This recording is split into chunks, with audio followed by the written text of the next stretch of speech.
dogs and a cold chill. We go wild just for the thrill.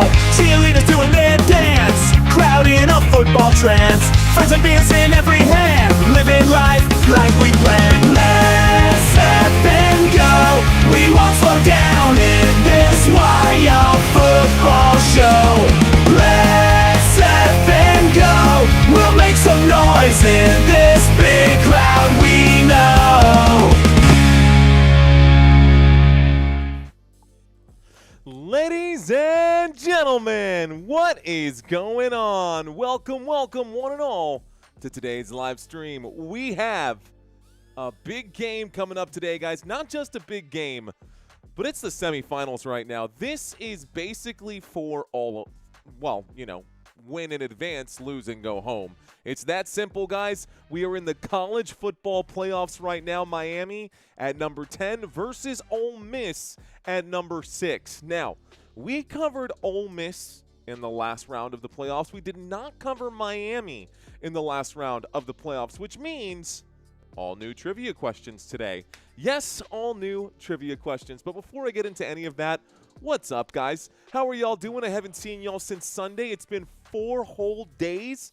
I guess 3 whole days, but still feels weird to have that many days not streaming with you guys. So moving forward, y'all, I'm not going to go a whole week this offseason without streaming. I want to make sure that I can continue to connect with you guys even after this is all said and done.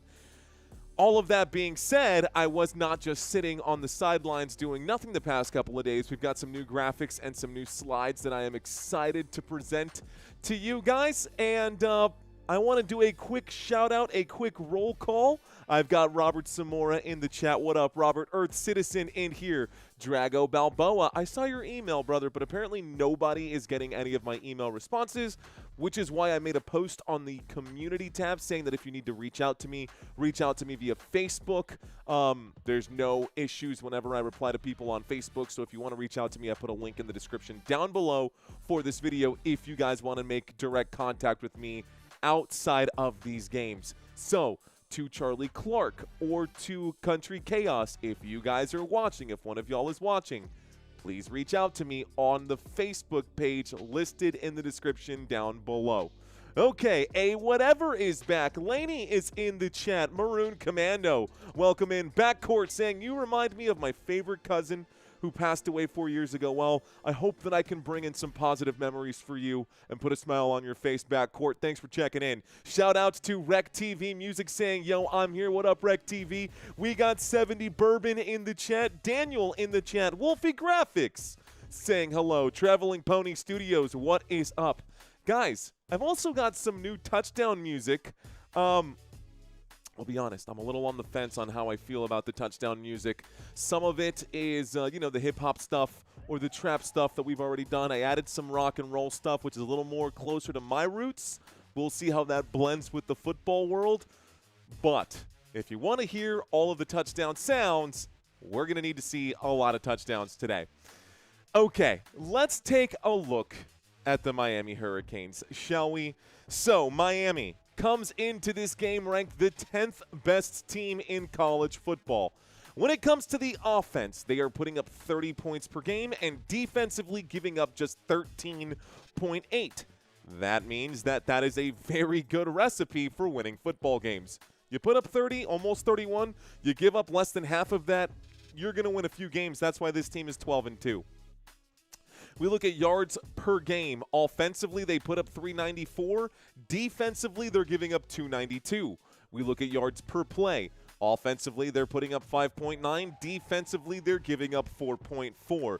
This defense is elite, guys. This defense is definitely elite, and when we look at the defensive players, when we look at the guys out there like Akeem Messidor and Ruben Bain Jr., these guys are solid options out there, and they're probably going to end up getting drafted, so you're not going to see them on this roster come 2026 NFL season. You'll see them on an NFL roster somewhere at some point.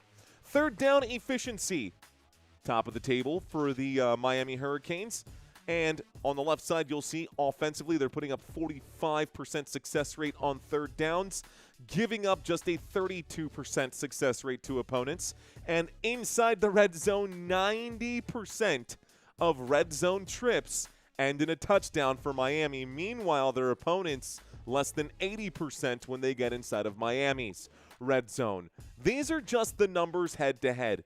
Let's do it while it's fresh on your minds. A quick look at the Ole Miss statistics, and you'll see that Ole Miss, despite ranking number 6, they've got some areas for improvement. Now, offensively, they are putting up more points than Miami, putting up 36.8, but they're giving up 21.9, which is a whole touchdown more than what Miami normally gives up. We look at yards per game. Offensively, almost 500 yards here for Ole Miss. Defensively, giving up over 350. We look at yards per play, putting up 6.6 yards per play. That's good for top 10. All three of these categories, by the way, top 10 for college football. But they give up 5.3 yards per play defensively. Third down efficiency, kind of a wash here. Offensively, they're putting up a 43% success rate at converting third downs. Defensively, their opponents, 36% success rate out there at putting up third down conversions. And then inside the red zone, this is where Ole Miss struggles, both offensively and defensively. Offensively, they are scoring at an 85% success rate, which is amazing. That's better than any NFL fact. It's better than any NFL team right now, 85% success rate inside the red zone, but they are giving up almost 90% success rate defensively. So the defense, big advantage and separation here for the Miami Hurricanes.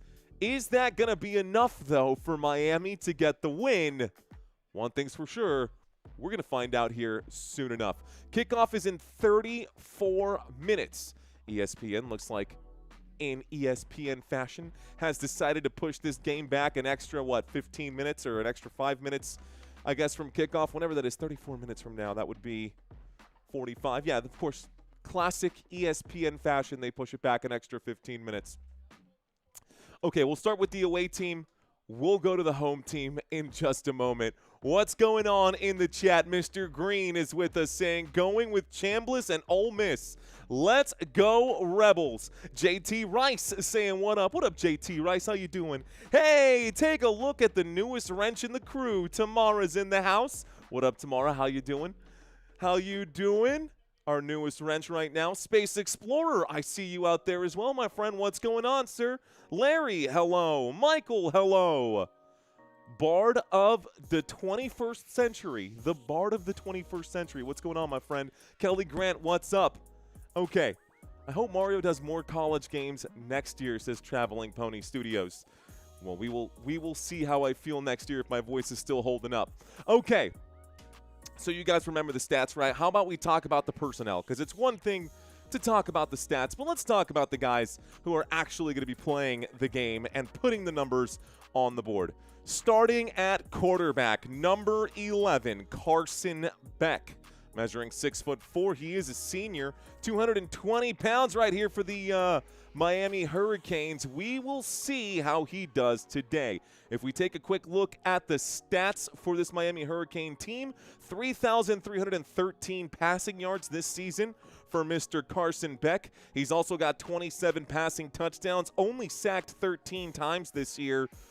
Rating of 161.7. 161.7. That's insane, if I'm being honest. Okay, taking a look at the running back numbers over here. Number 4, Mark Fletcher, coming in at 6'2", 225. He's a junior. And this season, Mr. Fletcher, 947 rushing yards. 947 rushing yards, 10 rushing touchdowns for Fletcher. Not to mention the fact that he's also got an additional 120 or 132 receiving yards and another 2 receiving touchdowns to go with that. So these are going to be the 2 guys in the engine room for Miami. If you hear me say Carson Beck, if you hear me say Fletcher, get used to it because we'll probably be saying those names quite a bit. Another name, someone that you should definitely recognize. We've got him lined up in the slot today, guys. But this is the main player, your main wide receiver for the Miami Hurricanes. His name is Malachi Tony. He is 5'11" out of Miami. born in Miami. Over 1,000 receiving yards, so 3,300 passing yards for Carson Beck. 1,000 of those went to Malachi Toney. You heard that right. The other two wide receivers, number 7 and number 0. Number 7, C.J. Daniels. Number 0, Keelan Marion. These are going to be your guys out there. That says Marlon. That should definitely say Marion. Don't know why the typo is there. That's okay. Anyways, this makes up your main pass catchers today. Not to mention, or not to forget, your big tight end over there, number 87, Alex Bowman. He's going to be your big receiver on the end of the line who will either block or make some plays upfield. By the way, another player, Mark Fletcher, can also block offensively, which is huge to buy Carson Beck that extra time. I'll be keeping an eye out for these blocks and looking for some push from this offensive line. The Miami Hurricanes, their offensive line is made up of the following men. We've got Markel Bell at left tackle wearing number 70. At left guard, number 78, Matthew McCoy. At center, number 52, James Brockermeyer. At right guard, number 73, Inez Cooper. And at right tackle, a name that you should probably get familiar with, probably someone who's going to end up getting drafted in the first round of this year's 2026 NFL Draft. Right tackle number 61, Francis Mauigoa. He might go first round, end of the first round, might go in the second round, but Mauigoa, one of the better players on this team. Now, we know that the bread and butter is on the defensive side of the football, so there are a couple of players that I want you guys to get familiar with here as well for the Miami Hurricanes, and I'll bring up those slides in just a moment. But the defensive side of the football here, guys, we'll take a look. Number 4 on the defensive side, Ruben Bain Jr. Now, this guy, possible top 5 draft pick in this year's draft.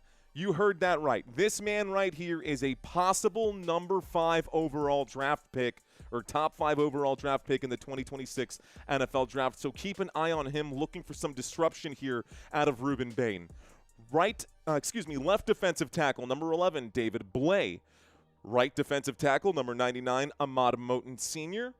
Right defensive end, number 3, Akeem Messidor. Definitely somebody who can also who will probably end up getting drafted this season as well. Thank you, Mr. Dylan Green. I appreciate that super chat, my friend. Shout out to you. We never get even for the wrongs that we have done, says James Joseph. What up, James? Thanks for checking in, man. Thank you for the super, Dylan. I appreciate that, Mr. Green. Kelly saying, let's go, Canes. Didn't Russell Maryland play for the Hurricanes? Didn't Russell Brand play and get him to the Greek? No, I don't know, man. I actually have no idea. Anyways, Messidor, another player. So both your defensive ends on the left side and the right side will likely be drafted into the NFL in one of the first of the 3 rounds. I'll bring up some more information in just a moment to explain to you why. Number 1 on the defensive side, your weak side linebacker, going to be Mohamed Toure.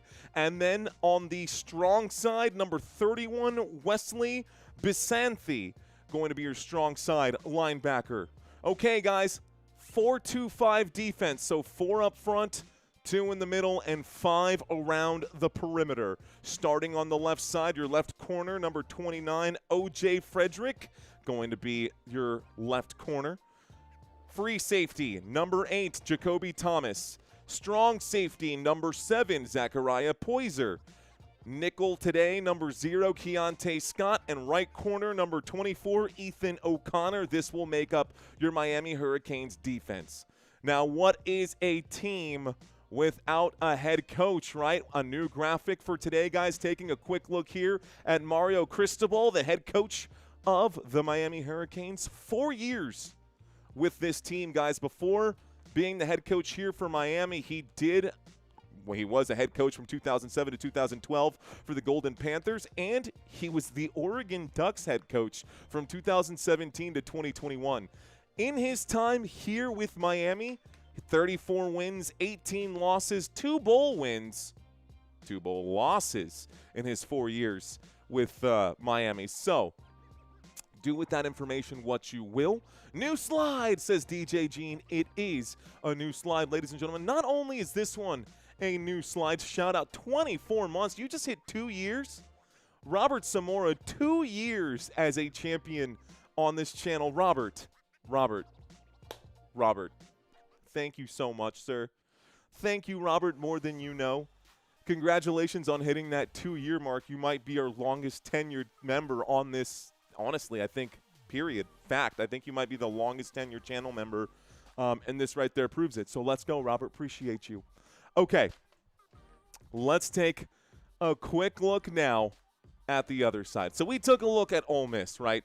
Why don't we take a look at their personnel here as well? So Ole Miss, we saw him do his thing last week when we covered Ole Miss. This week we will keep a very close eye on Mr. Chambliss. This week we'll keep a very close eye on Trinidad Chambliss. 3,660 passing yards for Chambliss. Not just impressive numbers for him, 21 passing touchdowns, just 3 interceptions this season. But next to him, you will see Kawan Lacey, 1,464 rushing yards. 1,464 rushing yards. That is a ton of production here out of your running back. So Ole Miss, very good at running the football. Big advantage on the ground for Ole Miss. We'll see how Miami's defense reacts to this engine room here for Ole Miss. Top pass catchers on this team. Technically speaking here, number 2, Harrison Wallace, measuring 6'1", 195, out of Montgomery, Alabama. 894 receiving yards this season for number 2. On the other side, number 1, Deshaun Stribling. He's 6'2", just a bit taller, just a hair taller right there. Also a senior. We'll see how he does in this contest. And Caden Lee, going to be your slot receiver, wearing the number 19 today. Daquan Wright is someone. This tight end right here is someone you're going to want to recognize. He is going to get a lot of targets this season. Ladies and gentlemen, he is likely going to be drafted this year as well. Probably closer to a day 3, maybe round 5 draft pick. But he is inside of my list of the top 150 for draft picks for Ole Miss. So I do believe that he will get an NFL roster spot this season as well. At 6'4", man, he's a really nice piece to have, and he's a good blocking back who can also make catches out of the backfield. Huge advantage there for Ole Miss there. Offensive line for Ole Miss. Starting on the left tackle, number 61, Diego Pounds. Left guard, number 51, Delano Townsend. At center, number 62, Bryson Sanders. At right guard, number 75, Patrick Kutas. And at right tackle, number 50, Jaden Williams. This does make up your Ole Miss offense. Taking a look at the Ole Miss defense here, shall we? Quick look at Ole Miss defense, Mississippi. Taking a look right now. We'll start with the left defensive end. We've got Cam Franklin wearing number 5. Wearing number 52, Will Eccles. At right defensive tackle, number 51, that's Xavier Harris, arguably the best player on this team right now. Xavier Harris, guys, I mean, bro, I do think he will end up being drafted this year as well. So I've got 3 players for each team that I've got circled. Xavier Harris is listed as my number 1 on this team as far as high draft prospects here. Number 4, another player who's another high draft prospect right here, Suntarine Perkins. I do like him as well. So both of these guys on the defensive end and defensive tackle on your defensive line for Ole Miss can get it. We'll see what kind of day they have today. These games, man, you've got millions and millions of eyes watching you. Let's see if number 4 or number 51 can make a big splash today. Jaden Yates, number 30, weak side linebacker. Strong side linebacker, number 6, TJ Daughtry. Your 5 in this 4-2-5 defense. Left corner, number 8, Antonio Kite. Free safety, number 14, Kapena Gushikin. He is from Hawaii. Number 16 at strong safety, Widette Williams. Your nickel going to be number 3, Sage Ryan. And number 32, your right corner, Chris Graves. That's going to make up this Ole Miss Rebels defense. Head coach for Ole Miss, interestingly enough, guys, he actually became the head coach of this team a month ago. So Pete Golding, just 2 wins, both of them bowl wins. So awesome, 100% success rate in the college football playoffs. I guess you could honestly say he's got the highest win percentage in Ole Miss history when it comes to college football playoff wins. Small sample size, so not a whole lot to really talk about. Saying tenure with the team 1 year might even be a little bit generous, but hey. Bonsoir saying James Joseph. We've got Lou Porter saying Miami will win it all. You think so? You think so, bro? It's possible. It is possible. Okay. Why don't we do some quick head-to-head comparisons, guys? We've got some time here before kickoff. Honestly, we got about 20 minutes here left to kill. Let's do a quick head-to-head comparison for these 2 quarterbacks. So, Trinidad Chambliss on one side, Carson Beck on the other. Carson Beck this season, 3,300 passing yards compared to 3,660 for Trinidad Chambliss. Chambliss also, one of the huge advantages for Ole Miss right here is the fact that Chambliss, it's not even the fact that he can pick up this many yards on the ground. It's the fact that he can extend the plays. Because if you can get away from those would-be tacklers and either pick up 10, 15 yards with your legs or be able to find a man downfield, this is going to help improve your odds of picking up first downs. 10 interceptions to just 3. Advantage in the first 4 categories. Ole Miss quarterback. Completion percentage, advantage to Carson Beck, a higher completion percentage, almost 10% more, which is actually significant here. Sacks taken, both quarterbacks have been bagged 13 times. Higher passer rating for Beck. I still personally like the ceiling for Chambliss just that much more. I like the ceiling for Chambliss just that much more, man. I really genuinely do. But what do you guys think? Trinidad is a bad man. Here comes Michael saying, since close games often end on the foot of the kicker, why are they never listed when you go through the roster? Well, because we do offense and defense, not so much special teams. But you know what? Santino and I were talking about it today, Michael. Santino and I were talking about what other slides can we add in here as well to kind of give a little more information. Maybe special teams is definitely one of the units that not just me, but a lot of people tend to leave out of their equations. I do appreciate that, Super. I do appreciate that lead right there. Close games often end on the foot of the kicker. Why are they never enlisted through the roster? Good point. We'll make sure to get that cleaned up definitely before next season.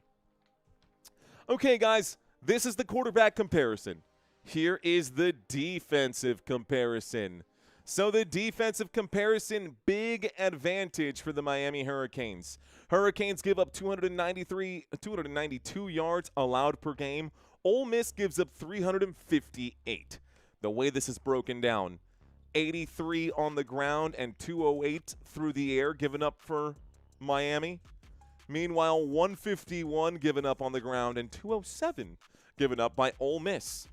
Now, this, okay, right, you can live with the yardage. Yardage doesn't necessarily mean much. The biggest thing is takeaways per game and the sack percentage. Takeaways per game and the sack percentage. Now, I don't want you to necessarily think about the percentage here. What I want you to do is think about the percentage of the percentages, if that makes sense. I hope I didn't lose anybody here. But just for an example, right? Ole Miss, 6.14% of the times that the quarterback drops back, this team is able to get a sack. Now, that might sound like a small number, and when we look to the Miami Hurricanes, you might think, oh, 9% sack rate? That's not much. Don't think of it that way. Think of it this way. Ole Miss, 6.4, 50% of that is 3, right? 50% of 6 is 3. Add those 3 to this number, and you've officially got the Miami Hurricanes getting 50% more sacks than Ole Miss. That's what that number means. 50% more sacks defensively then Ole Miss. And when it comes to takeaways per game, well, that number kind of explains itself here. Takeaways per game, 1.8 per game, 1.1 per game for Ole Miss. Big advantage to the defense of Miami. Quick look here at the running back comparison, folks. Quick look here at the running back comparison. Both teams decent here. Ole Miss, I do believe, has the better running back unit. Ole Miss, I do believe, not just with Kawan Lacey, but just in general with Trinidad Chambliss, who can also run the football. I think that gives them a huge advantage, both in rushing yards per game, rushing attempts per game, and yards per attempt. Rushing yard percentage kind of dead even, though, 88th and 87th. That's a quick slide. We don't have to hang on too long, and we can take a look at the wide receiver comparison here as well. Another mixed bag for both sides, but advantage Ole Miss. So, offensively, in my opinion, in my humble opinion, guys, I think offensively, Ole Miss is the better team. Slightly. But defensively, I think the Miami Hurricanes are the better team by a little more than slightly. I wouldn't say it's a canyon of a difference there, but I do think that the Miami Hurricanes defense is something to fear and definitely something to pay some respect to. Bearded, what's going on? Pabby Man saying that could be a lot of takeaways by Miami. Greetings from England, says Nero. Shonda, looks like Nero Shondwella? What's up? How you doing? Thanks for checking in. Owl on the Prowl is in. What up, Owl? Sue Mullins is in the chat. What up, Sue? We got Bishop Ray saying, bro, what up? What up, Bishop? How you doing, Mr. Ray? I get a mixed bag, says Rev Green. A mixed bag. Half indica, half sativa. You can't get those, bro. That's a wide margin, says Pabby Man. You would think, but it's really not, man. Receiving yards per game, 50 more yards. I guess by that means it's 20% more receiving yards per game for Ole Miss, which 20% is a significant number, statistically speaking. Okay, guys, we've got just a few minutes here until kickoff. And I'll bring up this slide here again. But first things first, let's talk about this playoff schedule coming up right now. We've got the wild card weekend happening right here, right now. Thursday, today, Miami and Ole Miss, they're going to be going head-to-head for the Fiesta Bowl. Tomorrow, I've got Oregon versus the Indiana Hoosiers. So those will be the first two games. 5 great days of football. This is day 1. Tomorrow is day 2. On Saturday, we've got 2 games. Saturday, 3:30 p.m. Central Standard Time, Rams at Panthers. And then on Amazon, Packers at Bears. Both these games on Saturday, January 9th. I guess I can't. Is that right? This is actually Saturday, January 10th. I'll have to clean that up. Saturday, January 10th will be these 2 days. That one day, excuse me. Sunday, January 11th, 3 games. Bills and Jaguars, 49ers and Eagles, Chargers and Patriots. And then Monday night to end the wild card weekend, we've got Texans and Steelers. I will be covering all 8 of the games you see here. Every single one of them, I got you covered. Okay, now that we've talked about this schedule, this is an interesting one here to take a look at, but we'll break this down really quick. Again, this is the bracket right now. The lowest number, or the highest number, I guess, would face the Broncos, and then the other 2 would go at it at the bottom here. Seahawks would face the highest seed, or I guess the lowest seed, out of whoever advances over here, and then we've got the remaining 2 going at it at the bottom.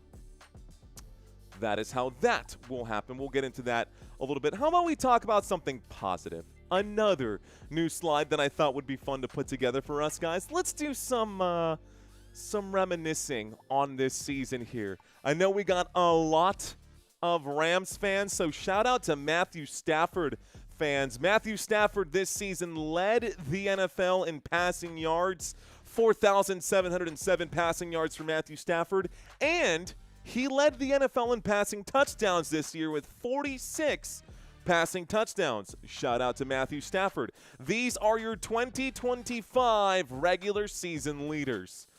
Number 1 in rushing yards for the regular season, James Cook, 1,621 rushing yards.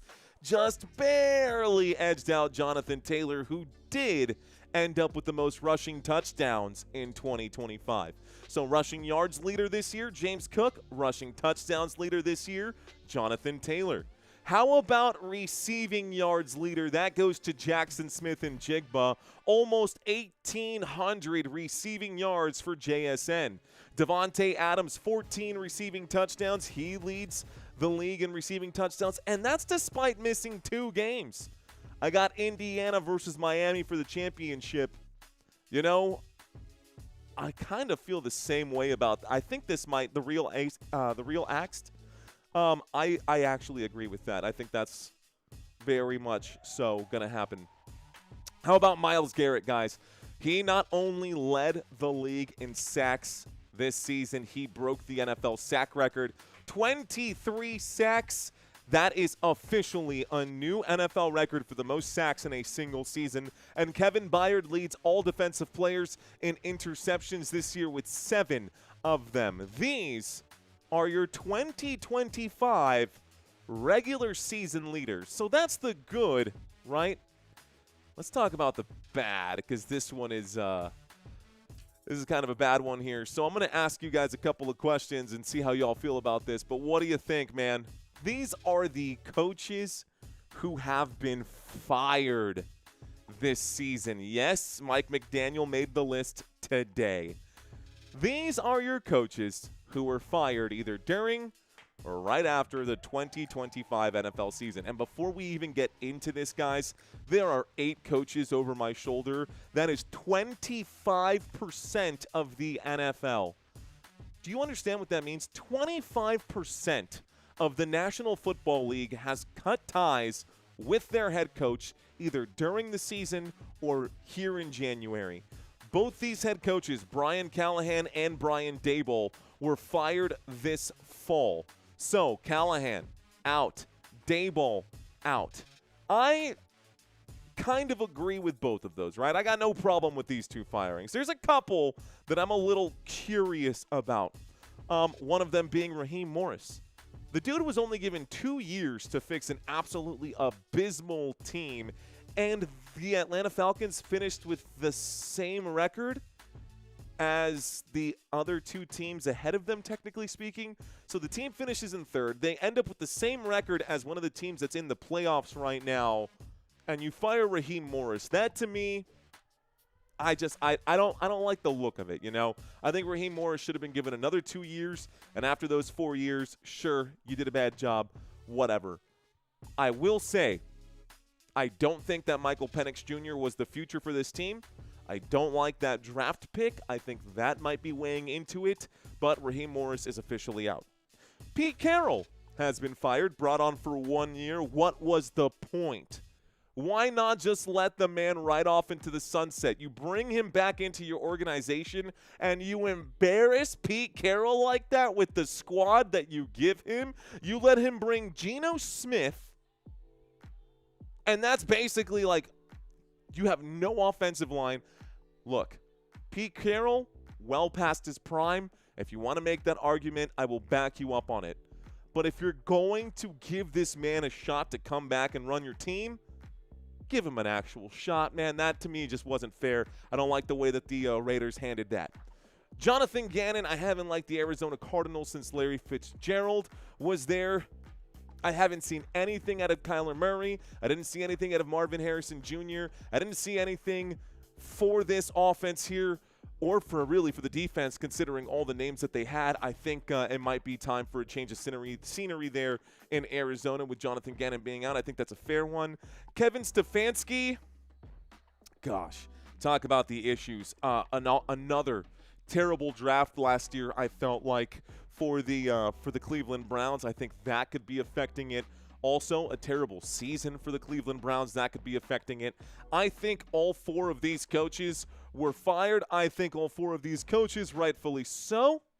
I think Raheem Morris, Pete Carroll, and even John Harbaugh, you could make an argument for saying, you know, Harbaugh's a Super Bowl winning head coach. Harbaugh has been amazing for the last 18 years for the Baltimore Ravens. It might be time for a change of scenery for him, sure. I don't love the firing of John Harbaugh.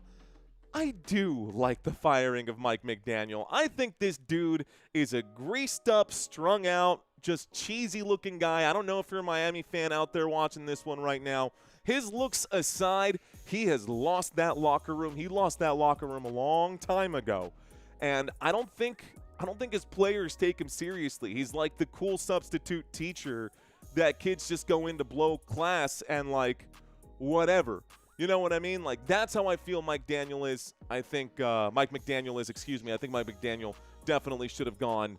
And damn, oh Lord, Mario, damn, hating on the Dolphins. Look, it's not the Dolphins. I like the Miami Dolphins. I love the idea of Devon Achane and Tyreek Hill and Jalen Waddle.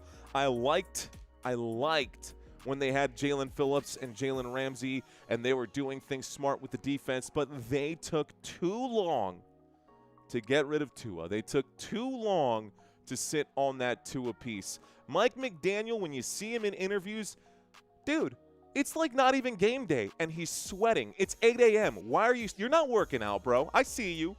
Like, why are you sweating at 8 in the morning during an interview?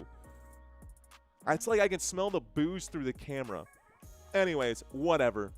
That being said, Mike McDaniel is gone. I think Miami has a bright future ahead of it, especially if someone like Harbaugh goes over to that side. Especially if Harbaugh goes out to Miami. It would be a pretty cool place to end your career if you're Harbaugh. That's all I'm saying. That's all I'm saying. Anyways, we're in South Florida, Mario. It's humid, says Power Stroke Syndicate. Anyways, yay, sports all is on. I'm a college sports moron, but I saw you were here. Who are we rooting for, says Minimal Animal. Well, I'm not rooting for anyone. I'm leaving that up to you guys. I am just here to bring you guys some hot takes and from time to time drop some knowledge on you guys. How about we take a look at the away team, guys, and we talk about the players that I think are really going to impact this game. So like I mentioned, guys, 2023 ACC Defensive Rookie of the Year. We're now in 2025. We're now in 2026. Right now, you're looking at a photo of Ruben Bain Jr., number 4 for this Miami Hurricanes defense. In high school, 77 career high school sacks. He was a 4-time state champion at Miami Central High School. And right now, he's profiling as one of the top picks in this year's draft heading into 2026. Beyond that, we've got another player, offensive tackle, Francis Mauigoa, projected first-round offensive lineman, guys. He's ranked number 19 in the league right now, and that's not position rank. That is overall. A 3-year starter at right tackle, 26 career starts. Just look at the size here. Just look at the size. 6'6", 335.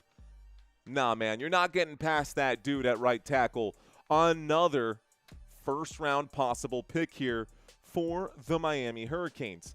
And then, of course, our last possible high-round draft pick here, Akeem Mesidor, projected as a day 3 draft pick. Position rank number 27 for defensive linemen, but that doesn't mean that he's not worth looking at. So a top 32 pick for defensive linemen, that's left, right, or center. So consider that and bake that into your formulas there. 61 college games, Big 12 and ACC starter, 90% pass rush grade, 90% run defense grade. He's played almost 2,500 career snaps. That is an experienced man. That is someone who knows what he's doing out on the football field.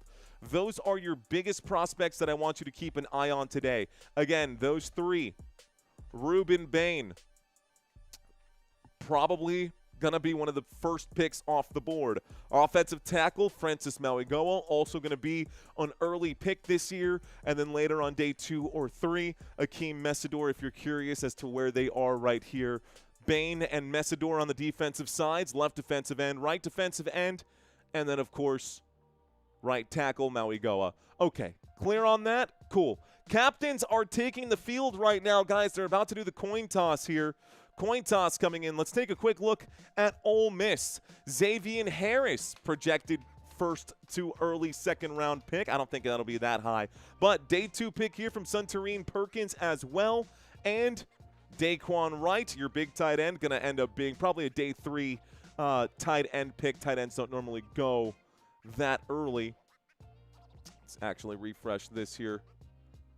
Okay, so a quick look at the defensive tackle. Xavier Harris, projected late first, early second-round pick in 2026. The size is what is mind-boggling. 6'7". You heard that right. He's 6'7". Yeah, he actually is 6'7". 320 pounds for Ole Miss. 320 pounds right there.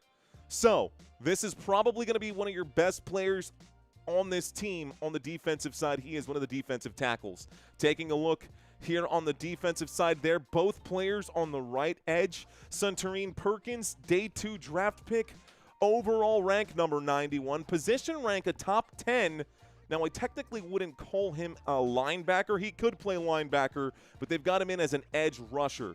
This season, 10.5 sacks, 14 tackles for a loss in 2024. That is the second most in Ole Miss history. The guy runs a 4.58, dude. He is fast. We'll see where he gets drafted come draft day. Looks like there's the coin toss, guys. Daquan Wright, we'll talk about him in just a moment. Here comes the official call for the coin toss. So, it looks like, oops, well, I probably should have been paying attention to that instead of reading this. We did just have coin toss, and now I'm all up in the air as to who gets football here. Maybe someone else caught this one.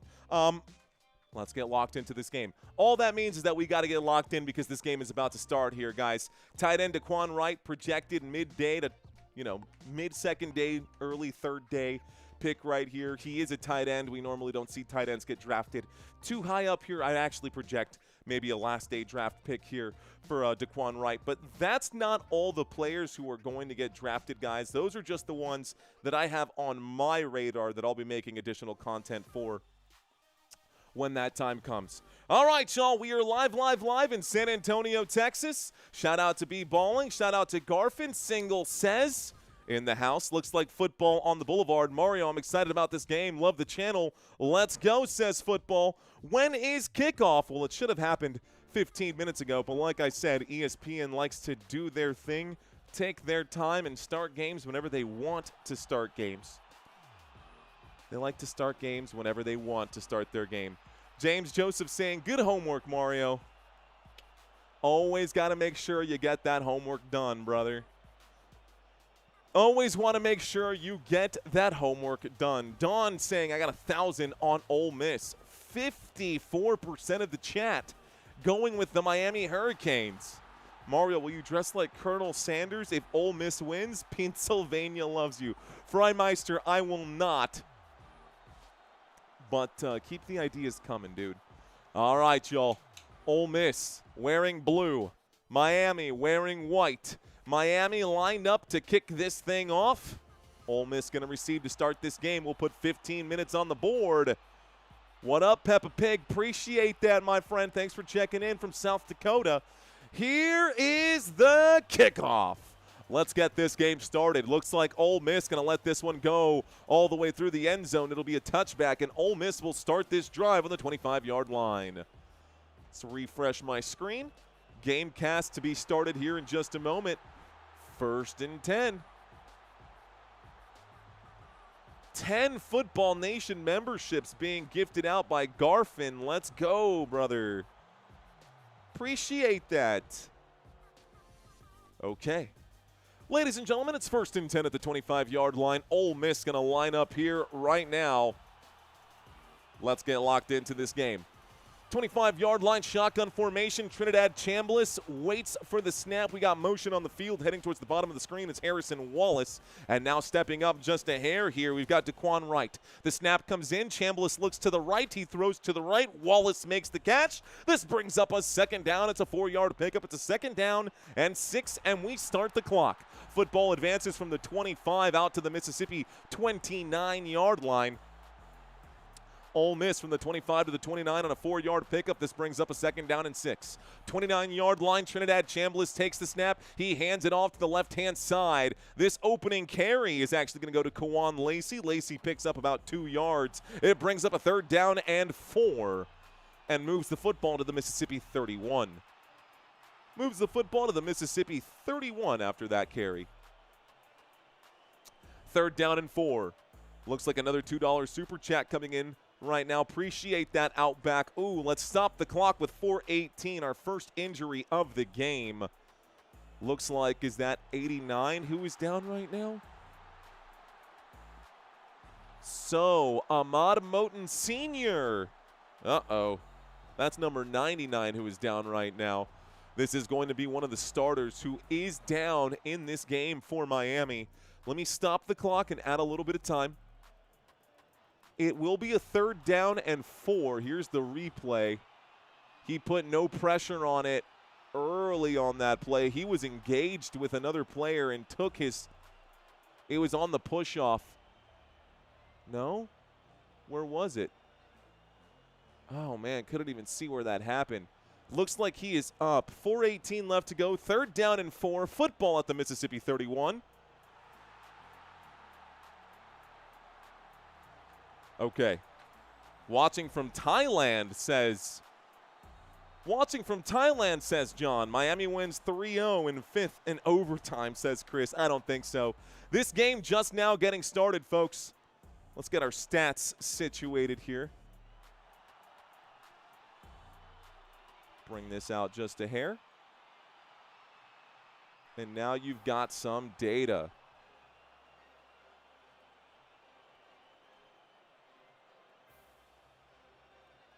Okay, drive charts down below right now. 3rd down and 4. 14 minutes on the board. The clock is now ticking. The official has punched this back in. 3rd down and 4 at the 31-yard line. On the right hash, Trinidad Chambliss waits for the snap. He sends a man in motion. The motion man is Caden Lee. Here comes the drop back. Here comes the pressure. Gotta get rid of this one here. That pass is incomplete. Tackle is made by Mohamed Toura. Great job by the defense. It's an incomplete pass. It does stop the clock and brings up a 4th down and 4 at the Mississippi 31. 13 minutes and 52 seconds left to go. This will bring up a 3 and out for Ole Miss. Trinidad Chambliss completed 1 of 2 passes. You know, that was disguised as a blitz. And that was really good by Miami's defense. They disguised a 4-man rush as a blitz. It put Trinidad out of the zone as soon as that snap came in. It's, ooh, are they calling this down or are they calling this a penalty? Why is it 4th down and 17? They said it was incomplete. Penalty for intentional grounding. So they threw a flag here and they called it intentional grounding, folks. That flag did not pop up on my TV screen. Intentional grounding against Ole Miss. They end up punting this football away on 4th down and 17. It is going to be recovered and returned by Miami, and now Miami's offense is on the field. 1st and 10 coming up for the Miami Hurricanes. 1st and 10 coming up for the Miami Hurricanes. After that punt right here, 13 minutes and 43 seconds left to go. All of a sudden, we've got a change of personnel. Here is Carson Beck in a single back formation. Motion from Malachi Toney. He'll hand this off, keeps it on the ground. It's Mark Fletcher who makes the carry here, picks up 5 yards, and moves the football to a 2nd down and 5. 2nd down and 5 coming up for Ole Miss. Excuse me, 2nd down and 5 coming up for Miami. Miami now has the football. Ole Miss has been dispossessed. 2nd down and 5. Football was a 1st and 10 from the Miami 36. A 5-yard gain moves the football to the Miami 41. It's 2nd down and 5. Miami with possession. Motion on the field from Keelan Marion. He gets the target. He gets the grab. He gets past his man on the right-hand side. Bullying Chris Graves there on the Ole Miss defense. That's good enough for a Miami Hurricanes 1st down. 1st down, Miami. 1st down, Miami Hurricanes. 12:50 on the clock. It's a 1st and 10. Miami has just advanced the football out to about the 49-yard line. 1st and 10, just shy of midfield. 12.5 left to go. Shotgun formation. 2 receivers on the right, 2 on the left. Motion from the tight end. Here comes the snap. He's going to wind up and throw just over the head of the intended receiver. He was looking for Malachi Toney, who was wide open on that pass, but Carson Beck could not connect. The pass is incomplete. It brings up a 2nd down and 10, and we stay at the Miami-owned 49-yard line. So 2nd down and 10. Miami with possession on their own 49. Miami with possession at their own 49-yard line. Motion on the field right now. Looks like Elijah Lofton, the tight end, is in at the bottom of the screen. Everyone bunched in right now. Here comes the single back. It's a handoff to that back. And Mark Fletcher only going to pick up about 3 yards, moving it from the 49 on the Miami side of midfield to the 48 on the Ole Miss side of midfield. This should bring up a 2nd down or a 3rd down and 7. They're calling it a 3rd down and 8. So from the 49 to the 49, just a 2-yard gain right now. 3rd down and 8. 12 minutes left to go in the 1st quarter. You are watching the college football playoffs, the semifinals, the Fiesta Bowl here on Football Nation. Shotgun formation. Trips to the left, 1 man at the top of the screen. Here comes the snap, and Carson Beck sees everything part wide open. He decides to scramble. He'll pick up. Ooh, almost all of it, but not enough. A 4th down and 1 as he picks up 7. This puts them at the 4th down and 2 with the Mississippi 43. Do you go for it or no? I'm doing well, Andrew. Thank you for asking. Do you go for it or no? It's 4th down and 2. 4th down conversions. Miami has converted 3 of 3 in the last 4 games. Here they are. They will line up, guys. 43-yard line. Carson Beck in a single back right now with Mark Fletcher. He hands this off to Fletcher. Fletcher up the middle, and Fletcher picks it up. That's good for a 1st down, Miami. 3-yard gain on 4th down and 2. 1st down, Miami University. So Miami Hurricanes pick up a big 1st down conversion here. 4th down conversion, I should say. Got about 10:49 here left to go after that carry. Mark Fletcher does a good job. Chris says touchdown. Not exactly, Chris. Not exactly. Oh, the clock has stopped with 10:49, and it looks like Andrew Jones is down. 10:49, and Ole Miss will be losing one of their players here. We go to another commercial break. Fletcher is the only thing they have, says Scott. Fletcher is one of the only things they have. I mean, they've got options out there. Let's see. Timothy's in the house. What up, Mr. Timothy Jet? We've got Pergy saying Ole Miss all the way. Chad saying outrage. All right, guys, talk to me. How many Miami fans do we have out there? Miami fans, Miami fans. Nice AI haircut, says Tia Nguyen. Looking for Miami fans. Looking for Miami fans. Zerg says me. Zerg says me. Hobart saying Happy New Year's. What up? Happy New Year's to you, Hobart. There we go. Robert gets to drop his Miami logos right now. The Hurricanes out here.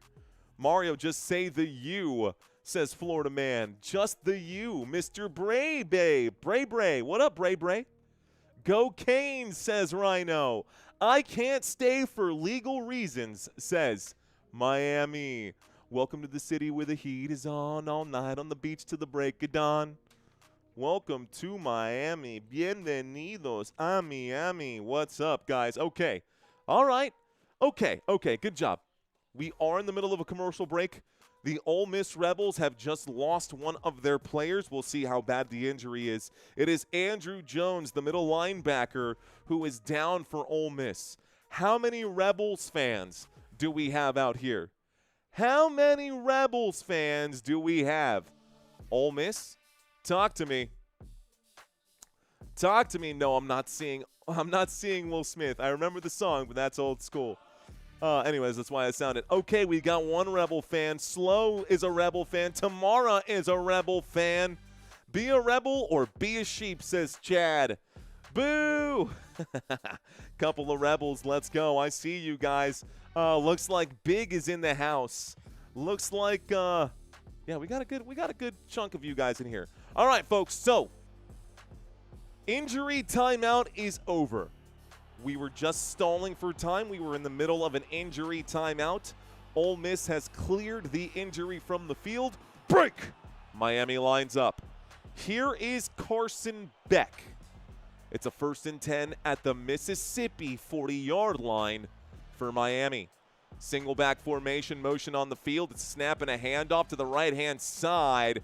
This time it's a team tackle, but the ball carrier going to be Shamar Brown on the carry. So Shamar Brown gets the carry, excuse me. Shamar Brown, carry on the left-hand side. He broke a couple tackles, ultimately brought down by Antonio Kite. That's a 5-yard gain from the 40 to the 35. It brings up a 2nd down and 5. Shotgun formation. 2 receivers on the right, a tight end on the right, and motion to the left as we get Malachi Toney as the motion man. A look to him. It's a wide receiver screen. Malachi Toney tries to find some gaps. He will pick up about 4 yards. It brings up a 3rd down and 1 and moves the football to the 31. Football to the 31. I got to speed up my clock just a little bit. 9:35 left to go here. And it's ticking away. It is ticking away. Ole Miss total yards. You can see this up here. Ole Miss just -7 yards right now. -7 yards for Ole Miss today. Okay. 3rd down and 1. We're lined up at the 31 in Mississippi territory. A yard shy of the line to gain. Here comes the snap from Carson Beck. He fakes the handoff, has plenty of time. Will throw it to the flat. Gonna break a tackle on the right-hand side. Well done by Shamar Brown on the right-hand side. What a catch. Honestly, the catch wasn't the impressive part. The handoff that fooled everyone was super impressive. And then being able to keep his feet up. Being able to keep his feet up right there and stay in bounds, man. Great job by Shamar Brown. This puts us on 1st and 10 at the Mississippi 26, guys. The Miami Hurricanes are a 90% team once they get inside the red zone. Here's a handoff to the right-hand side, moving it from the 26, 27-yard line down to about the 23. That'll be a 3-yard gain. It brings up a 2nd down and 7. Clock continues to tick. The ball carrier on that play was Mark Fletcher. We got a 2nd down. 2nd down and 7. Football at the Mississippi 23-yard line. The Miami Hurricanes doing a good job on this drive.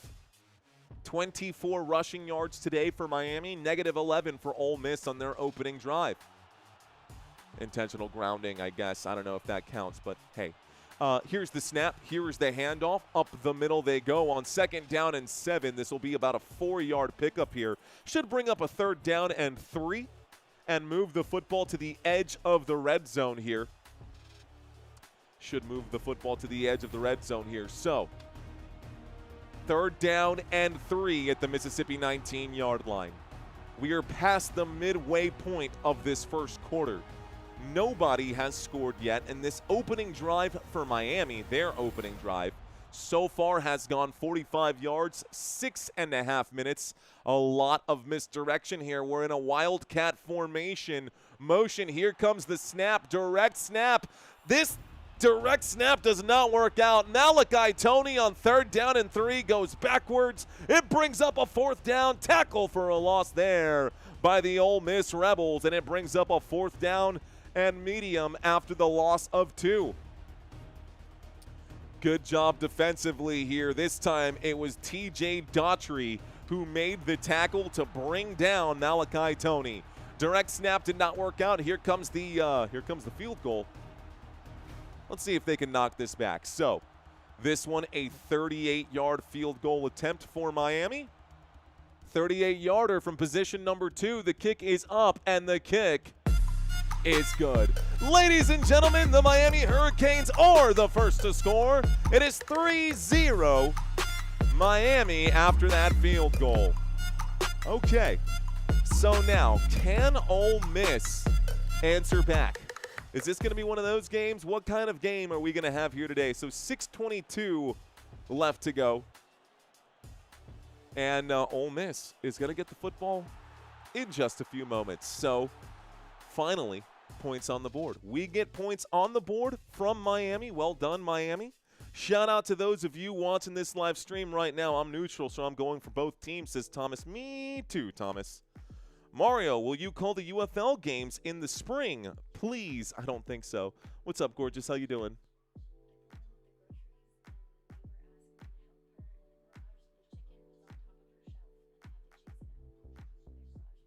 Wow. The chicken's back? Okay. All right, guys. Jimmy's saying, I hate both teams. Actually, it's Alabama that doesn't have the defense, says Carl Fowler. What up, Carl? How you doing? My wife is in here right now. Okay, awesome. Okay, folks. Let's see. Lucinda's saying, Sammy's around the corner right now. Miami going to win together. We'll see, man. Ohio State fan here just making sure Miami loses. Hey, bro. You know, I will say this. We saw what Miami was able to do to Ohio State, and it wasn't because the offense went ham-slam bananas. It's because the defense locked down one of the best receiving corps in the nation. Miami's defense is nothing to scoff at. You can be an Ole Miss Rebel all you want, but the fact of the matter is that the Hurricanes are giving up less than 2 touchdowns per game. Forget 2 touchdowns. They're giving up less than 14 points, man, which means it's not easy out here if you're going up against this Hurricanes defense. Yards per game, yards per play, and third down efficiency allowed to opposing offenses. Top 10 in every category in college football. Not just green across the board. I guess third down efficiency isn't a top 10. They're 14th. But still, I think you get the picture when I show this graphic out here. Plus, no offense to anybody, but honestly, better coached as well with Mario Cristobal out there as the head coach. Plenty of coaching experience, man, and he's been with this Hurricanes team for 4 years now. They're actually just highlighting him right now. He was an offensive lineman for this very team in 1989 to 1992. He became an assistant coach for this Miami team as well. This gives me echoes of Vrabel and what he's doing right now with this gives me echoes of Vrabel and what he's doing with the New England Patriots. So big shout out. Gotta give the respect where it's due. You like him just because he's a Mario, says Lucinda. Ooh, hey, yo, let's turn that off. That's one of the reasons why I like him, Lucinda. You might be right now. Has Mrs. Mario subscribed? Of course my wife is subscribed to this channel. Here's the kickoff, folks. This one goes back to Ole Miss. Ole Miss going to let this one go through the back of the end zone. No return here. It'll be a touchback, and we start this drive on the 25-yard line. Are we going to see a 3 and out right now? We might, man. Type Y for yes. Type N for no. Will Ole Miss score points on this drive? Type Y for yes. Type N for no. Will Ole Miss score a touch or score any points on this drive? No. I see a lot of no's. Man, I see a lot more no's than yeses. A couple of yeses did check in right now. A couple of, there we go. Okay. Lamar or Tua, says TRR. My goodness. Okay, man. Someone said 7 points. Big said 7 points. Jeff said, hail to the no. 3 and out, womp womp, says Jonathan Miller. So, ladies and gentlemen, we did just have a kickoff right now, and they immediately cut to a commercial break. It doesn't look like there's an injury on the field at this moment. So this might just be a commercial break here for ESPN. They're going to take their time on this one here. So while they take their time, why don't we take a look at Ole Miss right now and bring up some of their studs one more time here. Xavier Harris being one of those studs right here, y'all. I'm telling you, this defensive tackle gonna have to get involved today if they want a chance to beat Miami. And honestly, they did hold Miami to just 3 points on that last drive. I'm more interested to see if Daquan Wright is going to get his targets today. I do believe that he is going to be drafted this year. Who ends up drafting him, I do not know. But, okay, I'm excited to see that portion of it. For those of you guys, one more time, it's going to be a 5-hour game, says Coach Lenny. Coach, that's college football. You know, it's crazy because college football fans, they show up 5 hours early to a tailgate. They show up 5 hours early to a tailgate, and even if their team is getting blown out, they will sit there and hang out no matter what. College football fans, you guys are the craziest, man. So, shout out to those of you watching this live stream. Okay, Trinidad Chambliss, your starting quarterback, 3,600 passing yards. Kawan Lacey, over 1,000 rushing yards for Kawan Lacey.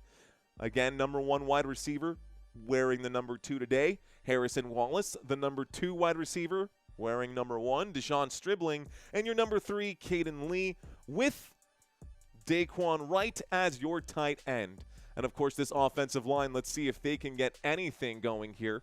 Still in a commercial break, in case you're wondering, because that's the way ESPN rolls.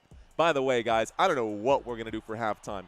We've got the trivia quiz. That should take 8 minutes, but Santino and I were laughing about it because it literally takes 8 minutes for them to set up the halftime show. Then the band gets like 10 minutes, and then they clear it off in the next 5 minutes after that. So we'll cross that bridge when we get there. Break is over. 1st and 10. In the shotgun formation, Chambliss takes the snap and looks to the right, bouncing off a defender here, still on his feet, but only picking up about 3 yards. It is Kawan Lacey who makes the catch. This will be a forward pass and brings up a 2nd down and 7. That will go down as a completion here. Kawan Lacey going to pick up a few yards. So, 2nd down and 7. Football out to the Mississippi 28. Hurry up offense. Another shotgun formation. 2 receivers right, 1 to the left. Chambliss takes the snap, hands this, keeps this one as he goes to the right-hand side, and he will gain a yard. This will bring up a 3rd down and 6. Out to the 29, I suppose. 3rd down and 6 coming up right now. Could be a quick 3 and out. This could be Ole Miss on the back burner and Miami all day. Empty backfield here, trips to the left-hand side. 29-yard line, Trinidad Chambliss takes the snap against the 4-man rush, looks to the left and fires an incomplete pass in and out of the hands of Deuce Alexander. This will stop the clock with 5:17. It does bring up a 4th down. So for those of you who typed, yes, they will score, unfortunately, you guys were wrong. Looks like a 3 and out instead for Ole Miss. They will punt. Miami is going to get another chance here. You know, this is not a good look. 2 3 and outs to open up this game. 2 punts to open up this game for Ole Miss. This punt, by the way, goes out of bounds at, I don't know, let's see where they mark it. They're going to probably put this at the 25-ish.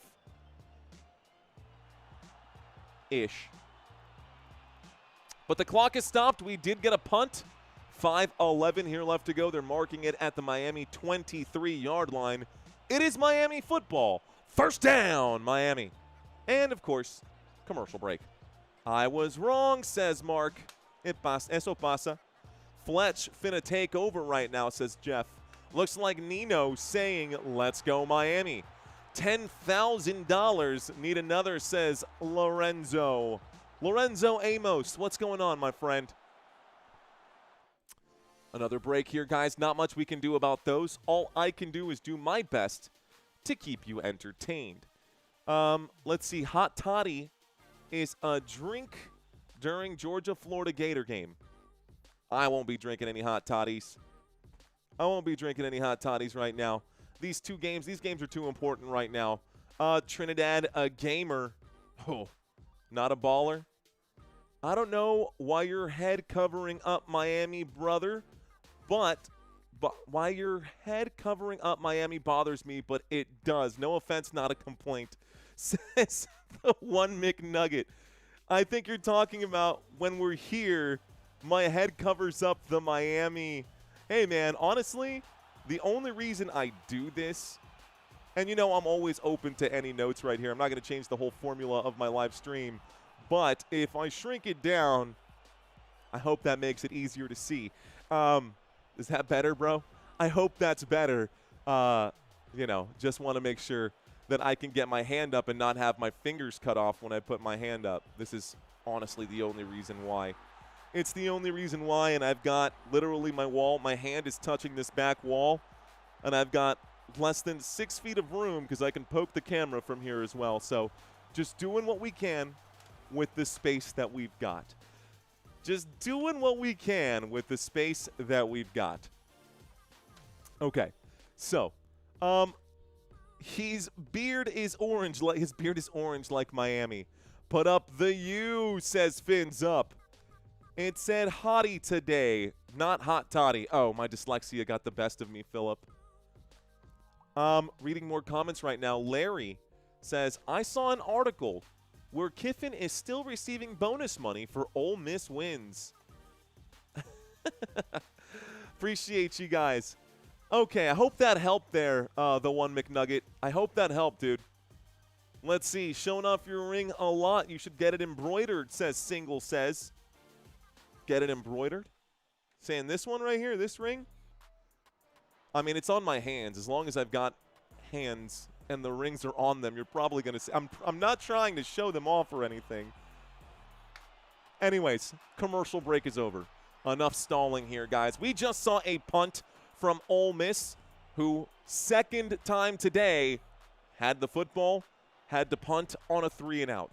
Here is Miami. 1st and 10 from the 23. They turn around and hand this off. It stays on the ground. From the 23 to the 31 they go. That is an 8-yard pickup on 1st and 10 for the Miami Hurricanes. That is Sharmar Brown who picks up 8 yards. It brings up a 2nd down. 2nd down and 2 after an 8-yard pickup for Shamar Brown. Clock is hot. Okay. So this puts them on the left hash. This puts them on the left hash. They're calling it the 30-yard line. It's a 2nd down and 3. A look to the left-hand side and a quick throw. Looks like that catch this time will be made by Alex Bowman, the tight end, on the left-hand side. 2nd down and 2. A gain of about 6 will result in a 1st down here for Miami. 1st down. Miami Hurricanes. From the United States Army to you. Cheers, brother. Thank you for your service, Lorenzo Amos. I appreciate that $2 super chat, sir. And looks like Base Kicking Adventures also with a $2 super chat.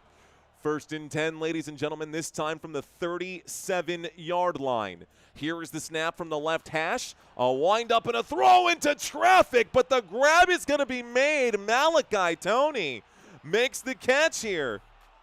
And there's a flag on the play. Let's find out what this penalty is going to be. 3:52 left to go. He fired a rocket right up the middle here, folks. Let's see what this penalty is. Big hit delivered here. We've got an injured Rebel. Personal foul. What did he call here? Did he call that targeting? So this is going to be under review here, guys. 3:52 left to go. I think they called this a targeting against Ole Miss.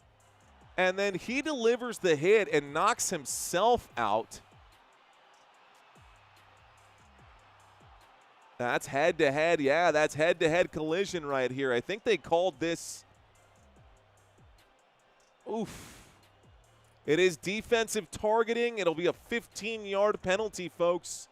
This play is under review.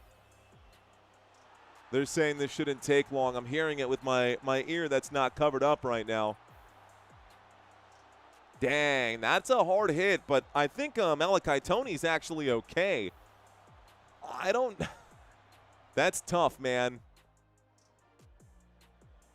So Malachi Toney is going to draw a defensive targeting, and the player who delivered the hit, Nick Cole, got knocked out on that player just about. This play is currently under review with 3:52 left to go. The rule on the field is targeting. Here's the call. After review, there is no foul for targeting on the play. This will be overturned. Anybody see that coming? So helmet-to-helmet contact here. Looked like Nick Cole went in with the side of his helmet, and the catch was made by Malachi Toney, and the front of Toney's helmet, as soon as he made the catch, collided with Nick Cole's side of his head. Nick Cole is in the blue tent.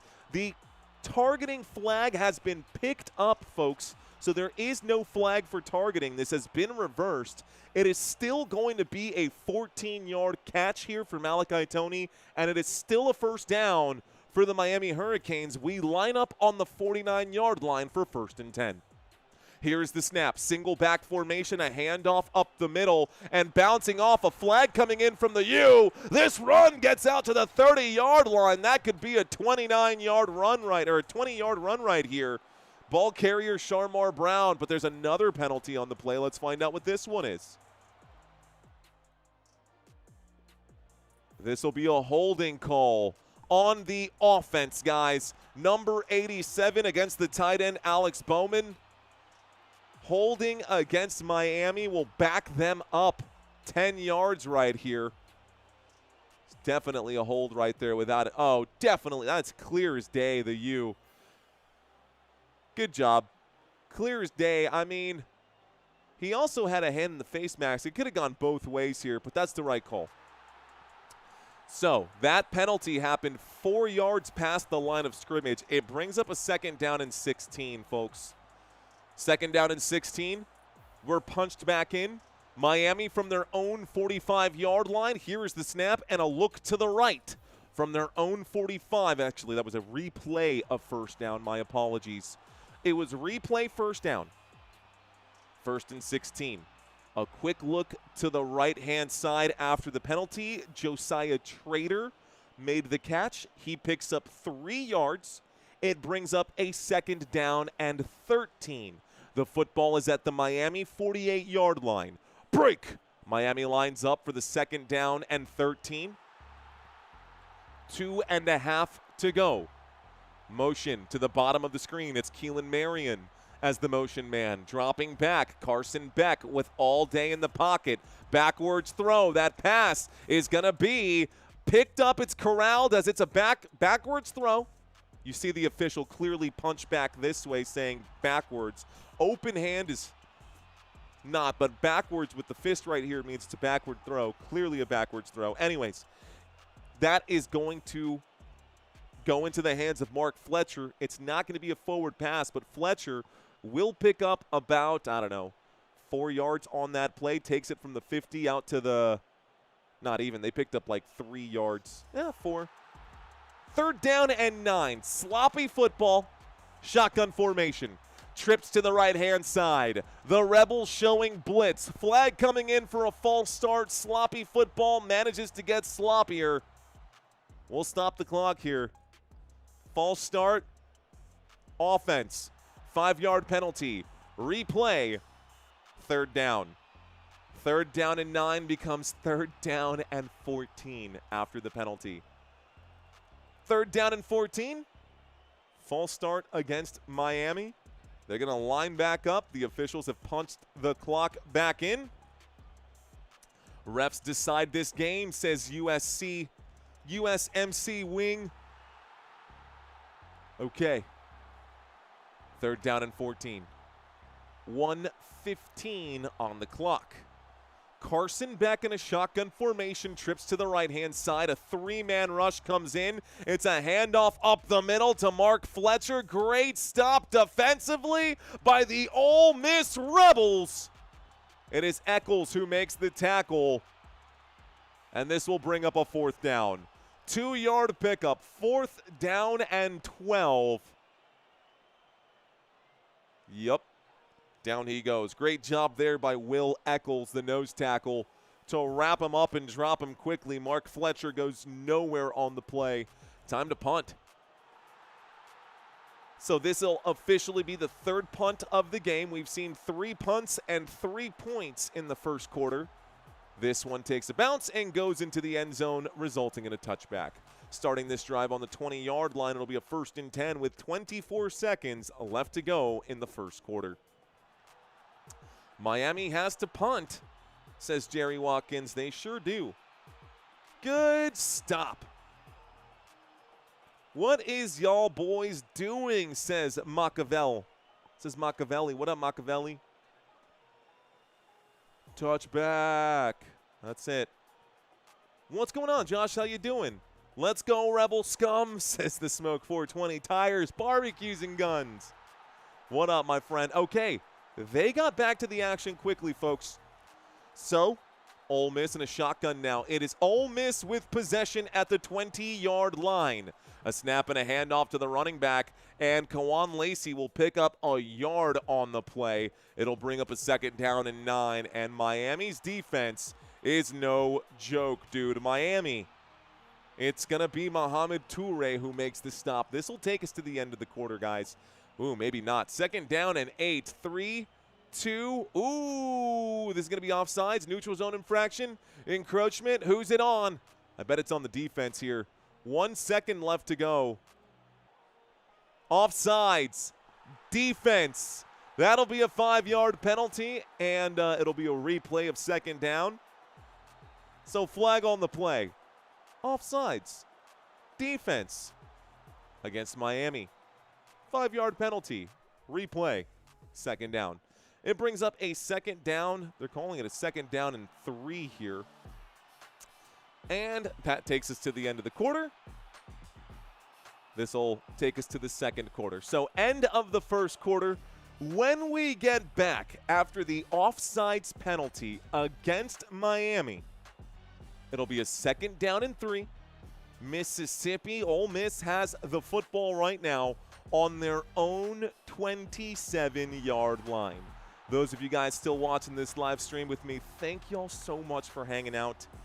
I was actually checking out a lot of the competition. There's actually a couple of good people out there who are doing the same play call. So thank y'all for choosing this channel and coming back to hang out with me. Time to roll one, says Small Dink. Thunder down under, says Rory. What up, Thunder? You watch Rebels, we'll march. You watch the Rebs will march. You've been a lifeline for a Rebel abroad. Thank you. I got you, Lunel. Thank you for that one. Ole Miss are tough. They're a tough little team. I think they're big. I think they're bigger than a tough little team. Planetary Healer saying, I wish your volume was higher. Planetary, you might want to, I don't know, maybe turn the volume up on your phone, buddy, or something. I don't think you want to hear me get any higher or any louder. I'll end up blowing your eardrums out. I can turn it up just a little bit here, but I definitely don't want it to be too loud. Especially, you're only saying this because you haven't heard me shout touchdown yet. When I start shouting touchdown, it's definitely going to blow your eardrums out. So I don't want that. I definitely don't want that. Let's see. Audio is 5x5. Volume is perfect. Let's see. What's good, bro? Ole Miss, says Grizzly Bear. What up, Grizzly Bear? Let's see. You sound like another Keith Jackson. He worked for ABC. Keep up the good work, bro. Thank you, Jeremy Stevens. Appreciate that. Okay. All right. Let's see. It's Bass Kicking Adventures. Oh, Bass Kicking Adventures. Bass like the fish, not bass like the music. Context helps for sure. football on the boulevard saying you should do this professionally. You know what's funny? You know, it actually interests me that people say this. First of all, shout out to bass kicking adventures, or bass kicking adventures. Like kick ass, but kick bass. What up, kick bass? Appreciate you. Someone said you should do this professionally. Well, what defines professional? Is it doing something and paying your bills with it? Because if that's what defines professional, then I am technically doing this professionally, because this literally pays for my mortgage. This literally pays for all this. This covers it, dude. This is what we do. So if you want to consider that professional, then I do consider it professional, and I do believe that I am doing this professionally. However, if your benchmark for professionally is a privately owned a publicly owned network like ABC or Fox or ESPN, it's a little different right there, but maybe someday we'll be noticed by them. But for now, I'm very happy where I'm at right now. Very happy where I'm at right now. Ladies and gentlemen, again, after the offsides to end the first quarter, we come back right now to a 2nd down and 3 from the 15-yard line.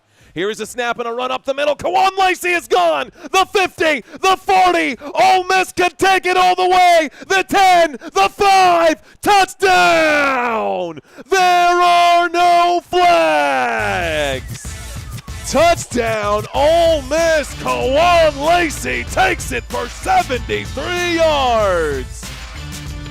73-yard rushing touchdown for Kawan Lacey. Ole Miss takes the lead with 14 minutes and 50 seconds left to go off of a simple run up the gut.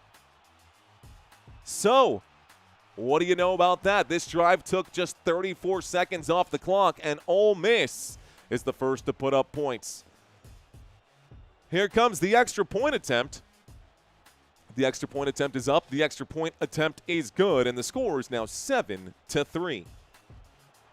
The score is now 7-3. The Rebels happen to score right there. Kawan Lacey, 2 carries for 75 yards and 1 rushing touchdown, averaging 32.5 yards per carry. Yeah, that'll work. I think that'll work. Good way to take the lead. Good time to take the lead as we start this second quarter. Oh, now the sound is too loud. Uh-huh. Hey, well, careful what you wish for. Careful what you wish for, guys. 2nd down and 3 turns into a 73-yard rumble. Barely touched him, says MJ. I told you. I told you, bro. I told you. 14:50. Here comes the kickoff for Ole Miss. They'll send this over to Miami.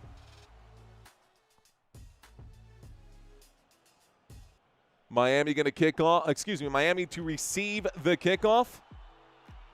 Ole Miss sends this back. This goes through the back of the end zone. We start this drive on the 25-yard line. 1st and 10 coming up for the U. Miami taking over right now. It's the U, baby.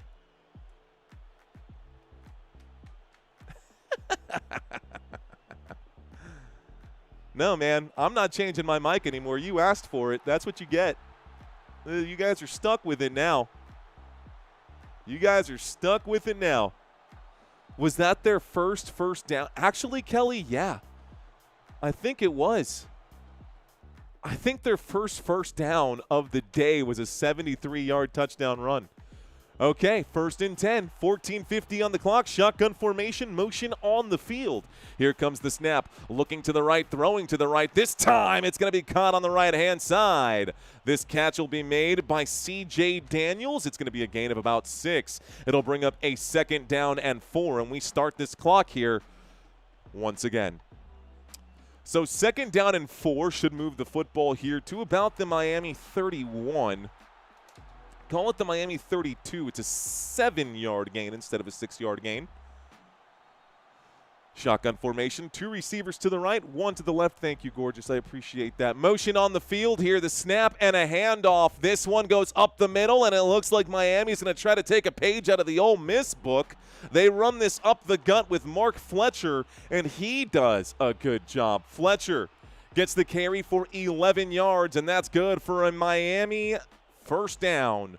First down, Hurricanes. I'm back with you tonight. Let's go Ole Miss, says Brett Sears. What's up, Brett? How you doing, man? Okay. So, pistol formation here.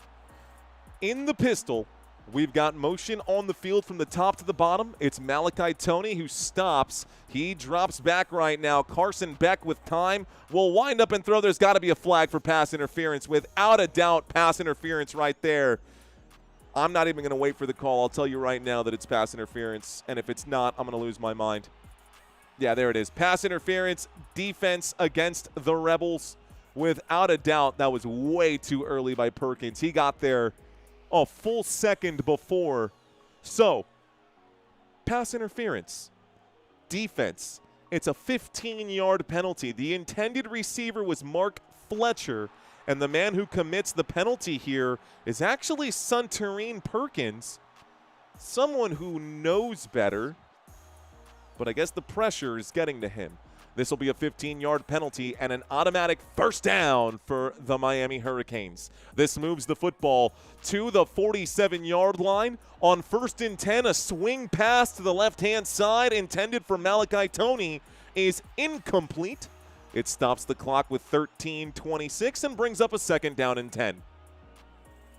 2nd down and 10 at the Miami 47. 2nd down and 10 at the Miami 47. Oye, como va? Hey, someone singing Santana? I see Santana in the chat right now. Might be spamming, but I appreciate you for being here, Santana. As long as you're not a bot, I guess. Motion on the field. 47-yard line. Here is the snap. Carson Beck finds a man on the left-hand side. An awkward catch on the other side of that pass, but Joshua Moore turns that into looked like a first down to me. I took my eyes off here really quick. 2nd down and 10. Joshua Moore picks up about 11 yards, and that should be good for another Miami first down. Good job there. It's 1st and 10. So 1st and 10, 11-yard pickup for Joshua Moore. Moves the football from the Miami 47 to the Mississippi 42. Shotgun formation from the Mississippi 42. Gonna air this thing out. Deep shot! And this pass overthrown. Stops the clock with 12:43. 2nd down and 10. Another pass intended for Malachi Toney. And this time it's airmail by Carson Beck. Carson Beck is also feeling the pressure, man. Ole Miss, they're not – I'll tell you this right now. Ole Miss's defense is not as good as Miami's defense, but they're still good. Do not sleep on Ole Miss defense just because they're not as good as Miami. Still good enough to get the job done. Shotgun formation, trips to the right-hand side. Here is the snap. Carson Beck keeps. He goes to the right-hand side, and he will be brought down immediately by TJ Daughtry. This brings up a 3rd down and long, maybe 3rd down. Yeah, it's a 3rd down and 7 here after that run to the right-hand side. Moves the football from the Mississippi 42 to the Mississippi 39. Miami with the football. It's 3rd down and 7. Ball at the Mississippi 39-yard line at position number 4. And I'll explain those if you don't know what those are in just a moment. Shotgun formation, 3rd down and 7. Here's the snap. Carson Beck takes it, looks to the right, looks to the left, delivers up the middle. There's the catch. It's made in the traffic. Good catch made. Well done, Elijah Lofton. The tight end makes the grab. That's good for a Miami Hurricanes. First down. Moves the football to the Mississippi 24. So they go from the 39 to the 24. It was enough for a first down right there. From the 39 to the 24, it's a 15-yard gain, folks. He also took a huge hit, and he's on the sideline, maybe throwing up right now. I don't know. He got hit hard at the end of that, but he made the catch and kept the drive alive. from position number 4. Again, the snap comes in. It's accidental. They have to just throw themselves on top of it. Miscue. Miscue right there. There's also a flag on the play. Let's find out what this is.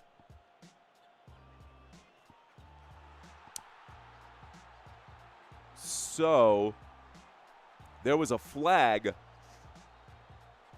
I don't know if this was supposed to be. Timeout was called.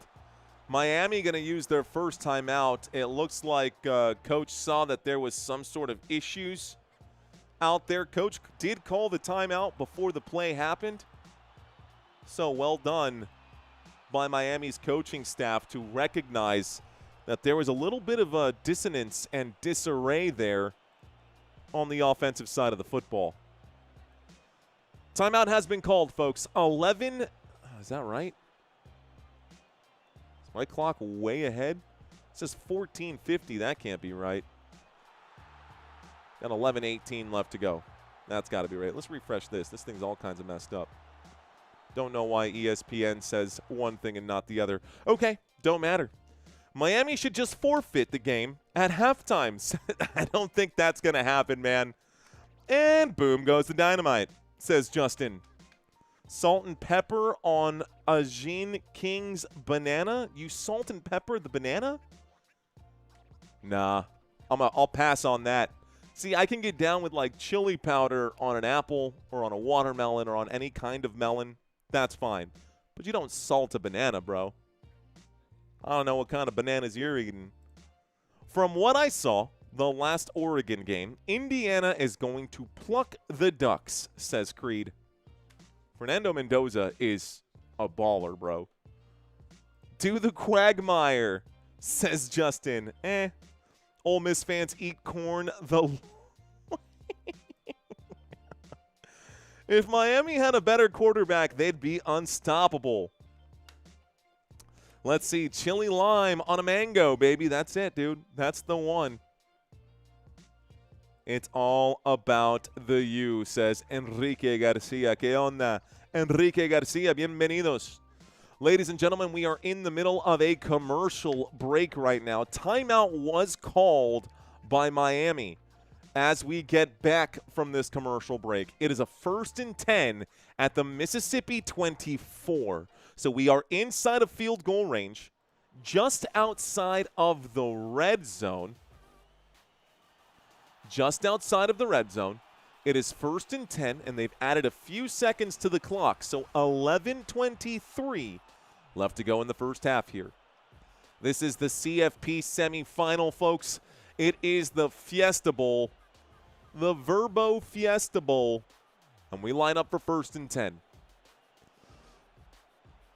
Okay, Miami has the football. It's a pistol formation here. Carson Beck waits for the motion to happen as we get a man going into the slot. He'll turn around and hand this off. So Carson Beck will hand this off to Sharmar Brown, and Brown will pick up about 3 yards, maybe 4 on the play. It brings up a 2nd down now. Clock is ticking. Brings up a 2nd down and 6-ish. Hope this isn't stuck. There we go. Call it a 2nd down and 7. 2nd down and 6, 2nd down and 7. Football at the 21. 21-yard line. Miami in enemy territory. Looking to the left, throwing to the left. Deep shot to the end zone. It's broken up. Good defense this time by Jalen Braxton. That pass to the left-hand side. Intended receiver again, Malachi Toney. Braxton step for step with it. He puts his arm up and blocks the pass. This brings up a 3rd down. It also stops the clock here. So the incomplete pass will stop the clock. It's a 3rd down and 7. It was a shot to the end zone. I like the aggression, but they've got a ways to go. Okay, shotgun formation from the 21-yard line. 2 receivers to the left, 2 receivers to the right. Here comes the snap. Carson Beck will check it down. This check down. Ooh, breaking past a man. Way to break the tackle. Let's go. Malachi Tony was dead to rights. He got wrapped up just 2 yards past the line of scrimmage here on 3rd down and 7. He broke past the tackler and managed to find his way in. No way, man. Suntarine Perkins. That's not going to look good, buddy. Not on your record to let him slip past you like that. Well done by Malachi Tony. We are inside of the red zone. It's 1st and 10. We line up at the Mississippi 13-yard line. Pistol formation. Miami with the football. At the 13-yard line on the right hash with 10 minutes left to go. It's a handoff to the running back. They push this inside the 10. Mark Fletcher will pick up about 5 yards, and it brings up a 2nd down and 5. 2nd down and 5 inside of the red zone now. This Miami football team is very good inside of the red zone. By the way, the man who took the hit, Elijah Lofton, earlier on this one, the 6'3" sophomore, got blown up, and he's now being carted off into the locker room. Him aside, it's 2nd down and 5. From the 8-yard line, a handoff up the middle here, takes it to the 5-yard line. It's a 3-yard gain, and it brings up a 3rd down and 2. 9:04 left to go. It's 3rd down and 2 at the Mississippi 5-yard line. Miami knocking on the Ole Miss door. Miami knocking on that Ole Miss door. 8:42, 3rd down and 2, shotgun formation. 2 receivers left. Jumbo set formation here as well. It's going to be a handoff to the running back on 3rd down and short inside the line to gain, just shy of the end zone. It's a 1st and goal coming up here. Not enough to find the paint, but you know what? It's 1st and goal at the 2-yard line now. 1st down, Miami. Miami is now literally 2 yards away from taking the lead. 8:07 on the clock. It's 1st and goal. The Ole Miss Rebels looking for a way to get a stop right now. They're going to need probably 4 here at this point. 1st and goal, an I formation. Here's the snap and a handoff. A slip in the backfield here, trying to get back up, but he goes down. That's not going to work out. It's Sharmar Brown who loses a couple yards. It brings up a 2nd down and goal. And it looks like Ole Miss is going to get away with one right there. This will back them up 2 yards, folks. Miami loses 2 yards on the play. 2nd and goal at the Mississippi 4-yard line. Matt, thanks for subscribing, brother. I just saw your name pop up over here. Okay. We've got ourselves an I formation. A lead runner here. He's going to dive for it. I think he's in. It's Sharmar Brown. Touchdown, Miami. And the Miami Hurricanes will score a touchdown here. 4-yard touchdown plunge for Sharmar Brown means that Miami goes up 9-7 after the touchdown. Let's go ahead and put some points on the board. The score is 9-7. And I guess we'll see what happens there. What a dive for that goal line. What a play. 15 plays, 75 yards, 7 minutes and 41 seconds taken off the clock there. The extra point attempt is up and good, and the score is now 10-7. Okay. So, how do you guys feel about that? It's 10-7 now. We got a game, man. We got a game. We'll reset. And it's going to be Ole Miss football. Okay. Let's see. I knew it. It's rigged, says I love my playful cat. Malachi, Tony, just a beast on that run. Yes, Tony, spell it right. T-O-N-E-Y. Hey, Tony. I like the things you do. Hey, Tony. Too bad he's not a Tiger. Would have made more sense if he was. Let's see. 90s when Notre Dame versus Miami was convicts versus the Catholics. That's funny. Okay. So, what we've seen so far in this game, we've seen quite a bit in this game, folks. These two quarterbacks head-to-head right now. These two quarterbacks head-to-head right now, man, I tell you what, when we take a look at the stats for today's game alone, it doesn't look like this. When we take a look at the stats for today's game alone, it definitely does not look like this. Carson Beck today has completed 10 of 14 for just 82 passing yards, 0 passing touchdowns, and 0 interceptions. When we look at the other side, Trinidad Chambliss has completed just 2 of 3 passes. We're midway through the second quarter. He's only attempted 3 passes and has a total of 8 passing yards. That being said, the running game, the ground game, has been pretty good. And Lacey does have a rushing touchdown and a 75-yard touchdown run, which takes a lot of the pressure off of your quarterback. Mike Freeman, thank you very much, sir. Ladies and gentlemen, our last play that we just watched was a touchdown for the Miami Hurricanes. They are now up 10-7, and there's a lot to talk about. But if you like the play calling, please do me a favor, smash the like button. If you like the way I'm calling this guy, smash that like button, and just know that this is my schedule for the week. I'll be live tomorrow covering the Oregon Ducks and the Indiana Hoosiers. I'll be live on Saturday doing both wild card games. It's actually Saturday, January 10th, not 9th. So Saturday, January 10th, I'll be live for both of those games. Then on Sunday, there are 3 games, folks. I will be covering all 3 of these wild card NFL games. And I'll be live on Monday as well to finish up wild card weekend. This is the schedule for the wild card weekend. If you guys are enjoying this, man, I know we say it all the time. Just be sure to smash that like button and subscribe if you haven't already done so. Maybe this is your second or third time watching. If it is and you're not currently subscribed, what are you waiting for, guys? We're on a mission, and honestly, we're running out of time. Would love to get to 100,000 subscribers before the season is over.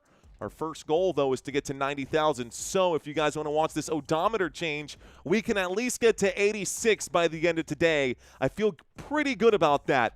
That being said, I'm not going to beg for anything. We're going to earn it. Here comes the kickoff. Miami sends this over to the Ole Miss Rebels.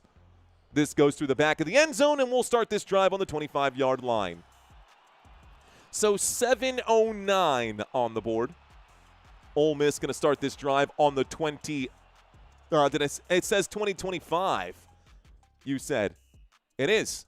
I mean, it's the 2025 season, right? 2025, 2026 season. I guess you could call it 2026 Wild Card Weekend. Should I hyphenate that? I mean, I guess I could. King McDuffie. All of the accolades for now will go down in the 2025 season. Therefore, I call it the 2025 Wild Card round. So, hope that didn't confuse anybody too much. Okay, 1st and 10. Ole Miss with the football. Trinidad Chambliss takes the snap. He looks to the right. He'll throw to the right. The catch is made in the backfield. This will result in maybe a let's see where the official marks this. That looked like a 6-yard pickup on 1st and 10, and this will bring up a 2nd down. So 2nd down and 4. Catch is made in the backfield. Looks like the receiver on this one, Logan Diggs, makes the grab for 7. 2nd down and 4. Here's the snap and a handoff to the right-hand side. Looks like Logan Diggs gets it again. Logan Diggs, another carry for him. Let's update the jersey number because on my notes he's wearing 22 and on the field he's wearing 26. That should be good for a 1st down for Ole Miss. They keep this drive alive. 1st down for the Rebels. Rebels move the football to the 38-yard line. It is 1st and 10. Trinidad Chambliss takes the snap. Oh, it is 22, not 26. I was right the first time. Looks to the left, throws to the left. Dangerous looking throw. This pass intended for Stribling. There's a flag on the play, so let's stop the clock. Find out what this is. Personal foul. Roughing the passer. Defense number 5. This will go down as a 15-yard penalty and an automatic first down for Ole Miss. So roughing the passer here. Oof. Against Miami, multiple flags came in on this play. So bad play for Miami. It does advance the Rebels across midfield to the Miami 47. 1st and 10 at the Miami 47 for Ole Miss. We're across midfield here with 6:11 left to go in the first half of this game. Chambliss takes the snap. The blitz comes in late. He finds a man upfield. The catch is made. Harrison Wallace takes it inside. Looks like inside the 30 for a 17-yard pickup here. Yeah, he goes down just shy of the 25. This could be a 20-yard gain right now. Down at the Miami 27, it's a first down. Ole Miss. 1st and 10. 27-yard line. A look to the left. A broken tackle here. This time it's Winston Watkins who makes the grab. This will be a 4, maybe a 5-yard pickup. It's a 2nd down and 5. And we are just outside. Call it a 2nd down and 7. Excuse me. 3-yard gain. Miami 24-yard line. Logan Diggs is the running back in on the play. Logan Diggs gets the carry. He bounces off Keontae Scott, and Scott manages to wrap him up on the 2nd surge, brings him down for a gain of just 1 here, and it brings up a 3rd down and 6. Football now at the Miami 23-yard line. Great stop there by Keontae Scott of the Miami defense. They're still considering this a no gain, so it's actually a 3rd down and 7. We are still ticking away here. Chambliss tries to hard count. He gets it on 2. Pressure coming in. He's being chased down by Bain. Gotta throw this away. It's incomplete. Great stop. Great pressure by the Miami defense. This brings up a 4th down and 7 at the Miami 24. So I think it's time. To kick that field goal. This should be a 42-yarder from here. See if Ole Miss can knock this one back. So Ole Miss going to get a chance at a 42-yarder. Let's see if he puts this one back. Great job. Good pressure. Hurried there by Bain, Ruben Bain Jr. They line this up from in between the hashes. The kick is up. The kick is good. And we get points on the board. So 3 points there. The field goal is good, and we are all tied up at 10-10. Ole Miss, Miami. Okay, we got a game, folks. We got a game. It's a good one right now. Ole Miss carrying the SEC. Hey, we've got Eric Lake Havusa saying, hey, Mario, pour me a scotch, says Eric. Not today, my friend. Not today. This game, in my opinion, this game and tomorrow's game, way too big to not be like laser focused on this play calling. We've also got an extended halftime today as well. Y'all know how that goes. Let's see. Go back to Florida Gatorheads, says the real BP Earthwatch. Carried the SEC without a coach, says Nux Nostalgia. Nobody getting dodged so far. Let's see. What's going on, Savage? Gosh dog it, says Nux. Whoops. Let's actually do something else here really quick. There we go. Okay. Good morning from Manila. What's going on? The Thrilla in Manila. Welcome in Manila. Hi, Trinidad Chambliss is going to win, says S. Zen. I have a TV in the bathroom in case of emergency, says Jeremy. Okay. All right. Let's go Rebels, says Truth Time. All right. So the 2-minute warning is almost here. Why no late hit flag on the sideline, says Mark. I actually didn't see that. 86K. Let's go. Thank you, ladies and gentlemen, for helping us continue to grow. Onward and upward. 87 is the next goal, but we'll get there. We'll get there in time. We got there, bro. 86. It's there, my friend. I'm your 86, says S. Zen. Let's go. Also joining from Manila. Okay. Mario roots for Miami, says Roy Williams. Nah, I don't root for either of the team. How did you not see it? Are you blind? Says PNW. I'm blind. I'm deaf. I want to be a ref. That's it, man. You have a good light, says the Gilbilly. Thanks, Gilbilly. That's, I mean, it's just the way we are. That's just the way it is. Things will never be the same. Okay, guys, if y'all are new to this channel, as you can tell, I'm a bit of a personality. I'm not your normal, boring guy who just stands up here and just waits for the game to happen. I try my best to keep y'all entertained and engaged, especially during these commercial breaks. This commercial break is almost over, and when we get back, we are going to have a kickoff from Ole Miss. They're going to kick this off to the Miami Hurricanes, and Miami will get a chance to start yet another drive. We have 4 minutes and 42 seconds left to go in the first half of this game. At halftime, we will do a trivia quiz, and then after that, we'll start our second half. Only one game today, folks. Here's the kickoff. This goes up, up, and away. And Miami going to let this go through the back of the end zone. I'm holding out, says Dr. Detail. I want to be number 100K. Thank you very much, Mr. Derek Davis. I appreciate you, sir. Mario, who is your college team, asks Michael Ryan. Michael, I'm from San Antonio, so I like UTSA, but more on the big boy level, I like UT Austin. Are you not entertained, says Denver Gator. Ladies and gentlemen, I am stepping away from the chat right now. Someone said it's time. Oh, man, it's our Beatles fan right now. Not just yet. Not just yet. By the way, total time of possession, 19, almost 20 minutes for Miami, just 5 minutes for Ole Miss.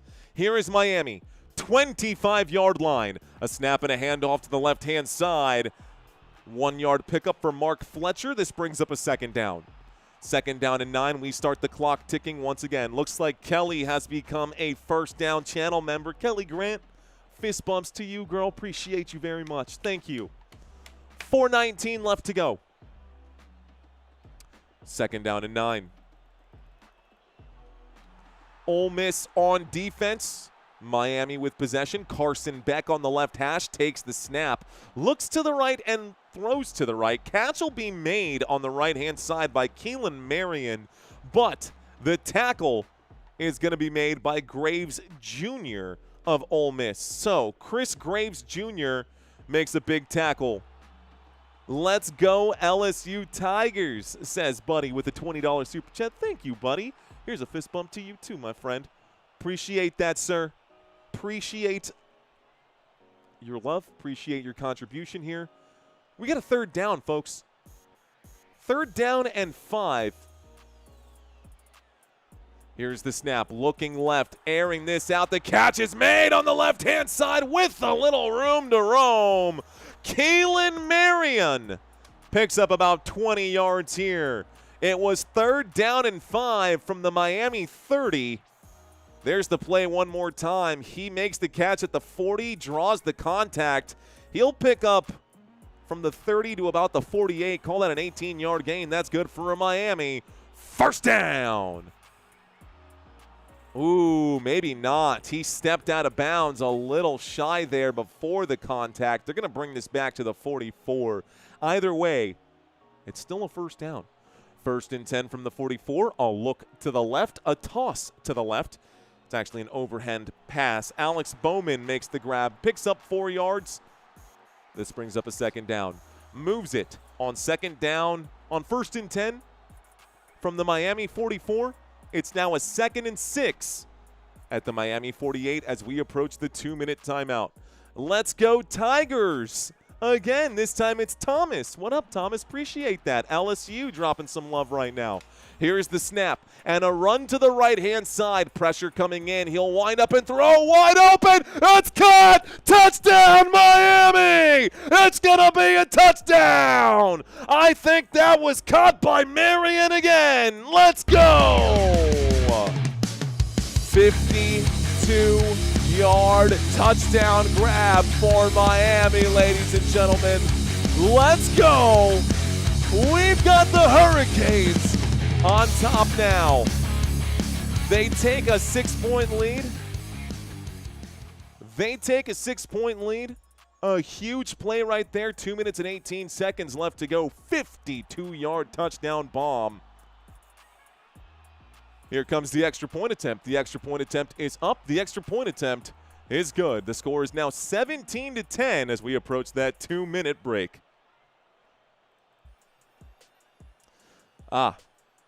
Tamara says possession arrow. Anyways, Miami just scored right there. Appreciate that, Tamara. Was that a touchdown? No, I just decided to play that music because that wasn't a touchdown. Of course that was a touchdown. The score is 17-10. I just decided to blow everybody's minds and change the entire pace of the play calling because nothing important happened. Come on, bro. Of course that was a touchdown. Huge play right there. Incredible throw by Carson Beck. Incredible throw by Carson Beck. Keelan Marion makes another grab today.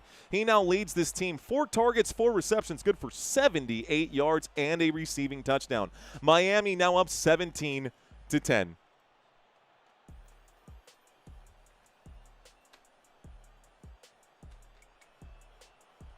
Okay.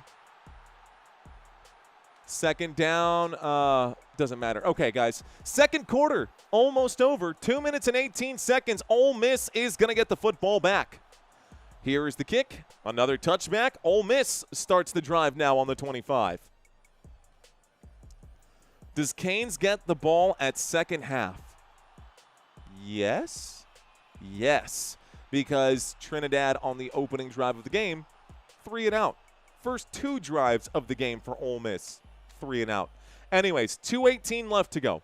Miami just scored a 52-yard touchdown bomb.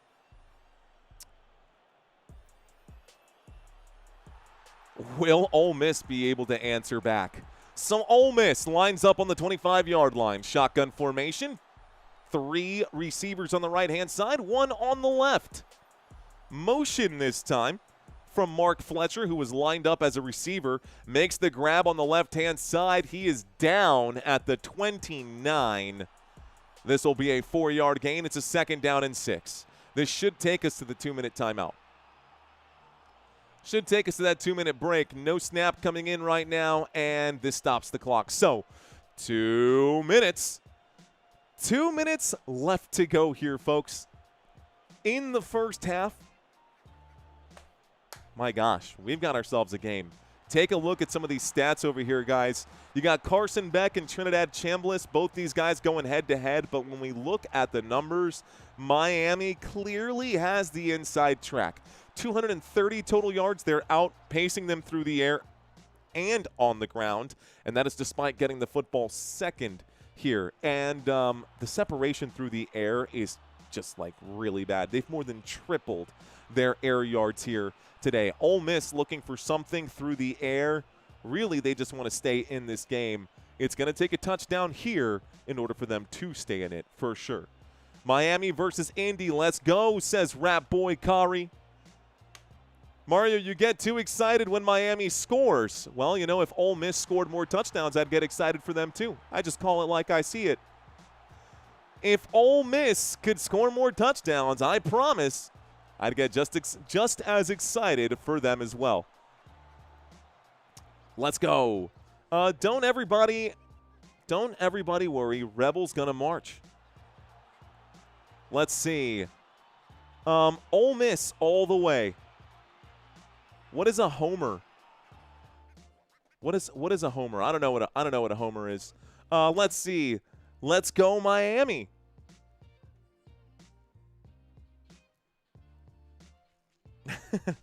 It says, pretty clear that you'll always be a YouTube guy. You're a homer. I don't know if that's a good thing or a bad thing, but yeah. I mean, I'm totally fine always being a YouTube guy.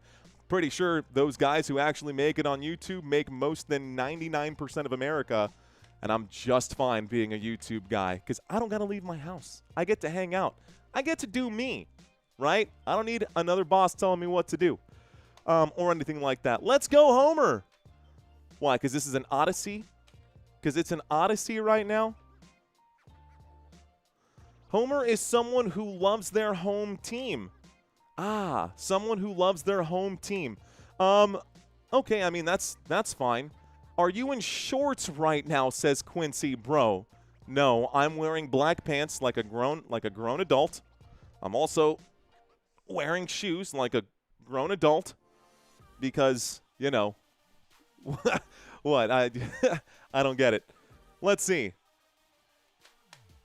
Anyways, Miami all the way. Miami all the way is what I'm reading in the comments area. Again, I just want to see a good game, guys. That's all that I care about. I don't have a horse in this race. I don't. May the best team win. And the team that performs better, naturally, you're going to get a lot more excited for if they're actually scoring the touchdowns. In this case, it's Miami right now. Maybe that will change by the end of this drive. Okay. 2nd down and 6. Shotgun formation, motion on the field. We wait for the snap from the 29-yard line. Here it is. Here is the handoff, and up the middle they go. On 2nd down and 6, that looks like a 3-yard gain. This will bring up a 3rd down and 3. 3rd down and 3. It starts the clock after the 3-yard pickup. Logan Diggs gets the carry one more time for the Ole Miss Rebels. Ole Miss has possession. 1:41 left to go in the first half. Shotgun formation. Waiting for the snap. Trinidad Chambliss takes it. Ooh, it's a direct snap instead. Not to Chambliss, but instead to Logan Diggs. And Diggs goes forward on 3rd down and gets nothing. It brings up a 4th down with 1:24 left to go. And it looks like might be time to punt. 4th down and 2, direct snap to Logan Diggs. We might see Miami score again. So, again, I don't know how I'm supposed to get excited for that for Ole Miss. Sorry that I'm not, but do better? 1:24 left to go. 4th down, time to punt. Ole Miss going to send this over to Miami. By the way, timeout has been called by Miami, so no action here right now. No action here right now.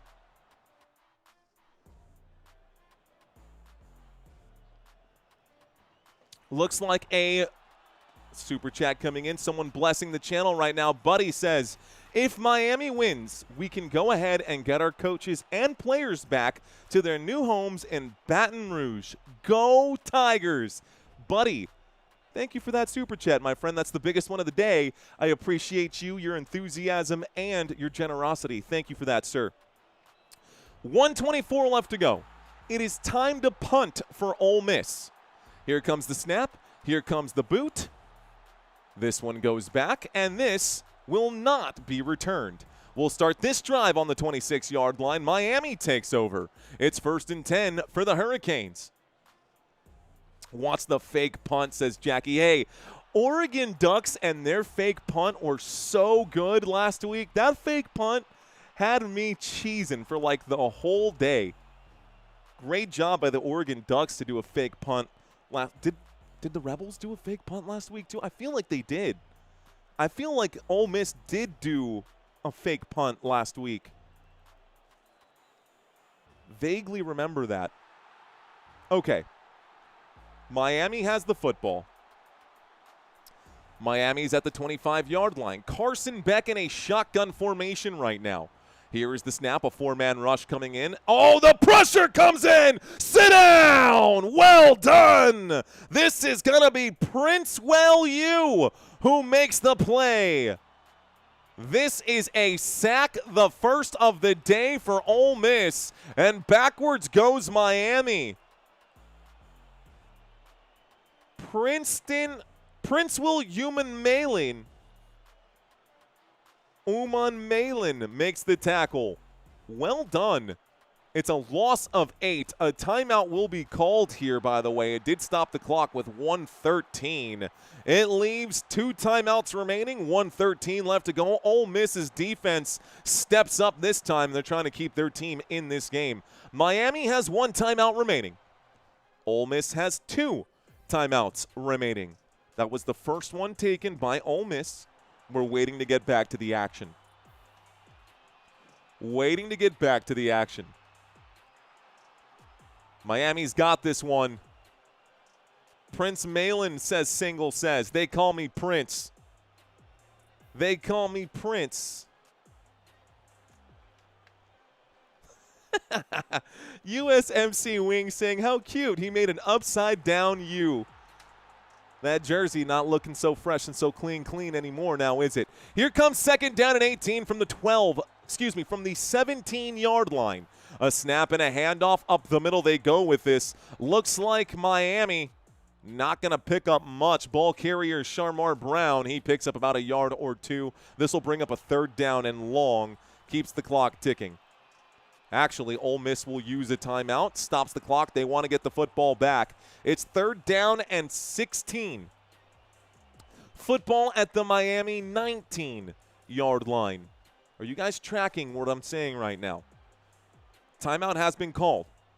Miami looking at a possible 3-and-out right now. There are 70 seconds left to go in the first half of this game.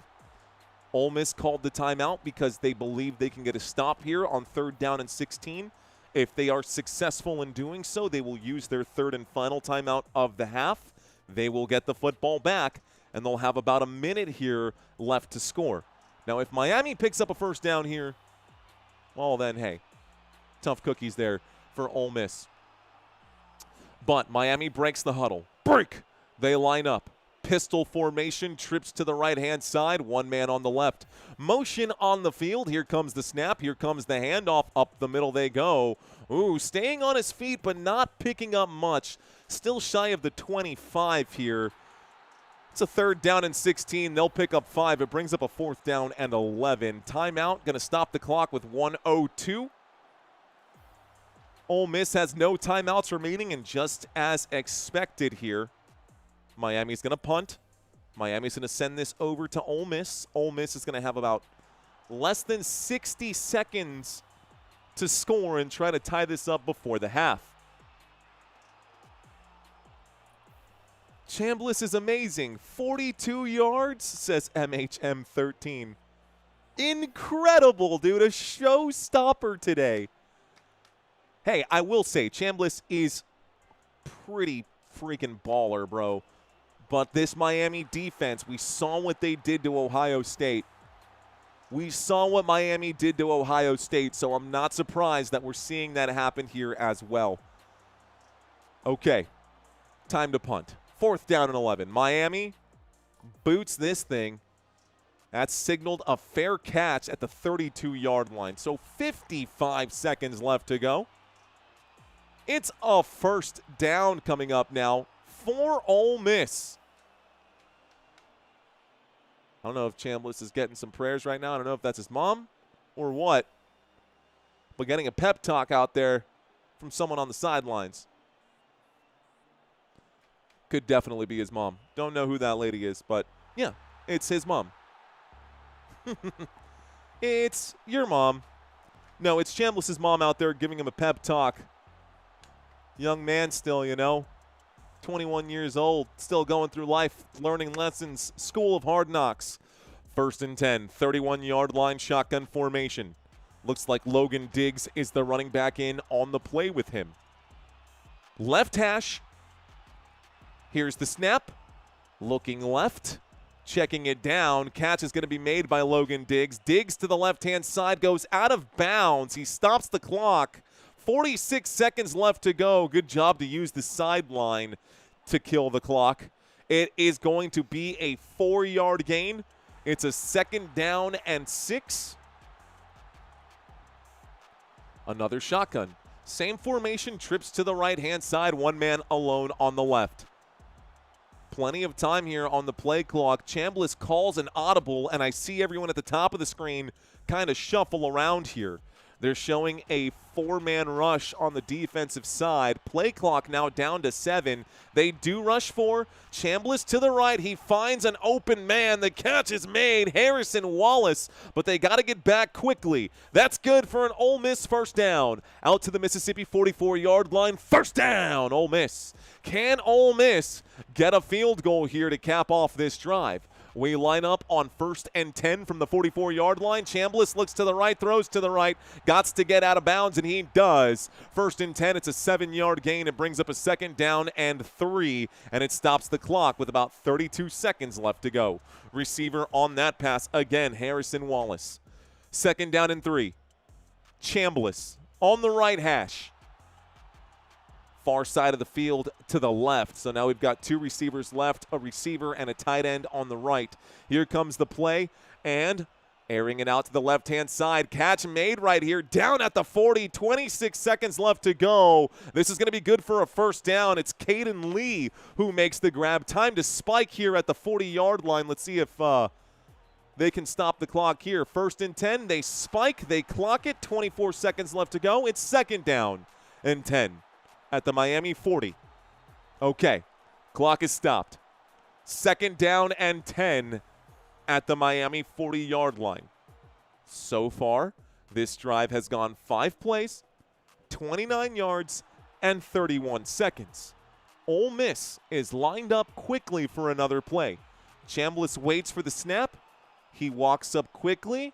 And it looks like the final timeout is going to be taken here by Miami. So final timeout taken by Miami.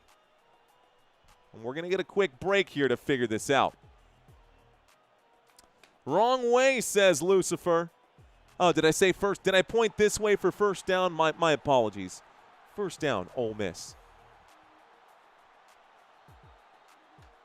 Okay. Am I getting nervous about what, Scott? 10 yards, field goal, half, says J.B. Bush. P.J. Bush. P.J. Bush. What up, P.J.?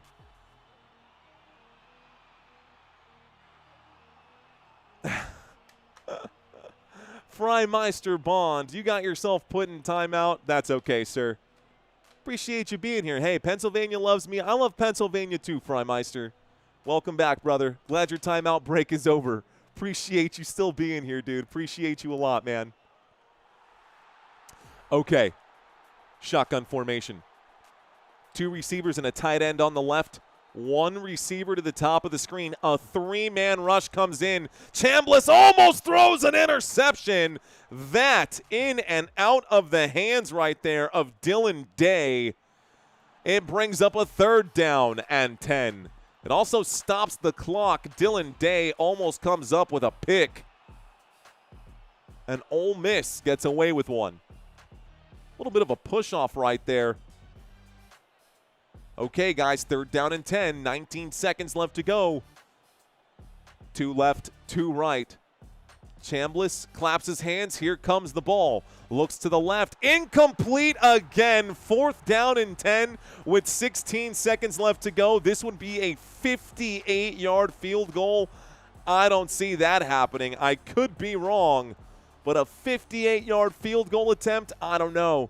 They are lining it up here. We do have a place kicker coming out. Oh, no. They're kicking this? Okay, so Lucas Carneiro waits for the snap. Here comes a 58-yard field goal. The kick is up. It's got enough. It's good. Wow, I cannot believe he knocked that back from 58 yards. What a leg. What a leg. 11 seconds left to go. And this dude can kick. Oh, my gosh. Okay, bro. NFL looking your way. NFL looking your way, big dog. Well done. A 58-yarder. And you know what? That kick had 5 extra yards to go. That kick had an extra 5 yards on it. Okay, it's a 4-point game. Time to kick this off and send it over to Miami. Next stop, NFL, says Raider Guy. That's what I'm saying, man. Hey, we got a new First Down channel member. Shout out to Tim Ranger. Welcome to First Downs, Tim. Appreciate you, sir. Okay. Time to kick off. The score, 13-17. Miami up by 4. The kickoff, and Miami now has possession. It's a squib. This goes out of bounds. Oof, not what you wanted. This kick goes out of bounds. And, yeah, so that means we're going to start this drive on the 40-yard line as the out-of-bounds kick goes against Ole Miss. Miami takes over at the 40. No timeouts remaining. You might as well take a shot, right, Coach? You might as well take a shot. What's up, JT Rice saying Ole Miss? Looks like Arisa, new here watching from work. What's up, Arisa Behringer? Thanks for checking in. Ladies and gentlemen, in victory formation, we're going to roll straight into our trivia quiz. There is the final knee. I'm going to reset this. I'm going to reset that. When we get back, it will be Miami who has the football to start the second half. So Miami will get the football to start the second half. We're not going to waste any time here, guys. We go into halftime. Matter of fact, I'm going to put 25 minutes on the board. My guess is that it's probably going to take even longer than that because college football. Either way, we're starting it. Okay, guys, let's do our trivia quiz. All right, ladies and gentlemen, it is time for trivia. I'm going to ask y'all a series of questions. It is your job to just, I don't know, do your best and forget the rest. We're here to have some fun, so no penalties for wrong answers. Let's start with question number 1, guys. Who was leading the Hurricanes in receiving touchdowns entering today's game? Receiving touchdowns entering today's game. Receiving touchdowns entering today's game. Actually, let's take a look. What do you guys know about this? This is actually incorrect. That should say rushing. This should say rushing. I promise you that the answer is neither of these guys. Question number 1. The most rushing touchdowns goes to Mark Fletcher. The most rushing touchdowns goes to Mark Fletcher. Oof. Question number 1 on the big bowl game. No good. That's not a good start. Let's go to question number 2. Okay, question number 2, guys. Who was leading Ole Miss in sacks entering today's game? Is it Prince? Is it Cam Franklin? Or is it Will Eccles? Who was leading Ole Miss in sacks entering today's game? A, B, or C? A, B, or C, guys? A, B, or C? Who was leading Ole Miss in sacks entering today's game? Well, the sack leader for Ole Miss was Princewill Umanmielen, and he has 8 sacks coming into today's game. Cam Franklin with 5, and Will Eccles with 4.5. So, Prince U, A, is the correct answer. How are we doing so far? How are we doing so far? Question number 3 coming up, guys. Who holds the all-time record for receiving touchdowns in Hurricanes franchise history?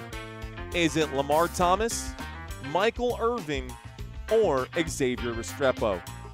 A, B, or C, guys?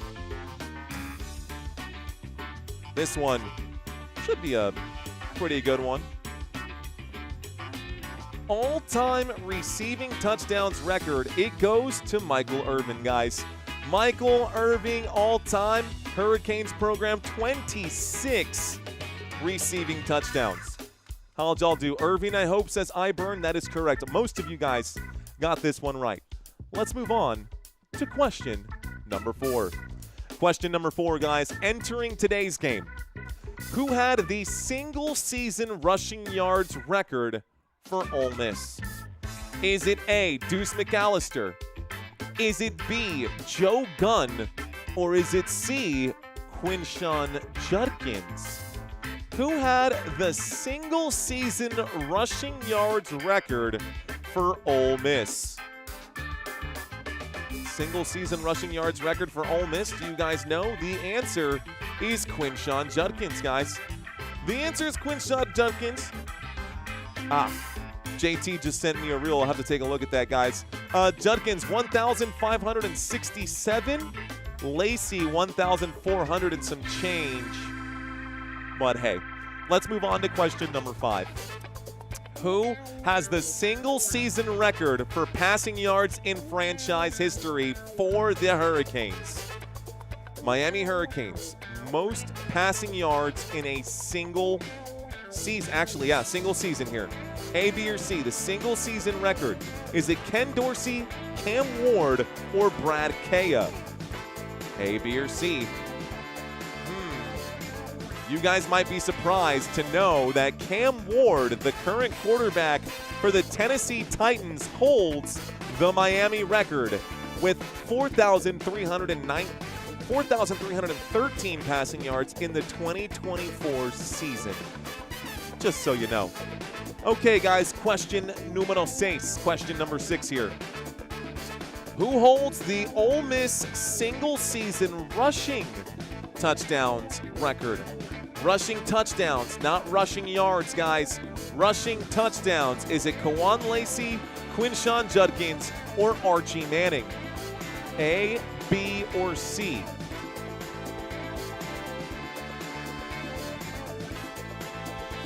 Guys, the answer to this one, it's kind of insane. An insane number to really think about here, guys. Kawan Lacey has 23 rushing touchdowns. 23 rushing touchdowns. Kawan Lacey head and shoulders above everybody else. Head and shoulders above Quinshon Judkins and Arch Manning and everybody else. So let's move on to question number 7. Before this season, when was the last bowl game that the Hurricanes won? Was it back in 2006, 2011, or 2016? Before this season, when was the last bowl game that the Hurricanes won? A, B, or C? The Miami Hurricanes last won a bowl game on December 28th, 2016. They defeated West Virginia 31-14, snapping a 3-game bowl losing streak at the time.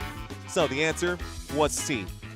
Question number 8, guys. Still, that was like 10 years ago. So, on January 2nd, 2025, Ole Miss beat which team in the Gator Bowl? Was it the Blue Devils, the Indiana Hoosiers, or the OSU Cowboys? The Rebels? This was January 2nd, 2025. That was 6 days ago. Is that right? This can't be right either. Is that right? Am I tripping?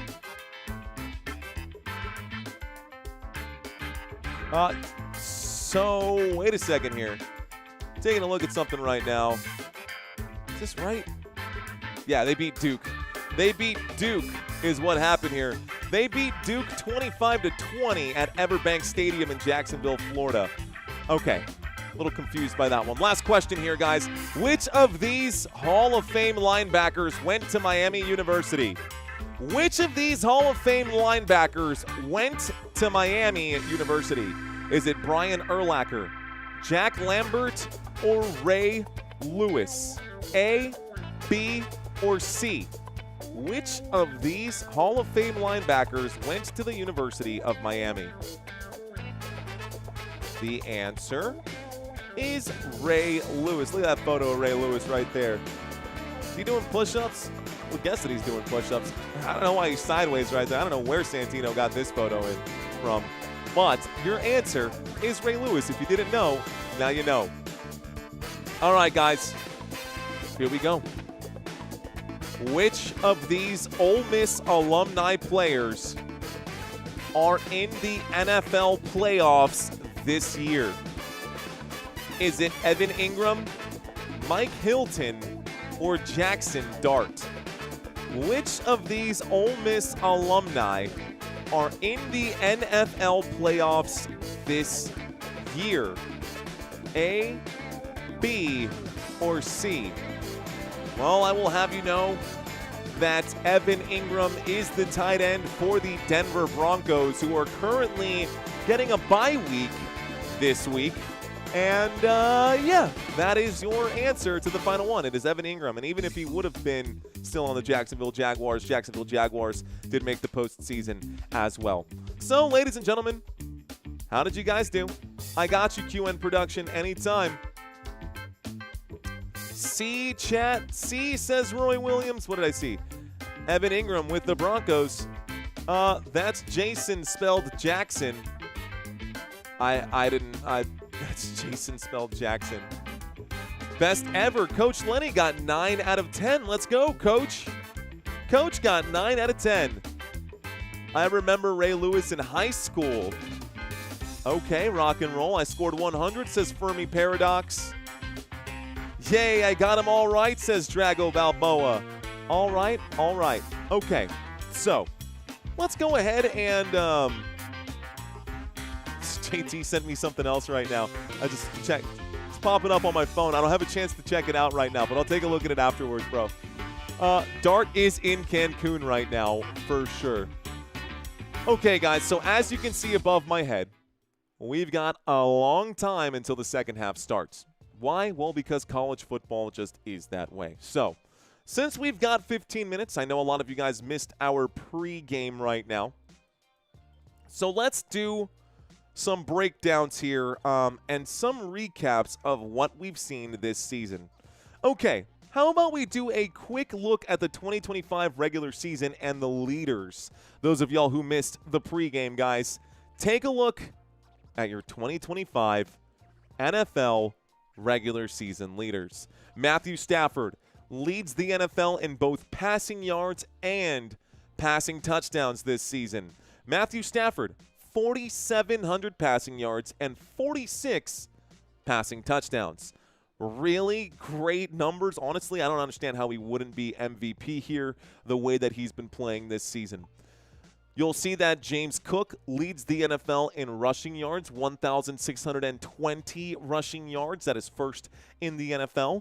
Jonathan Taylor leads the NFL in rushing touchdowns with 18 rushing touchdowns. Jackson Smith in Jigba, 1,793 receiving yards. That is first in the NFL. And, of course, if Matthew Stafford has the most passing touchdowns, you would assume that one of his players has the most receiving touchdowns, and they do. It is Devontae Adams, who, despite missing games this season, has 14 receiving touchdowns. Shout out to Myles Garrett, who broke the NFL single-season sack record, 23 sacks during the 2025 regular season. 2025 regular season, you saw that right there.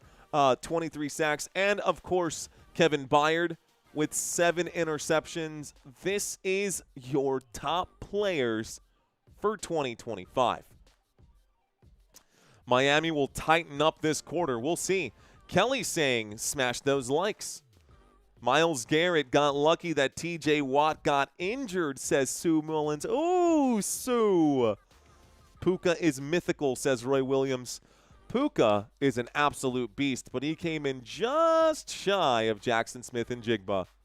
I thought this was college, says AZ Merce. Yes, this is college, but you know what the goal is for all these college players? To get into the NFL. That is their goal. That is why we also have the NFL draft order. The NFL draft order is as follows. You'll notice that there are some changes here, guys. Look, Fernando Mendoza, we'll see him play tomorrow. He could very easily be a Las Vegas Raider. Right now, we're literally looking at Ruben Bain playing for the Miami Hurricanes. He could easily be a first-round pick here for the New York Jets. You know what I'm saying? So, if you are into NFL football, if you're into college football, your hopes is that your favorite players end up on one of these rosters. For those of you watching right now, let's do a quick question. The score is 17-13, by the way. Someone just asked what the score is. The score is 17-13, Miami with 17, Ole Miss with 13. And honestly, I could probably bring this in right now as well. Let's do a browser. NFL scoreboard. Probably bring this out. Probably be just fine to leave this here above my head. Cool. So now you guys can see that for now. I'll just leave this up for here. Anyways, talk to me. What number is your NFL team? What number is your NFL team? What number is your NFL team? Now, just so you know, you will also notice there are only 24 out of 32 teams on here. Why? Well, because I'm not going to shrinky dink to where you can't see it. I've got number 11 right here, Miami Dolphins. Dolphins got the number 11 pick in this year's draft. Someone said number 1, Las Vegas Raiders get the number 1. Looks like DJ Jean at number 9. DJ Jean, Kansas City Chiefs are going to get the number 9 overall pick in this year's draft. That's dangerous for Patrick Mahomes. He could be looking at a wide receiver out there. We'll see which way they go. No Texans, says Key. That is correct, Key. Kaiser, that's because the Houston Texans have too many wins. Number 12, my Dallas Cowboys. I love my Dallas Cowboys. We have not just 1, but 2 first-round picks, guys. Dallas Cowboys have the 12th overall pick and the 20th overall pick as well. You'll also notice that the Colts have given up their pick to the New York Jets. You'll also notice that the Falcons have given up their pick to the Los Angeles Rams right there. So how about that? Number 19, I see 19 checking in, Carolina Panthers. 20, Michael checking in. That would still be the Dallas Cowboys, not the Green Bay Packers. The NFL, the National Felon League, I don't know. 12 and 20, I like it. Whittington is now listed as questionable, says AZ Merce. Let's see, 2 picks, Big Dallas. Let's go, Kelly. I'm with you. So, okay. Now, I feel bad for anyone who gets picked up by the Jets, says Sue Mullins. Yeah. Rebels tonight, says Roy Williams. Okay, so I'm trying to tie all of these concepts together here, guys, right? So taking a look at this, keep an eye on your team number, right? Just whatever your team is. I know there's thousands of people watching this right now. Just keep an eye on that. Let's talk about it because I want to drive the point home right now. For the Hurricanes, we have players who will be getting drafted in this year's draft. Ruben Bain Jr. is expected to be a top 5 draft pick. These are some of his numbers right now. You can see in 2025, 45 total tackles, 8.5 sacks. He had 1 forced fumble, 1 interception, leading Miami this season. Leading Miami, Ruben Bain Jr., a player who will likely end up getting drafted in this year's draft. Not the only one for Miami. Also, offensive tackle, number 61, Francis Mauigoa. You can see him here, also projected to be a first-round offensive lineman. If your team was in that pick area around number 19, let's see how well they can protect Carson Beck today. Let's see how well Francis Mauigoa can protect him on that right-hand side. Guys, a huge man, 6'6", 335 pounds, a 3-year starter at right tackle, another possible first-round pick. I'm not just saying these things to say it. It's coming, man. The draft is in 3 months, dude. The draft is right around the corner. 4 months. It's right around the corner, right? We're going to get combines here any day once this is all over, once the NFL season is over. I'm just trying to get everything in order now. Not the only other player here, guys. We've also got Akeem Mesidor, who's probably the last player. Now, he is projected to be a day 3 draft pick, so where he lands, your guess is as good as mine. But anybody who is a Miami Hurricanes fan will remember this name, guys. Take a look at it. 10 sacks, 32 solo tackles, and 4 forced fumbles this season. 61 college games played. That is a huge addition to any defensive unit. Now, those are the players on the Miami side. Their biggest players for Ole Miss right now.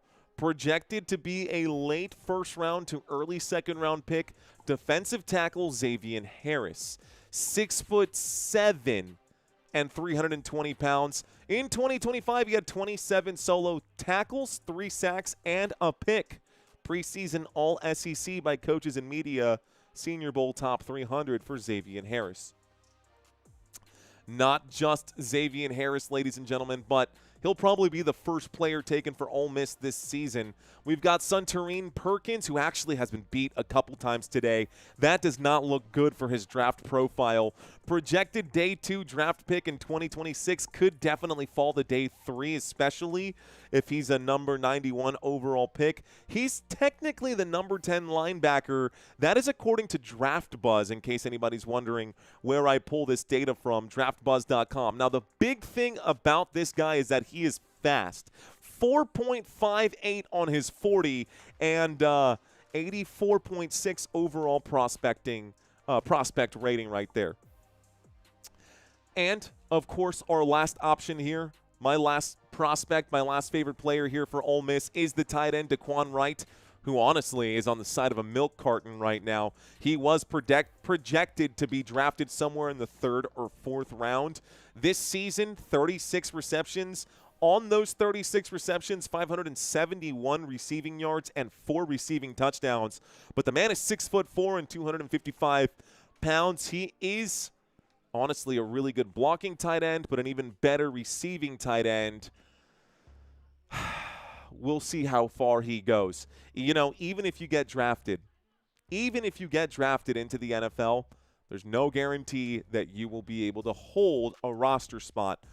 But this year we will be doing the draft, and this year we will be bringing up some more information. Looks like we've got 5 minutes here left until we get to the second quarter. Now, this is me guesstimating.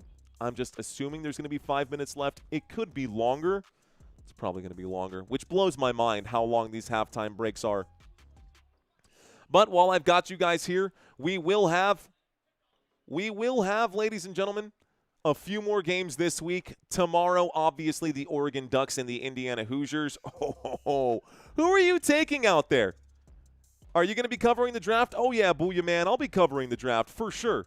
I'll definitely be covering the draft. The Ducks tight end is way better, says Michael Montgomery. The Ducks tight end is way better. The Ducks tight end is probably going to end up doing – you're talking about Kenyon Sadiq. And, yeah, Kenyon Sadiq probably going to end up being drafted way higher for sure. So, you know, Sadiq will be the number 1 tight end, says AZ Mercy. Yeah, I agree with that. I do agree that Sadiq will be the number 1 tight end for sure. And I do have those graphics for tomorrow as well. Don't worry, guys. We did all of our homework. I've got this game today. I've got this game tomorrow. I really like the Indiana Hoosiers to win this whole thing. I think it would be cool, but the Oregon Ducks are looking good right now. Saturday, the 10th, not the 9th. I've got 2 games. The LA Rams at Carolina, the Packers at Chicago. This game will actually be on Amazon in case you're wanting to watch. Then Sunday, January 11th, I got a triple header. Marathon Mario is back, guys. Bills at Jaguars, immediately followed by 49ers and Eagles, immediately followed by Chargers and Patriots. And then Monday night will be the end of the wild card weekend for the 2025-26 season, and it will be the Texans at Steelers. Okay, so got a little more stalling for time that we need to do. Just a little more stalling. We'll turn that off for now. We do have about 3 minutes left to go, according to my calculations, until the second half gets started here, but I don't know. We don't know for sure. Looks like John Maddox saying East Tennessee is in the house. What's going on, Mr. Maddox? Welcome in. Jeff saying Hoosiers. Ivan saying C. Sadiq top 5, says MC. I don't know if he'll be top 5, man. Kyle Pitts being top 5 broke the league. By the way, looks like it is the start of the third quarter now.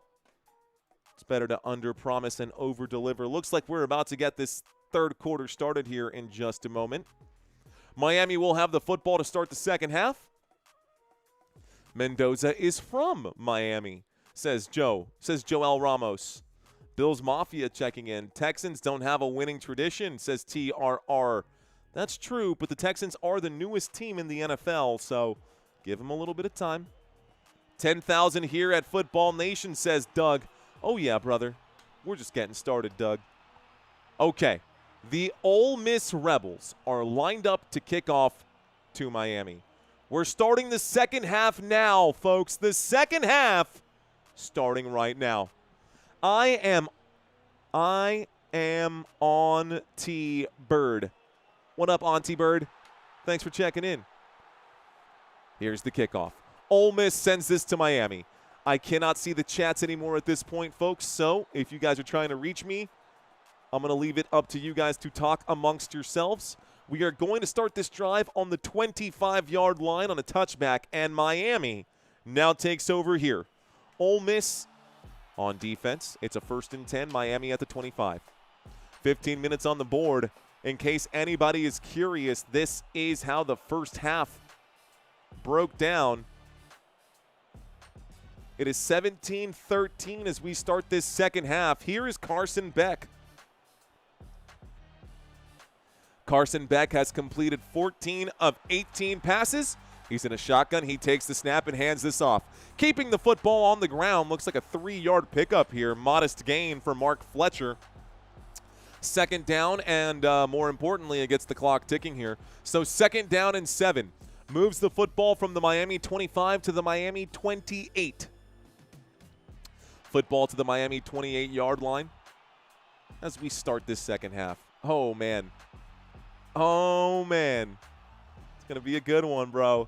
This game is not over. I'm going to try not to cheese too hard right now. Here is a look to the left-hand side. Almost picked off right there. Almost poked away. That pass, no good. It's incomplete and stops the clock with 14:24. Looks like the intended receiver was Keelan Marion, the man who scored that 52-yard touchdown grab earlier. It brings up a 3rd down and 7, and Miami could have a quick 3-and-out to start the second half. 3rd down and 7. 14 minutes and 24 seconds on the clock. A lot of motion on the field right now. Carson Beck doing this, looking to the right, looking to the left. He's in the shotgun. He takes it. He throws quickly, looking for a couple blocks, finding a couple of blocks, and taking this one past the 45. From the Miami 28 to the Miami 47, the catch is made, and this will be Malachi Toney who picks up the 1st down. 1st down, Miami. 1st down for the Miami Hurricanes. Good job on the screenplay here. It was a wide receiver screen. Big boy coming over. Markel Bell, dude, that guy was 6'9". Oh, my gosh. The left tackle is massive. Here's the snap, a little play action. Looking to the right, Carson Beck airs it out. Deep shot upfield. Incomplete, no flags. 13:40 left to go. That pass intended for C.J. Daniels. And C.J. Daniels unable to come down with it. Little bit of contact right there. I think Chris Graves Jr. may have gotten away with a little more contact than is normally allowed. But I don't think it altered the play too much. Plus, I think he might have even gotten a hand to it. So that's close. That is close. But 2nd down and 10, football at the 47 after the incomplete pass. Motion on the field to the top of the screen. Here is a handoff to the running back. And pushing this pile. Wow, getting some help from his friends. Oh, my goodness. Inside the 35 from the Miami 47. That'll be a 19-yard gain. From the Miami 47 to the Mississippi 34. A 19-yard pickup by Mark Fletcher. And Fletcher barely had to do anything. He got pushed by his friends. I get by with a little help from my friends. To whoever wanted that Beatles song earlier. Pistol formation.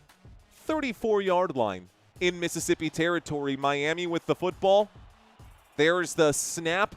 A little flea flicker here. Pressure coming in, though. Getting ripped up and has to throw it away. Has to throw it away. Are they going to drop a flag here for roughing? Or are they going to drop a flag here for grounding? 12:48. Let's see what the officials say. There's a flag on the play. Intentional grounding. Offense, number 11. Oh, man. That's going to be intentional grounding. It's going to be a loss of down. Oh, man, yeah, there was nobody in that area. He just tried to get rid of it. So, grounding against Miami. This will be a 10-yard penalty and a loss of down. So this will bring up, what, a 3rd down and 20 now? 2nd down and 22. 2nd down and 22 right now. 12 minutes and 48 seconds left to go. The football back across midfield. No, my apologies. It's just a 10-yard penalty. It moves them out to the Mississippi 46. It'll be a handoff from the Mississippi 46 on 2nd down and 22. Fletcher gets the carry. He'll pick up a good chunk of yardage here, and Fletcher will do some of the heavy lifting. This will bring up a 3rd down and, I don't know, maybe 10. Let's watch it one more time. Good, strong run to the left-hand side. Takes this football out to the 33-yard line. That's a 3rd down and 8. Good, strong run by Fletcher. 14-yard gain. 3rd down and long. Miami at the 33. 33, not the 32. 33. Shotgun. Motion to the bottom of the screen. Malachi Toney is the motion man. Carson Beck looks to the right and throws this one at basically nobody. The pass is incomplete. This brings up a 4th down and 8. It stops the clock with 11:57. Incomplete pass stops the clock. 4th down coming up now at the Mississippi 33-yard line. It's time to, I guess, kick this field goal. This would be a 51-yarder for Miami. So let's see if they can knock this back from 51. So he's made a 38-yarder today, Carter Davis. Carter Davis lining this one up from 51 yards out. The snap, the kick, it's up. It's going to the right. It is wide right, and it is no good. Miami scores nothing on that kick, and it's a turnover here. 1st down, Ole Miss. Miami, womp, womp, man. Pushes that kick just too far to the right. Tough break. Tough break if you're a Miami fan. Takes us to another commercial break. Welcome to Football Nation, ladies and gentlemen. I am your host. My name is Mario. If this is your first time watching, thank you for hanging out with us today. You are watching the Fiesta Bowl here on Football Nation. Welcome in. What's up, guys? You know what I didn't ask? I never asked who the newbies are. If you are new, I'm too old to be cool anymore, says Doug. Doug, you're not too old to be cool. You're not too old to be cool. What you talking about, Doug? Okay, guys. If you are new, drop 5 emojis. I am looking for the newbies here. We've got, if you are new, drop 5 emojis.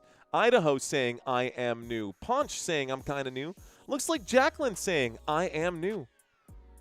New into the house right now, Mr. Parmigiano Reggiano. I feel like I've seen you in here before, Parmigiano Reggiano. Running away from Old Glory, says Adam.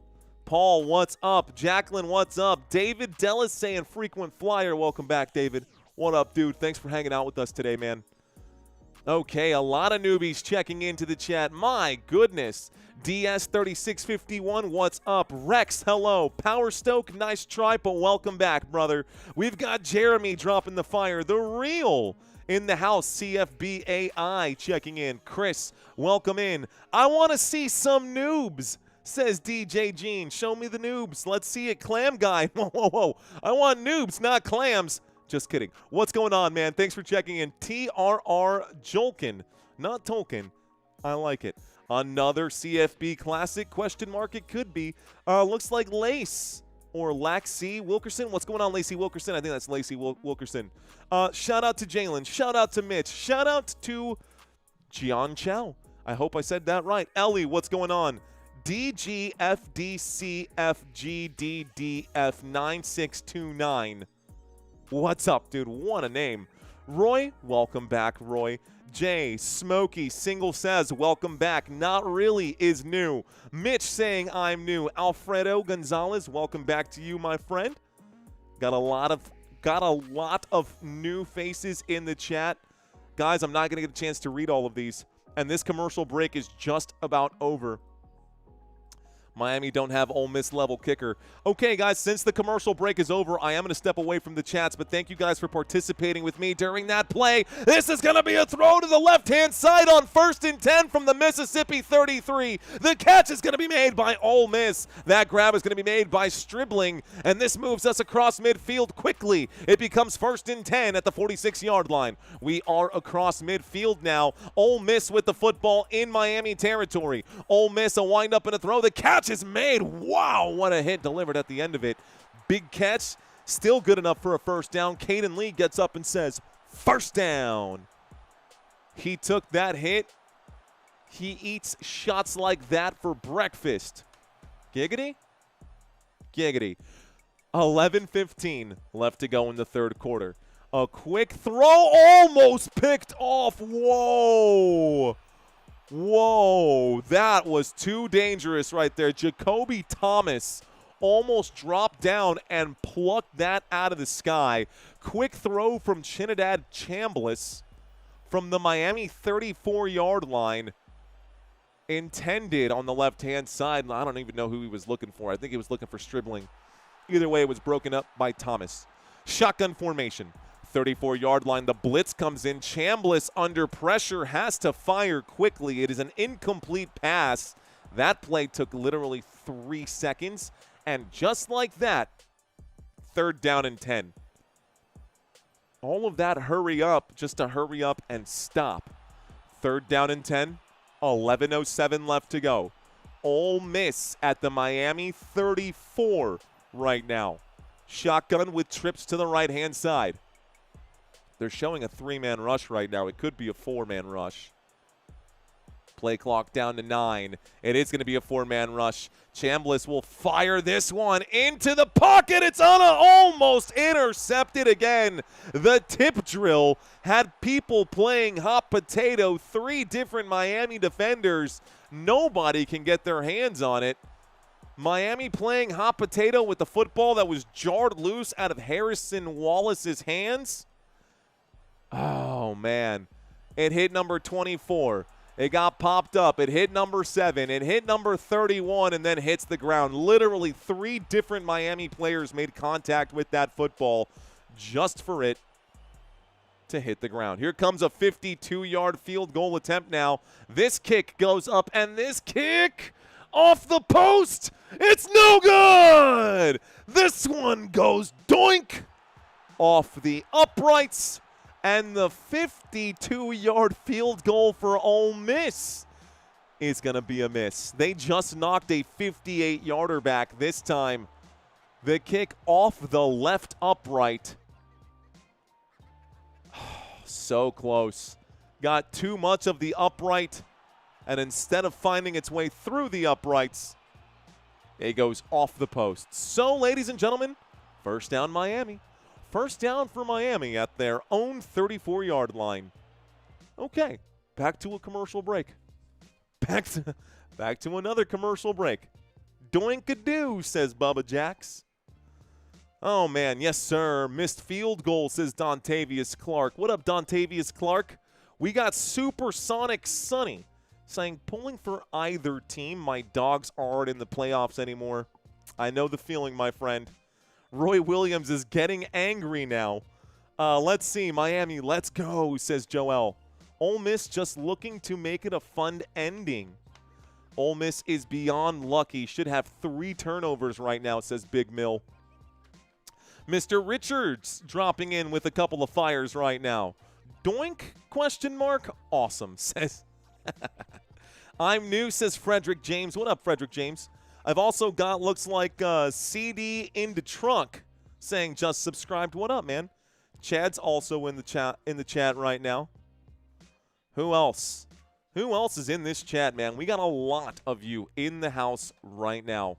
Looks like 12,000 votes on this particular game. Welcome, ladies and gentlemen. 12,000 votes. It's actually more than I think we've gotten on any. I don't think we've hit 15,000 votes on any of our polls this season. Not yet. Not yet, at least. We've got a big game tomorrow.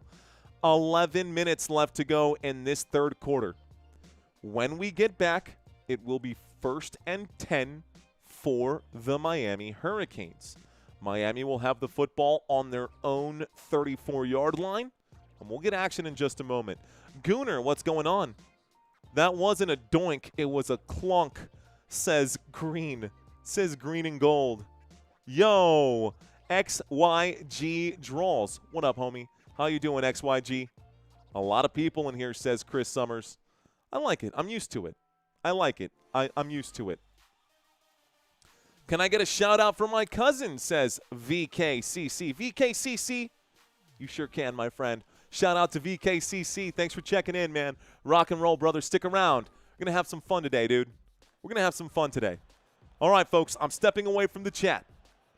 So if you're reaching out to me right now, I literally buried it behind a different window. Can't see what you're saying.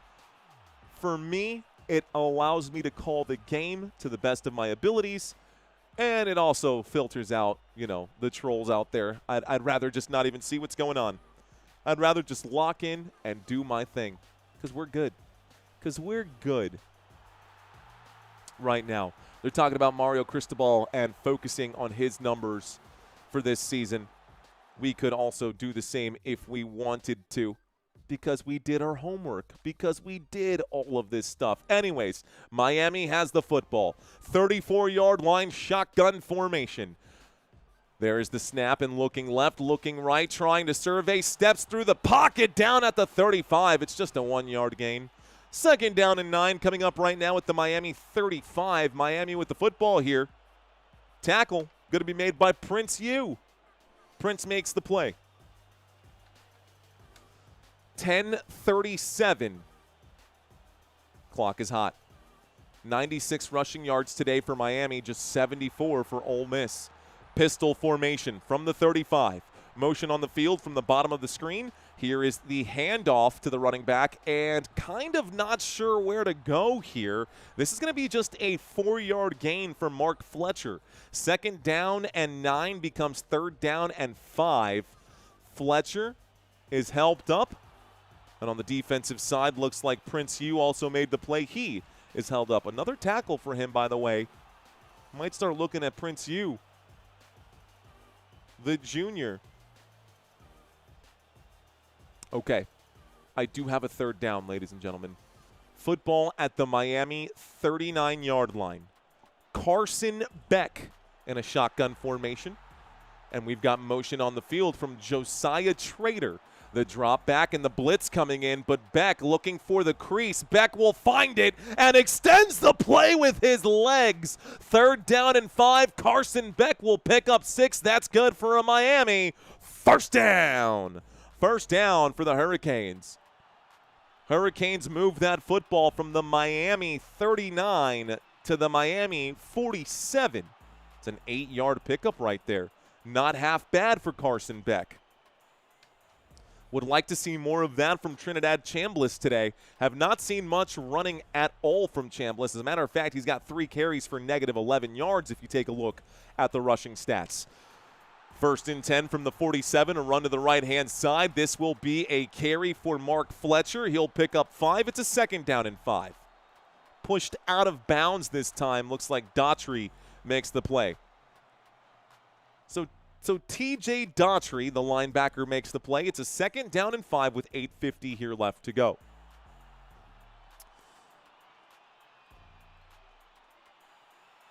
Okay.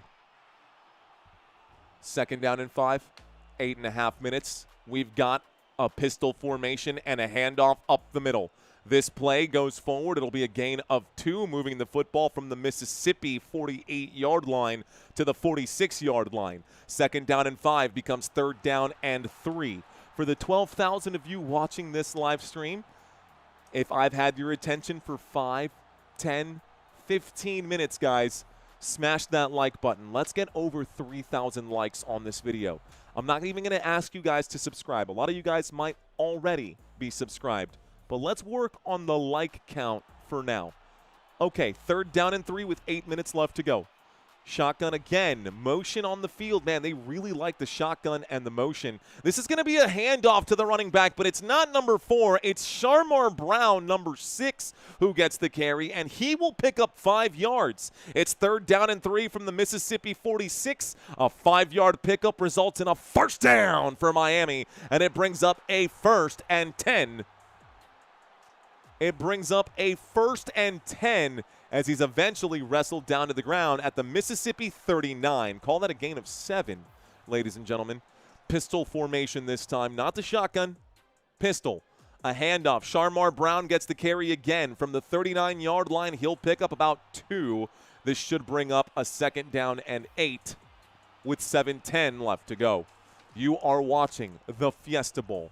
If you don't know who I am, my name is Mario. Super Mario, if that helps you remember. And I am thankful that you are here with me today. Look, you guys are looking for the game. I've only got the next best thing. But if you're willing to stick around with me, man, just give me 10 minutes of your time tonight, and I promise to make it fun for you. Shotgun, motion, flags coming in. Everybody on the Rebels side is saying, hey, that's over there. And I think this might be a false start, folks. It is. Flag on the play. False start. Offense. 5-yard penalty. Replay. 2nd down. 2nd down and 8 becomes 2nd down and 13 after that false start penalty.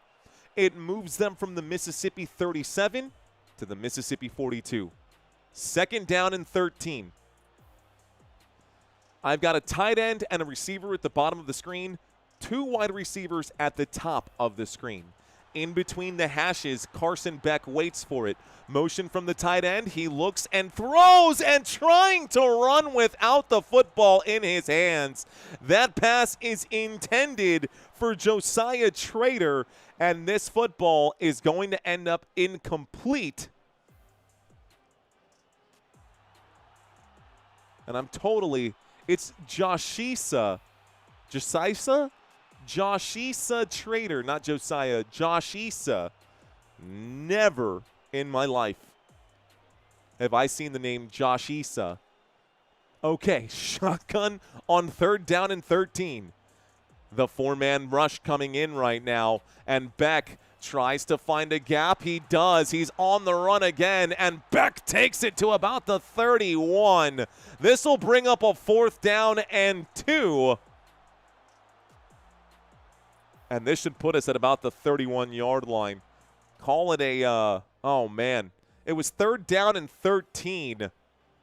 4th down and 2 with the Mississippi 31. They're going for it. Normally, I ask, go for it or nah. They could extend their lead to 7 right now, but instead, Miami wants to go for it. 4th down and 2. 5:41 left to go. They are going for it. They hand this off, and it looks like Sharmar Brown takes it inside the 25, down at the 23-yard line. Miami will pick up another 1st down. And the Ole Miss Rebel fans in attendance right now, you can see them becoming less and less enthused by this game. Hands in their face, the face in their hands right now. Starting to bite those nails. Ole Miss Rebel fans not happy that their defense just gave up another 1st down. We line up on the 22-yard line. It's 1st and 10. Pistol formation. There's the snap. There is the handoff. Sharmar Brown takes it inside the red zone, and we are down now at the 18-yard line. Okay. 18-yard line. 2nd down. Call it a gain of 4. Should bring up a 2nd down and 6. 2nd down and 7. They're marking it at the 19. In the huddle, break. Miami breaks it. This current drive has gone 10 rushing plays and just 1 pass. Miami keeping this football on the ground, and if it ain't broke, don't fix it. Here is the handoff. Sharmar Brown gets wrapped up at the 20. No gain. On 2nd down and 7, it brings up a 3rd down and 7.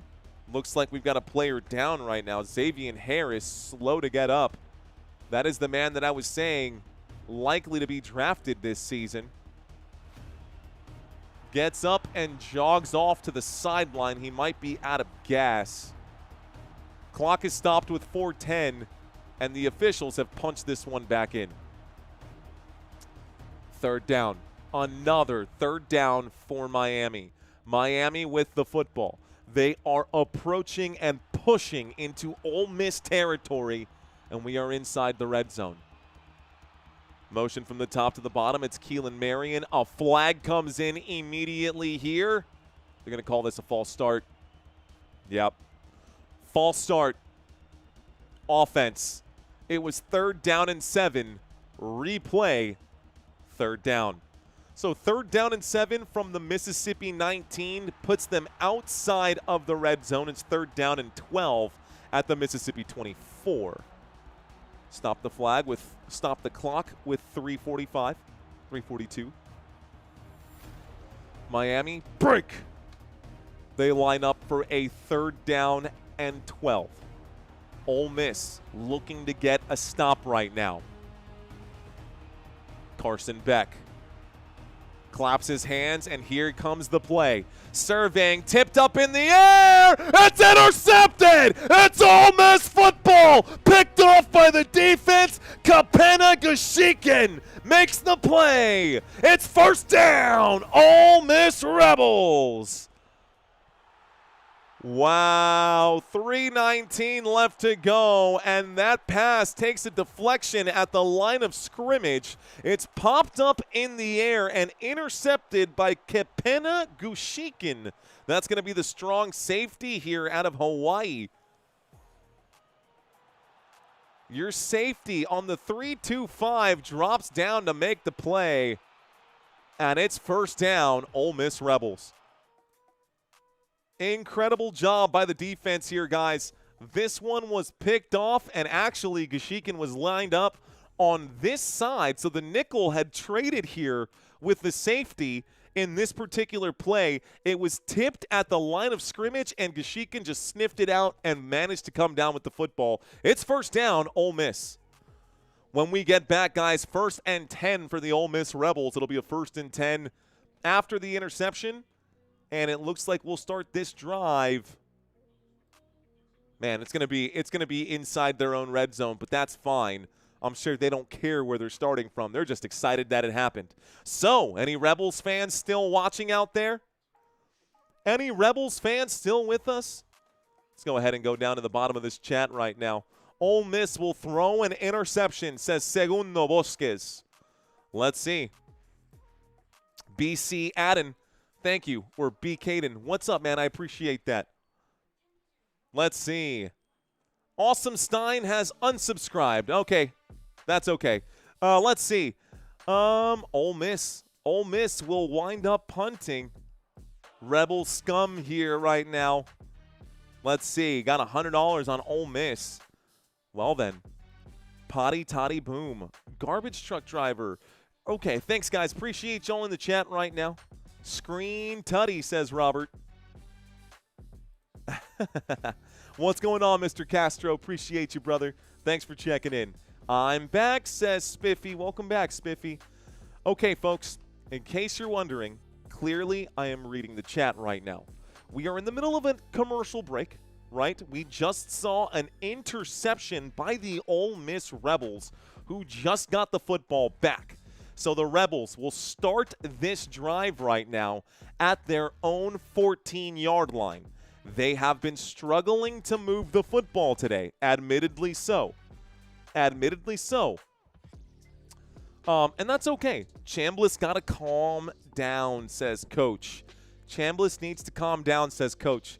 You know, what I keep seeing from the Miami side, trying to shout me out, says Jesse the Goat. What up, Jesse the Goat? Yeah, I guess I am. What up, Jesse? Okay, so here's what I keep seeing. Miami's defense keeps pretending like they're going to blitz. And they'll put the left edge lined up and ready to go, and then they'll end up bringing the 4th man from the linebacker spot instead of from the front line. And so Chambliss keeps thinking that the blitz is coming from this side. He locks in on that. He turns his attention the other way, and now all of a sudden he's got a linebacker in his face, and he feels the pressure immediately. We're coming back from the commercial break. Someone just subscribed. New channel member. Appreciate that, Sharon. 1st and 10. He's going to try and extend this play. Chambliss will find a man upfield out to the 30-yard line, and Ole Miss picks up the first down. It's first down for the Ole Miss Rebels. The catch made by Dejon Stribling. That's good for a first down. We got a 1st and 10. Sharon, thank you. 2nd month in, 2 months in. Appreciate that, Sharon. Stepping away from the chat here, guys. We are stepping away from the chat. I can't see what's coming in. We're at the 31-yard line with 2:45 left to go.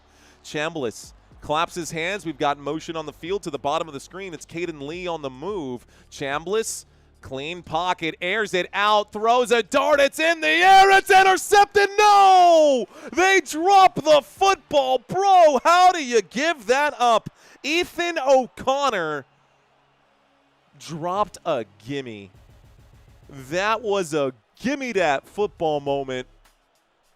Deep shot upfield off the hands of Harrison Wallace, and then off the hands of number 24, Ethan Connor. Brutal that he dropped that football. That was a gimme.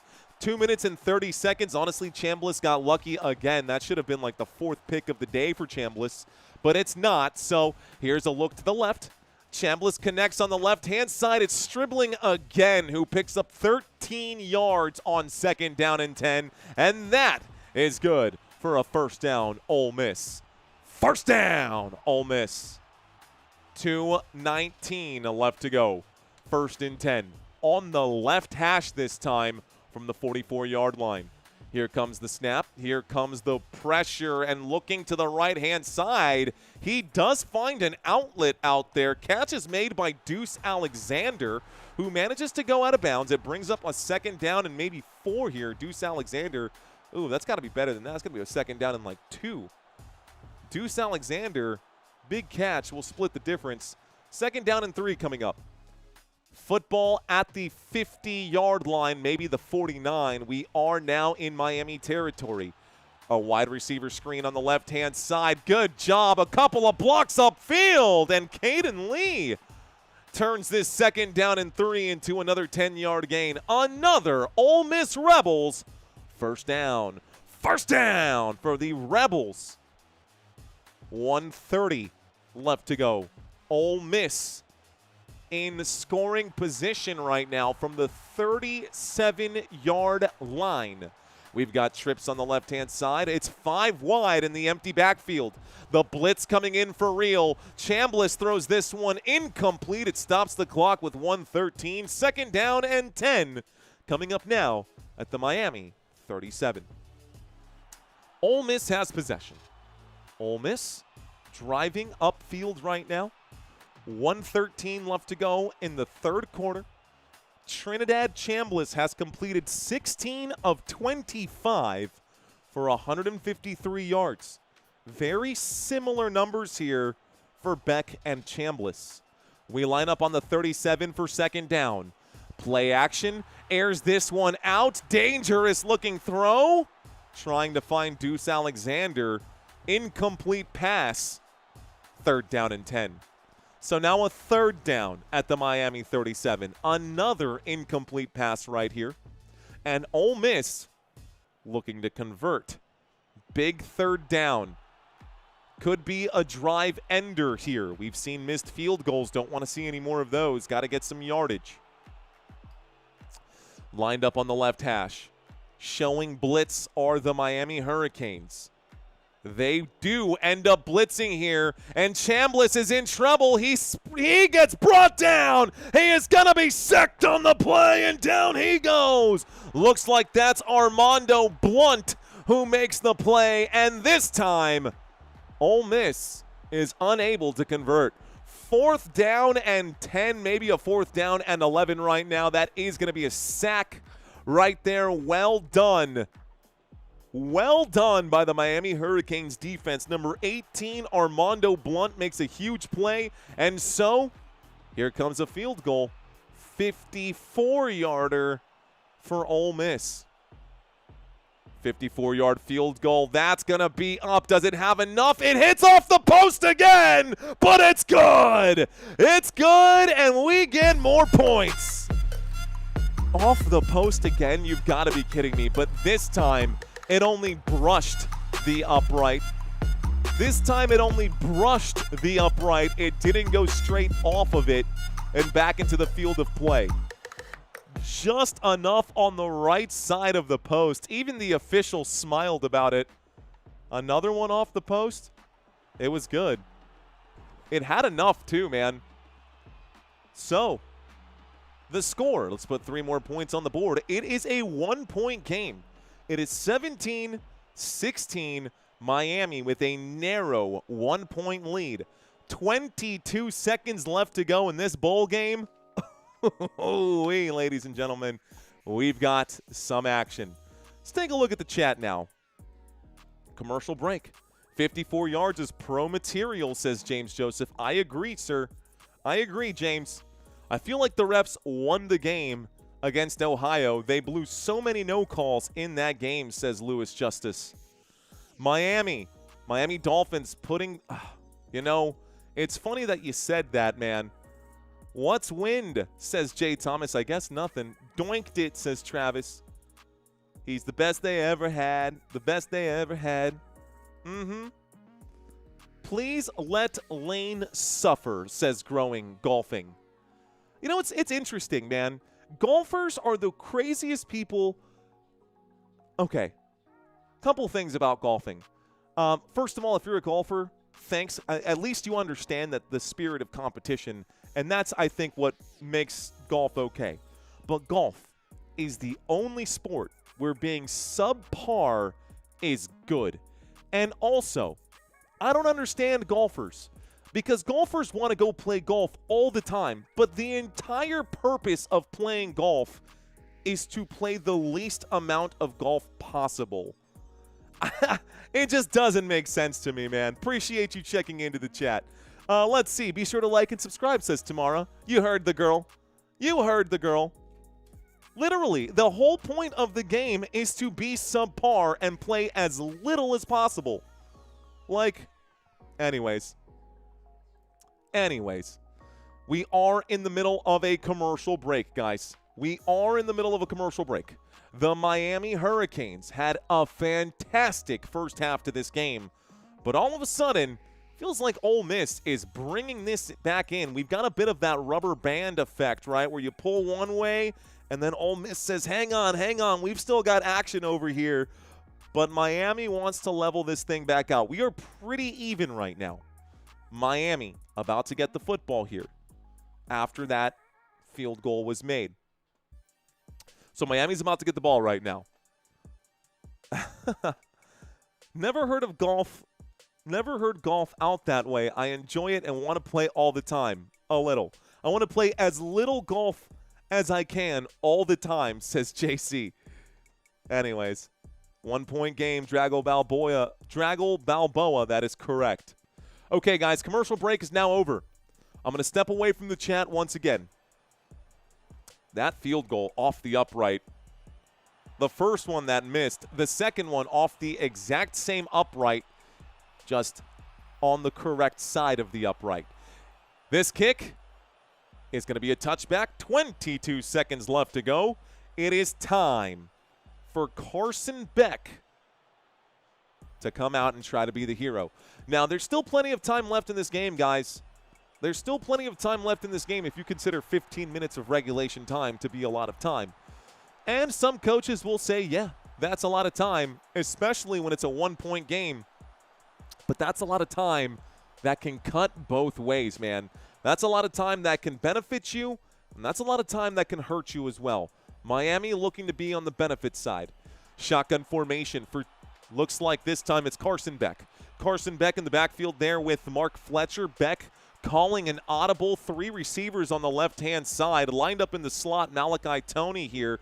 Here is the handoff to the right-hand side. Ooh, good strong run. A 15-yard, maybe a 20-yard pickup here. Good run by Mark Fletcher. That's good for a Miami Hurricanes first down. That moves the football from the Miami 25 looked like to at least the 40 here. It is the 40. It's a 15-yard gain, and it is a first down. This will take us to the end of the quarter, guys. Okay, that's it. End of the third quarter. Fourth quarter on the horizon. Fourth quarter on the horizon. 15 minutes left to go, guys. 15 minutes left to go in the Fiesta Bowl. The winner of this game advances to the national championship.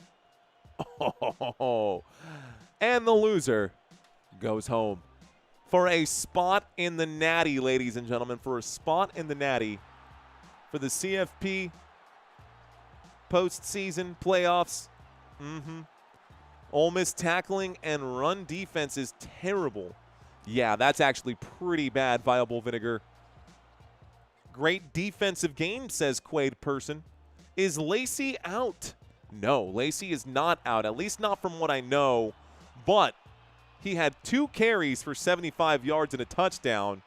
I am wondering what's going on because he has only had, honestly, Ole Miss is not running the football at all. Take a look at the rushing yards right now. Lacey has 75 rushing yards, and total rushing for Ole Miss is only 74.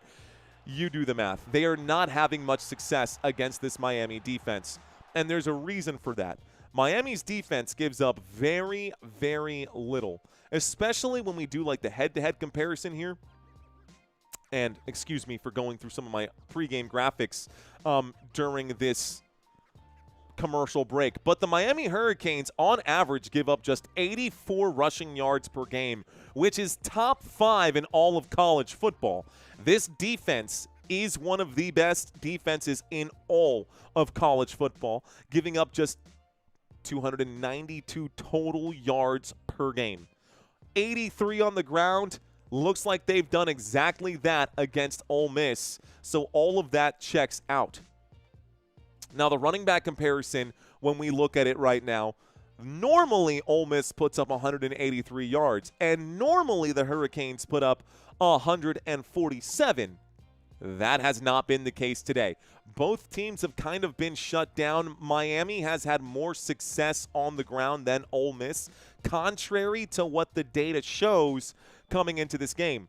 But again, the game isn't played on paper. It's played in the trenches right there, and we're seeing something very different happen right now. What is that, Murphy's Law? Kind of feels that way. In the big leagues, guys, this is what we're looking at for the NFL playoffs. We do have wild card weekend this week. Broncos get the bye. Seahawks get the bye. We'll be covering the 2 games on Saturday, which is the Rams and the Panthers, and the Packers at Bears on Saturday. We'll see what happens between these two. And then Sunday, there will be 3 games. We'll cover the Bills. We'll cover the 49ers and the Eagles. We'll cover the Chargers and the Patriots. Monday night will be Texans and Steelers. But all of that is for later. Right now, we've got 15 minutes left in this football game. Let's get this fourth quarter taken care of, shall we? Let's do this thing. Okay. Miami with the football at the 40. 2 receivers to the left, 1 tight end, and a receiver to the right. Motion from that right-hand receiver up to the top of the screen. It's going to be a backwards pass here. It's a one-on-one. He wins. He gets past the 50 from the 40-yard line. That's good for a first down. Miami Hurricanes. An 11-yard pickup out of the backfield. First down, Miami. Looks like the grab this time was made again. Malachi Toney. Toney has been all over this thing. 8 targets today. Also getting a ton of workout in today. He seems to be the motion man on every single play. So they're throwing eye candy at Ole Miss and hoping that Carson Beck can dissect the defense. He's done a decent job so far. We are across midfield at the 48-yard line for 1st and 10. This will be a handoff to the running back. A 3-yard gain here for Mark Fletcher brings up a 2nd down and 7. This could even be a 2nd down and 8. About 14 minutes left to go in this football game. Up by 1. Technically, Miami doesn't have to score to win this game. They just need to prevent Ole Miss from scoring to win this game. 2nd down and 7 at the Mississippi 45. The snap comes in. Beck is in trouble, and he'll get dropped by the defense. There is Suntarine Perkins, and he absolutely needed that for his draft profile. That's going to be a loss of about 7 yards, and this will bring up a 3rd down and 14. Blown coverage there. That was supposed to be Mark Fletcher, who was supposed to block on the right-hand side, and Fletcher totally missed the assignment here. That's actually going to be a much bigger loss, actually. That's a 9-yard loss. It's a 3rd down and 16. Miami back on their own 46-yard line. It is 3rd down and forever. Here comes the snap. Pocket is holding.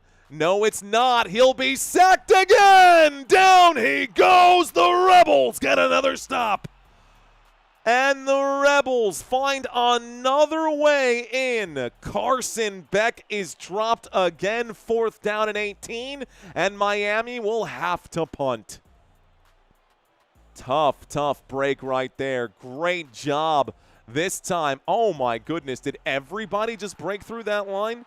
Will Eccles and Xavier Harris both going to get in on that tackle. It's 4th down and 20, and time to punt for Miami. There is the punt. This one does have a lot of hang time. Fair catch signaled at the 10. It's 1st and 10 with 12:19 left to go. 12:19 left to go. Ole Miss gets the football back. They'll start this drive on the 10-yard line. How many sacks does Ole Miss have?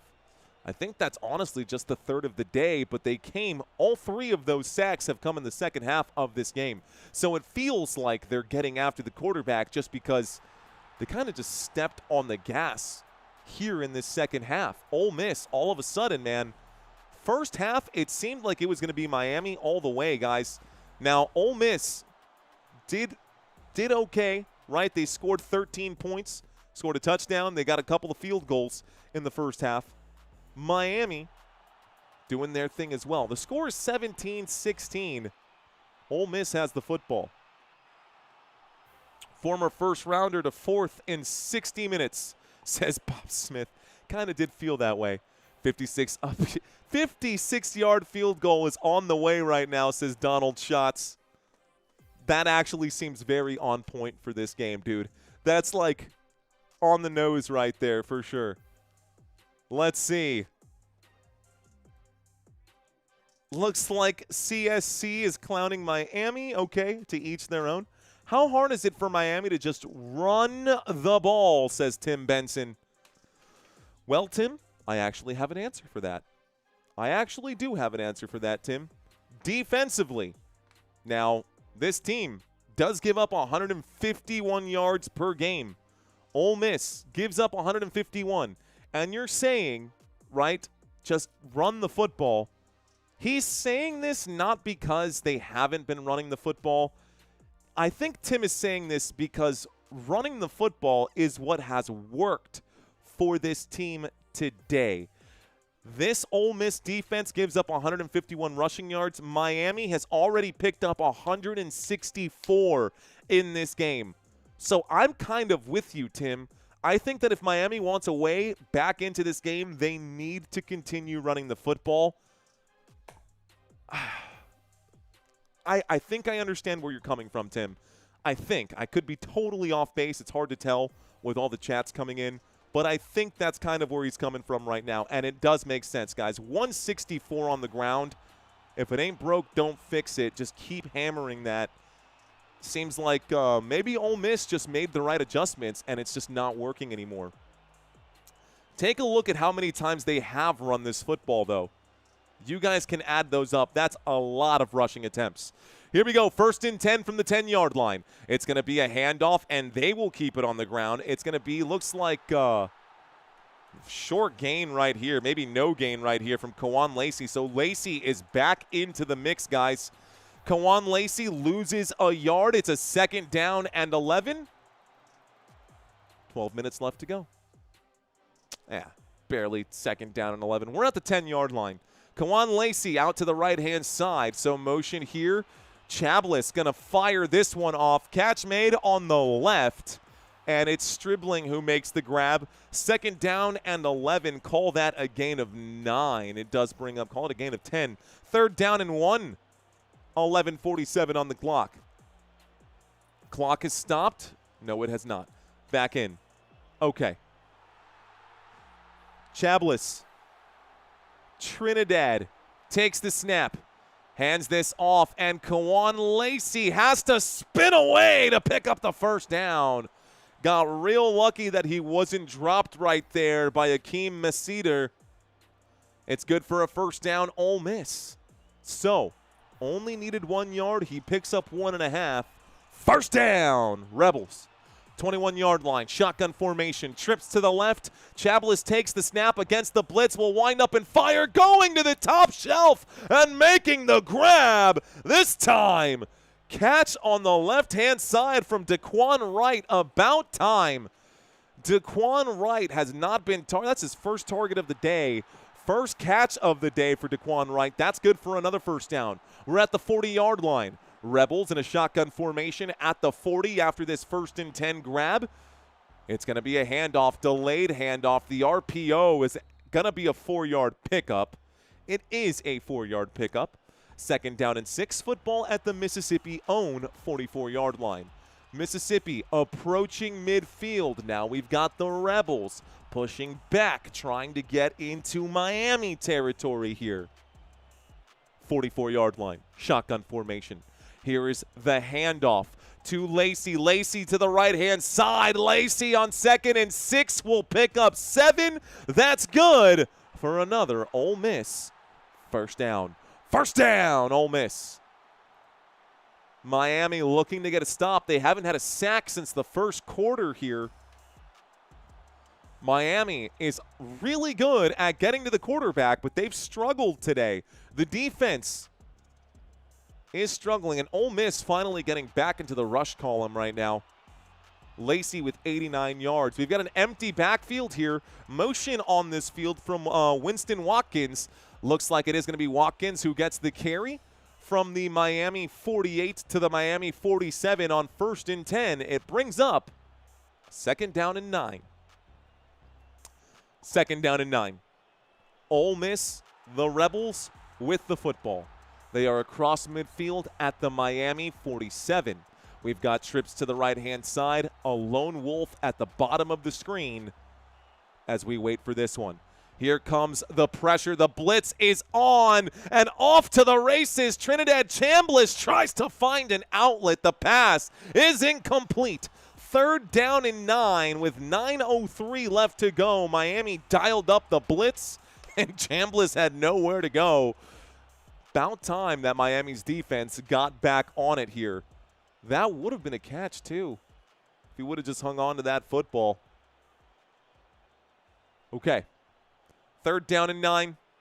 Miami 47. Right hash. Ole Miss in Miami territory. Chambliss tries to hard count. Here comes the blitz again. Chambliss will fire and finds a man. That is right past the official in the middle of the field. That is good for a catch. That is Caden Lee who picks up some yardage. There's a flag on the play. Hold the phone. Uh-oh. This should be a 1st down unless there was something by one of the officials that I did not catch. 8:54 left to go. One of the officials dropped a flag. Personal foul, targeting, defense. This play will be under further review. They said it was Xavier Lucas who committed the targeting play. Let's watch this one more time. Anybody watching this game live right now with me, do you agree that this was a targeting play? He was going down. So catch was made by Lee. Lee is going to be hit right here. It is helmet to helmet, and Lucas does hit Lee. But the play is under review right now to see if it is a targeting. Either way, first of all, he was defenseless. Hadn't fully had control here. I don't know, man.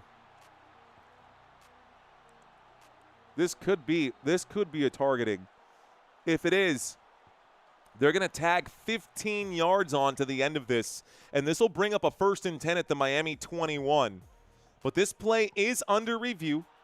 If the targeting stands,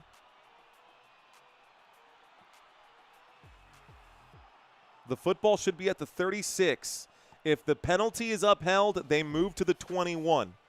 Football at the 36. Targeting is under review right now. You can see that right here. 8:54, folks. 8:54. Okay. After review, the ruling of targeting is upheld. It's a 15-yard penalty and a 1st down for Ole Miss Rebels. This will move this will move the Rebels into Miami territory, deep into Miami territory, 1 yard shy of the red zone. You can see this right here, targeting 15 yards, accepted. Play is under review. The play will be upheld. It's a 1st and 10 at the Miami 21. Okay. 1st and 10 at the Miami 21-yard line. Shotgun formation. Trips to the left-hand side. Motion on the field from our big tight end and Daquan Wright as he goes to the right-hand side. Chambliss takes the snap and hands it off to Lacey. Lacey takes it inside the red zone and down at about the 17-yard line. This will bring up a 2nd down. It'll be a 4-yard pickup, 2nd down and 6. Another flag on the play. Let's see if this is going to hold. Another flag on the play.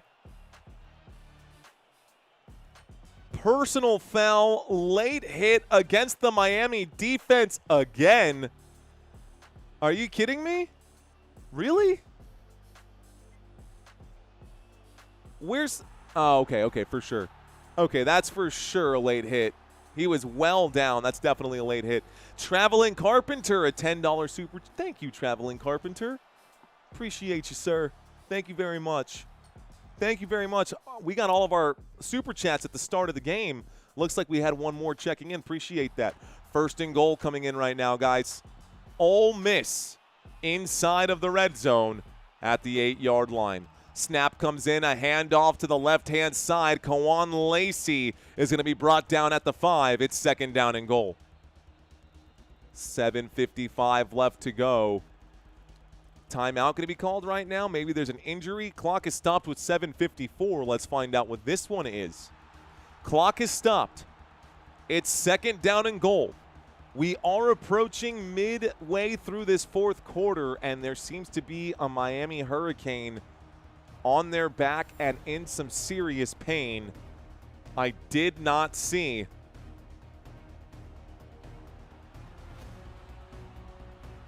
the jersey number here. Still can't see the jersey number. He's surrounded by the athletic trainers. They cut to a commercial break. Okay. Commercial break, no problem. We cut back to another commercial break. It's 2nd down and goal from the Miami 5-yard line. Ole Miss will have possession. We'll see how this goes. Miami is falling apart, says Outbound. Outbound saying that Miami is falling apart. Looks like another super. Let's see. First super ever on a live stream. Leon. Mr. Leon Shellhammer. Bro, let's go, dude. Thank you so much, man. Thank you so much. A $10 super. You should have just done like $2, bro. For your first super chat ever, I guess go big or go home. Appreciate you, man. Thank you very much. Ladies and gentlemen, I don't ask for supers on this channel. That's not my speed. I will annoy the crap out of you asking for subscribers and asking for likes, but I never ask for financial contribution on this channel. I am always thankful for it. But I got to stay true to form. If you guys are watching, if I still have your attention, smash that like button. Let's get over that 3,000. I don't even know if we're there. Looks like Viper. Hey, Viper. Are you the same Viper from last year? If you are, welcome back, dude. Appreciate that $20 super, bro. Let's go. Another one right now. Again, we don't ask for it. Honestly, sometimes it can get awkward when I have these huge supers coming in and I don't know how to appropriately thank you guys because it is always appreciated, but again, never requested. I'm going to leave that there for just a moment. Thank you, Viper. Thank you very much. Let's see. Miami defense, stupid plays. Don't blame the refs. It's true. Zavala saying we got 20K in the house. We've got another one from Dale Edding. SGS Go Longhorns? Okay. Looks like Dale Eddings saying go Longhorns. Will you do the Rangers versus Reds game in April? Rangers versus Reds. You're saying for baseball? I could probably do that. I think I could squeeze that in. Sorry about that. I was looking for some of my baseball graphics here. I don't have them up right now, but that's okay. Let's not get too lost in the sauce. Dale, thank you for asking. We'll talk about that in a moment. We got over 3,200, says Mike. Let's get to 4,000 then. I've never had a live stream get to 5,000. That's facts. But that's okay, guys. Doesn't matter. None of that matters. What matters is that you are entertained. By the way, the player who was injured right now for the Miami Hurricanes is one of the players who should be getting drafted this year. This is your man who just went down. It was Akeem Mesidor who is down right now for Miami. So you guys just lost a possible NFL player right now.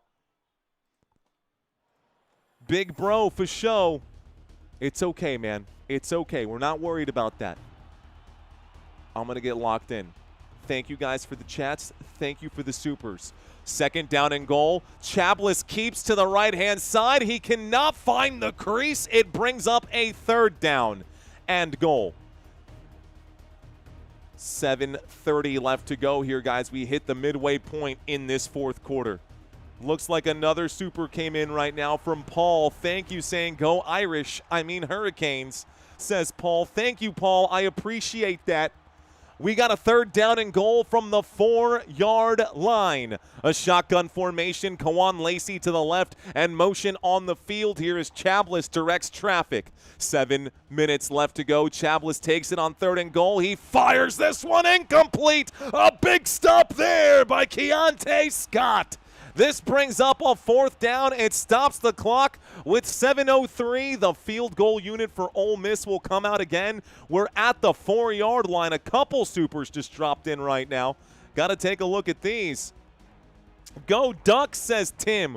What up, Tim? Saying, and for every vet, pace time or whatever, let's go. Thank you very much, Tim. 7:03, fourth down and goal. Here comes the 22-yard attempt for Ole Miss. 22-yarder. The kick is up. This kick is good. And Ole Miss will finally put some points on the board. Okay, guys. Ole Miss knocks it back, and they take the lead. More importantly, Ole Miss takes the lead right here with this 22-yard field goal. Okay, see, this is now starting to get. First of all, thank you guys so much, but this is exactly what I was talking about.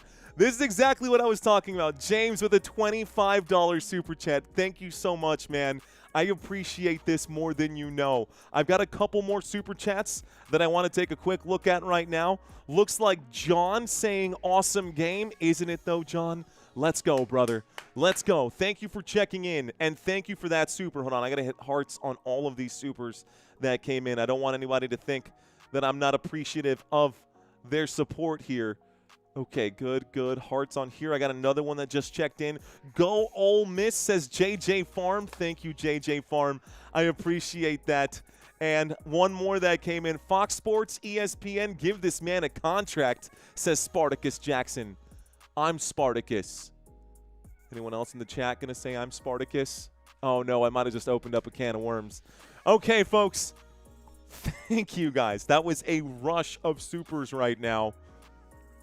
That is huge. That was a rush of super chats. Thank you, guys. Very unnecessary. Very much appreciated. You guys are awesome. Okay. The field goal was successful, ladies and gentlemen. Let's recalibrate here. I'm Spartacus, says Benny.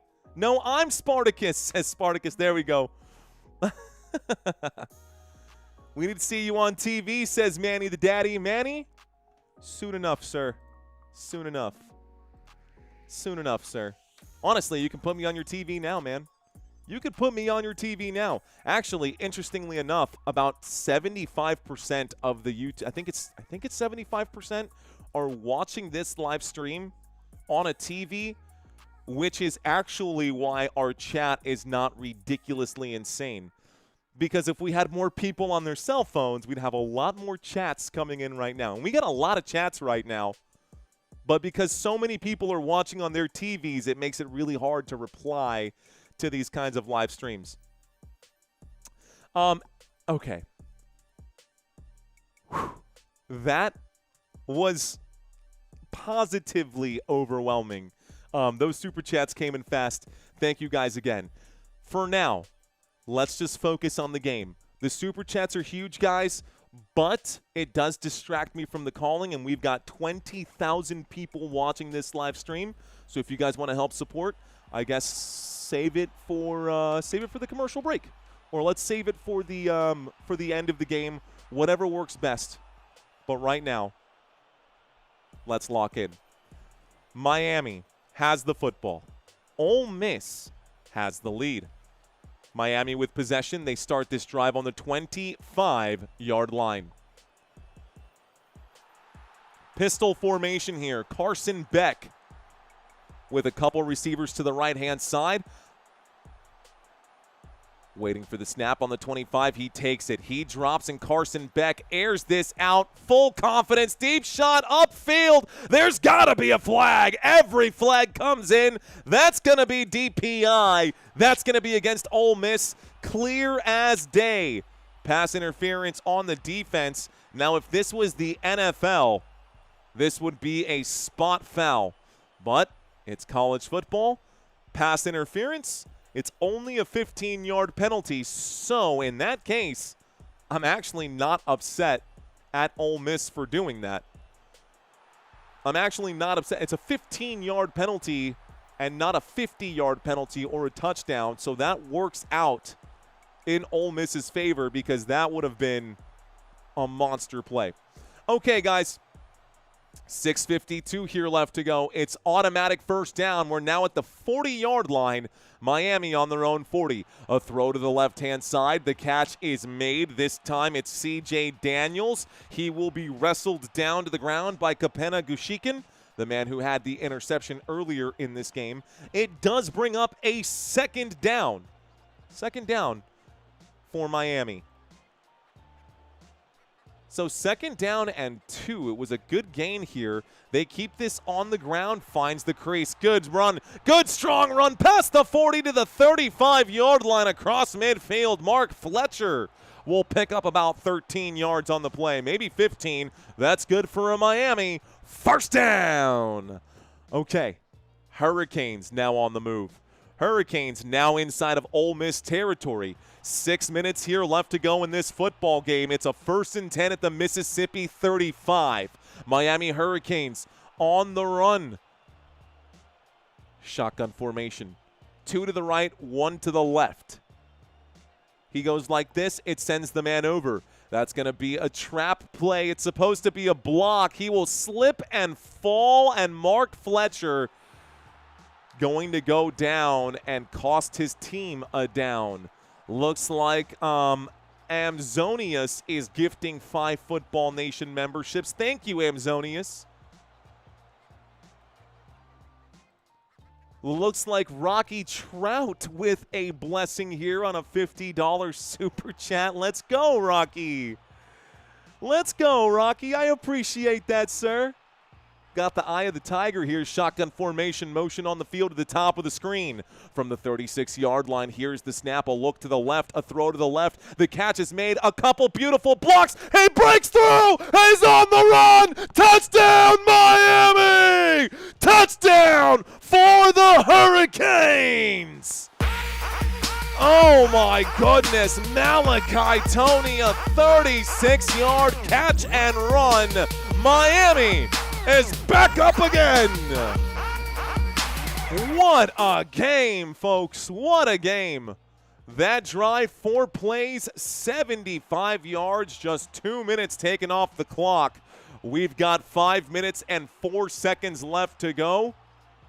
Here comes the extra point attempt. Wow. Ooh, the extra point attempt almost offline there. It's a 5-point game now. The score is 24-19 with 5 minutes left to go. Ole Miss is going to have to score a touchdown. Rocky, thank you, Rocky Trout. Here's the play one more time. The motion man who has been getting nothing but motion all day. Wow, what a beautiful play here. I'm talking this was like one of the better screenplays I have seen. Let me see if I can't break this down for you guys for the Miami Hurricanes.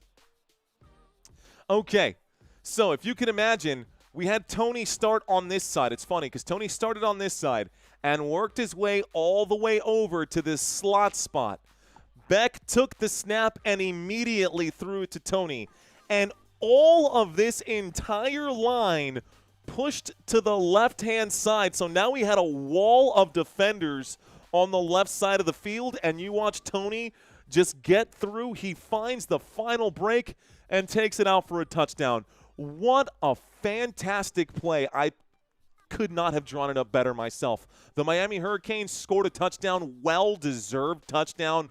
Good play call on this one for Mario Cristobal. Fantastic move. Are you not entertained? Says Bag Bro for show. Big Bro for show. I hope you are, folks. Here is the kickoff, and Ole Miss going to start this drive on the 5-yard line. Mr. Chambliss, you're up next. What you got, says Spartacus. What you got, says Spartacus. Okay. Doesn't matter who wins this game. The Indiana Hoosiers are going to be the CFB national champions. Go Hoosiers, says Greg. Okay. That's tough acting, tenactin right there, says Justin. 1st and 10. The Ole Miss Rebels have some ground to make up. Trinidad Chambliss adjusting the helmet right now. Shotgun formation. Waiting for the snap here. The drop back, looking to the left, airs it out. Chambliss finds a man. It's his big tight end. That's going to be another grab right here. Looks like this time it is going to be Daquan Wright, and another super coming in. This time it's Adam Maggio with a $50 super sticker. Let's go, bro. Adam Maggio, thank you, sir. Honestly, I'm feeling #blessed today. You guys have made this stream incredibly fun, not just from the supers, man. You guys in the chat are cracking me up there as well, and I can the energy is palpable today, guys. I can feel y'all in the chat. Shotgun formation. Here's the snap from the 46-yard line. Kawan Lacey gets the carry up the middle. He's wrestled to the ground this time, and it will be Ruben Bain who makes the tackle. This brings up a 2nd down and 9, maybe a 1-yard pickup here. The football out to the Mississippi 46. One of the final drives of this game. I got a 2nd down and 8 on my TV screen. Football from the 46 to the 48. Shotgun. Taking the snap, Chambliss looks left, finds some space there, goes upstairs, cannot hang on to it. Incomplete pass on 2nd down and 8, brings up a 3rd down and 8. And honestly, if Ole Miss does not convert this 3rd down and is faced with a 4th down situation, that could be the end of this game, guys. Could be. Not that it will be, but could be. Okay, so it's time to get intense. Shotgun formation once again, maybe for the last time today. Chambliss drops back and waits for it. Whistles coming in before the snap, guys. Whistles coming in before the snap. I don't know if it was a flag or a timeout. Timeout will be called by Miami. Thank you again, Adam Maggio. I appreciate that. Timeout has been called again for Miami. It's a 3rd down and 8. Miami has 2 remaining. Ole Miss still has all 3 of their timeouts right now, plus the 2-minute break. The 2-minute timeout. Okay. False start. No flags on this one, Dontavius Clark. Ole Miss can still do this, says Heather. Miami needs to lose, says Vista. Go Canes, says Mr. Z, Mr. Smelly, or Mrs. Melly. Time to chug some Red Bull, boys. Okay, guys. Ole Miss still has all three. Miami has two. We're in a shotgun formation on 3rd down and 8. Motion to the bottom of the screen. It's Caden Lee. The blitz coming in for Miami. Chablis will fire. It's incomplete. The flag comes in. This could be DPI. I bet it is. I bet it is DPI. Let's find out what the official has to say. Cristobal is pissed. Pass interference. Defense against Miami. Oh, no. Oh. Let's watch it one more time. Do I agree with this call or not? He's hanging on to him. Yeah. That's definitely, if not a DPI, it should have been a holding at the very least. I think that's definitely a call that was successful. I think that's the correct call. Brutal, tough break for Miami fans. We're now at the 45-yard line. Good luck here. Good break for the Ole Miss fans. Another blitz comes in. Chambliss is on the run, and Chambliss is going to keep running. And Trinidad Chambliss will pick up about 20 yards on the scramble. It's a 1st and 10 from the Miami 45 as he takes it to about the 30-yard line. Trinidad Chambliss gets from the 45 to the 25. It's a 20-yard scramble. Call it the 26. Call it a 1st down. Ole Miss. Shotgun once again. Waiting for the snap. Chambliss takes it. He'll hand this off, and it looks like this will be a modest gain for Kawan Lacey. 2nd down and 9 with 3:40 left to go. Okay. Miami fans just know that if Ole Miss does score, Miami could still win on a walk-off field goal, depending on how much time is left. Shotgun. Once again, on the right hash.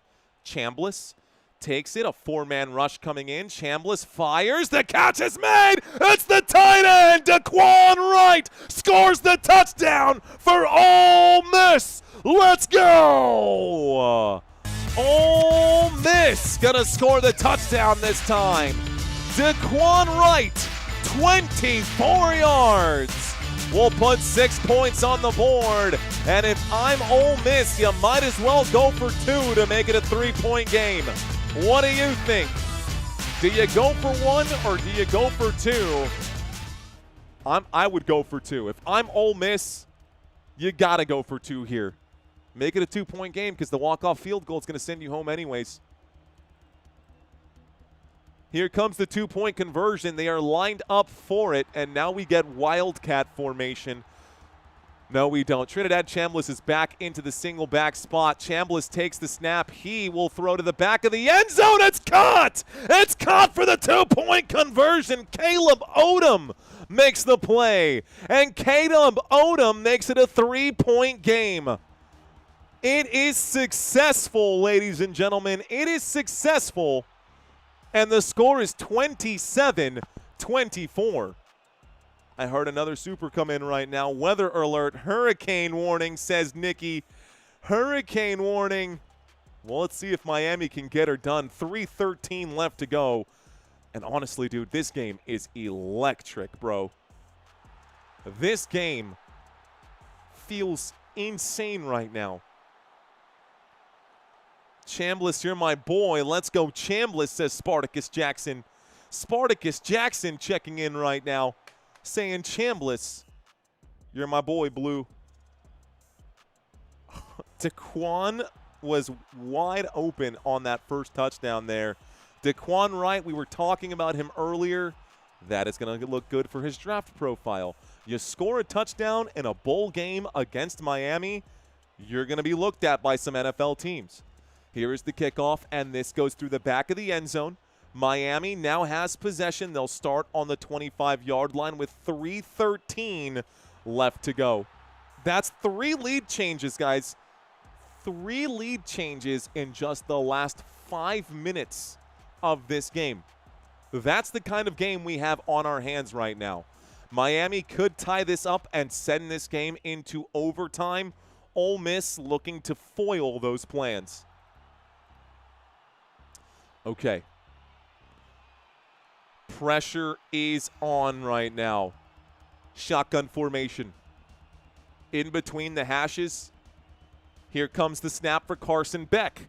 Beck, easy throw up the middle, underthrown, second down. Second down and 10. It was honestly a good idea, but kind of a lazy throw right there for Carson Beck. He was looking for Keelan Marion, and it was underthrown. If he had actually thrown that one with Kutzpah, that could have been a touchdown. That could have been a home run hit. Instead, second down and 10 at the Miami 25. Miami with the football. It's a shotgun formation, 2 to the right, 1 to the left. Here comes the look to the left. The lone man makes the grab. It's Keelan Marion, and he will grab about 7 yards on that play. It brings up a 3rd down and 3 for Miami with 3:04 left to go. Marion manages to go out of bounds, stopping the clock without having to use a timeout there. Tackle made by Jalen Braxton. 3rd down and 2.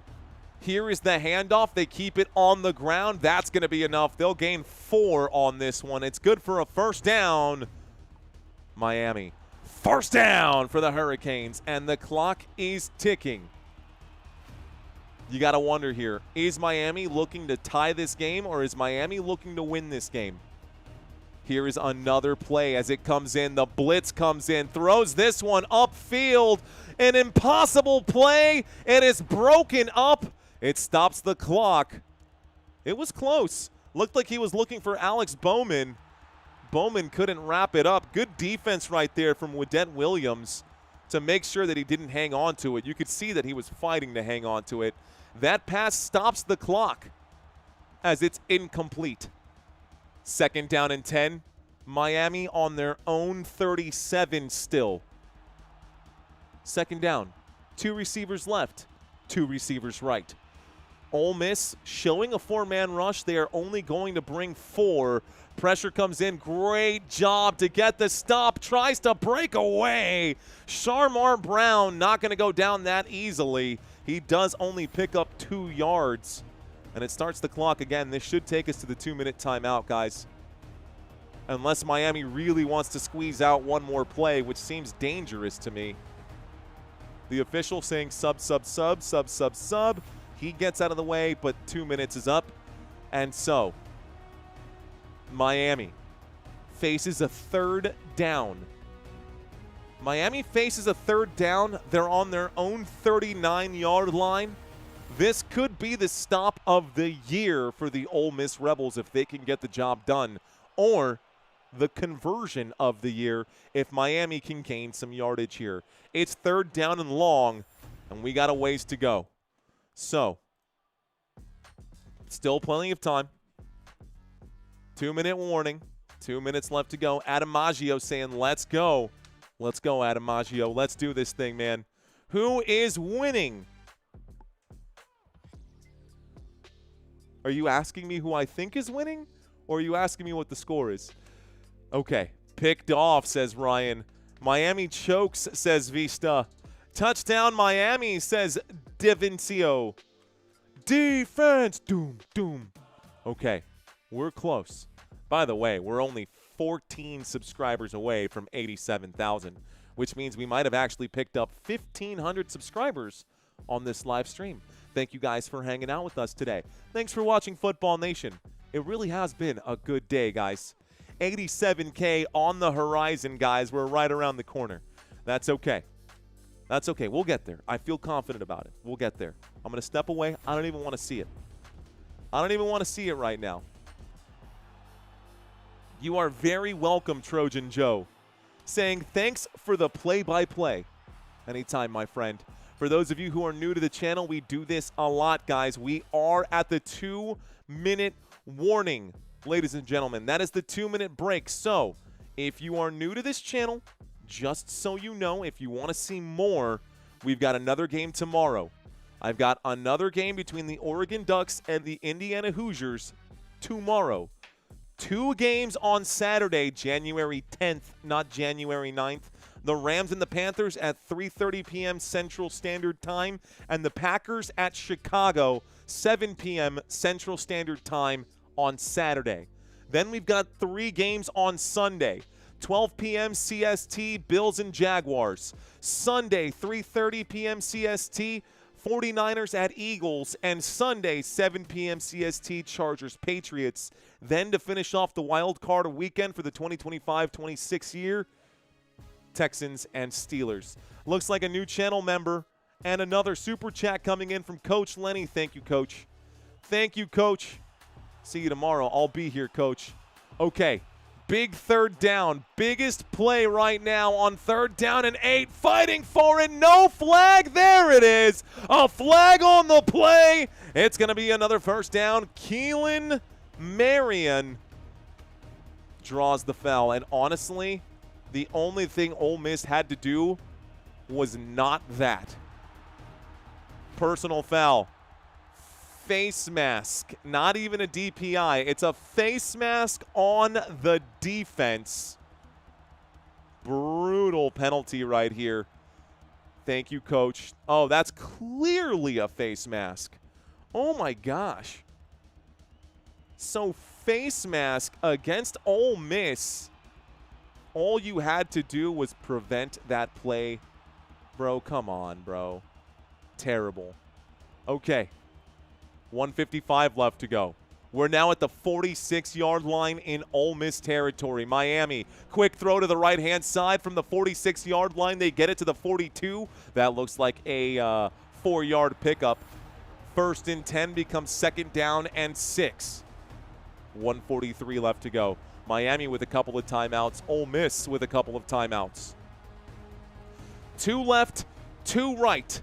42-yard line. Here comes the snap. Carson Beck is in trouble. Beck, feeling the pressure, will throw this one. It will be incomplete. It brings up a 3rd down and 6 and stops the clock. 3rd down. Ooh, they're going to say he caught it? Let's watch it one more time. He goes up, one-handed grab. There's no way. There's no way that that's a catch. His foot is on the line. There's no way that's a catch. Here's a different angle. He's on the line. That's not a catch. It's going to bring up a 3rd down and 6. They tried to rule it a 1st and 10 at the 33. Obviously, you can't challenge inside of 2 minutes right now, so all of this is going to be reviewed right here. This play likely going to be reviewed. They have not lined up for the next play yet. He's not in bounds. It's going to bring up a... Was that a 3rd down? Or was that a 2nd down? I think that was 2nd and 6. This is reviewed. The ruling on the field is that the pass was complete. The ruling on the field is that the pass was complete. This is now under review. If this play stands, I'm going to throw up. Because there's no way. There's no way that this stands. Okay, let's see. We got a new channel member here as well in Shiloh. Okay, guys, the ruling on the field has been overturned. So, the pass is incomplete. This does bring up a 3rd down and 6. 1:26 left to go. It's 3rd down and 6 for the Miami Hurricanes. They are on the 42-yard line here. A field goal from here would be a 60-yarder, folks. A field goal from here would be 60 yards. Shotgun. Trips to the left, 1 to the right. Carson Beck with the game on the line, takes the snap, looks right, throws right. This catch is going to be made. He tries to go. They keep the clock ticking here. Looks like a timeout will be called. forward progress ends inbounds. It also looks like it's good enough for a first down. Good job. Good catch. I think that's going to be a first down, Miami. First down for the Hurricanes. He makes the grab. He stretches for it at the very least. That's just enough, and it's a 1st and 10. Clock is ticking now. They're at the 35-yard line. Miami looking to win this game. No timeout was called, by the way. A look to the right. Incomplete pass stops the clock with 1:06. 2nd down and 10. Football at the Mississippi 35. We might get overtime. Are we getting overtime? Type Y for yes, type N for no. Yes or no, overtime? Yes. I see a lot of yes right now. Very few no's. It smells like overtime. We've been here before, guys. 2nd down and 10. Shotgun formation. 2 to the bottom, 2 to the top. From the right hash, Carson Beck takes it. It's a 3-man rush coming in. Beck pump fakes. He's on the run. He'll throw this. Almost incomplete. Almost intercepted. 3rd down and 10 with exactly 60 seconds here left to go. With exactly 60 seconds here left to go.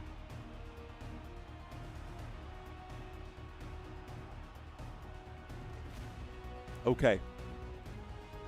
3rd down and 10. In the 4th quarter, 60 seconds left to go. Break! They line up. Sharmar Brown is the running back to the left of Carson Beck. Ole Miss, they will rush 4. Pressure coming in, sidearm throw. The catch is made inside the 20. We're in the red zone. 54 seconds left to go. That's a first down, Miami. Miami picks up a first down. We're down at the 18-yard line. The clock has stopped. The official's going to go ahead and set this one, and that starts the clock once again.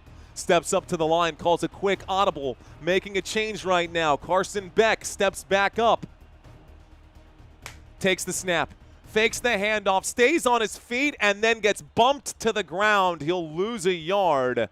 36 seconds left to go. 2nd down and 11.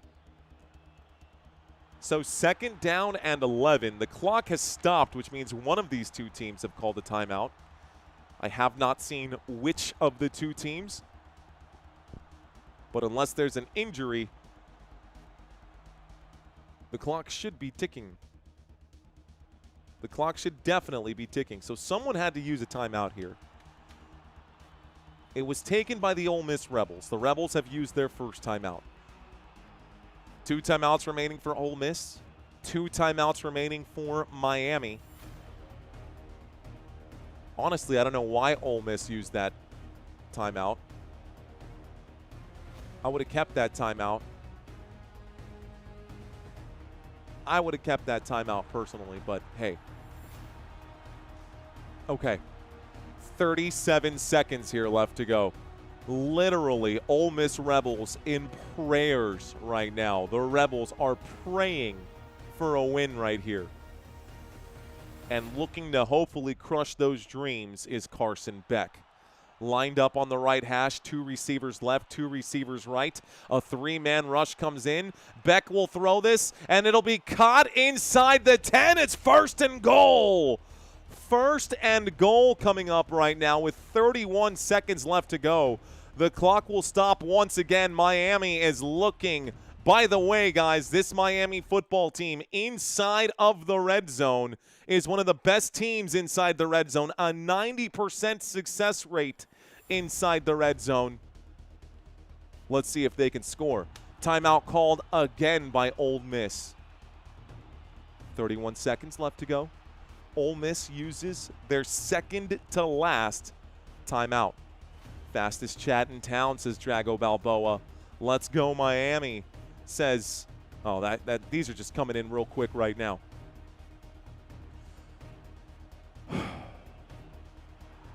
Game's on the line, guys. 24-27, Miami Hurricanes down by 3. Ole Miss has the lead.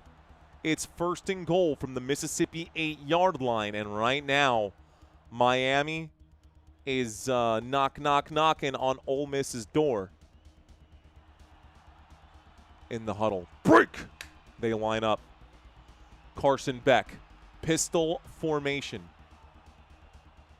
From the 8-yard line. Looks like it's jumbo here. 2 tight ends. They're going to hand this off and keep it up the middle inside the 5. And down he goes, Sharmar Brown.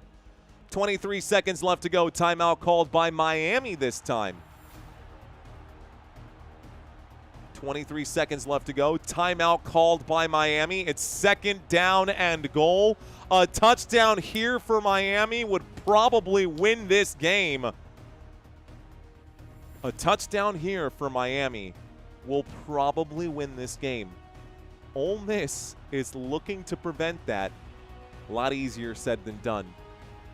Both teams have just 1 timeout remaining. Anybody out there sweating just yet? Sitting down in the AC, but you feel the pressure? Anybody got money on the line right now that's making you nervous? Not me. I'm chilling. But we got 24 seconds left in this football game, at least in regulation of this football game. If Ole Miss can force a turnover, this game is done. If Miami scores a touchdown, this game is done. They line up here. It's a 2nd down and goal from the 3-yard line. Shotgun. Trips to the left this time. Motion on the field from C.J. Daniels. The snap comes in looking that way. Running out of options. He's got it. He'll run it in. It's a quarterback keep. It's a touchdown, Miami.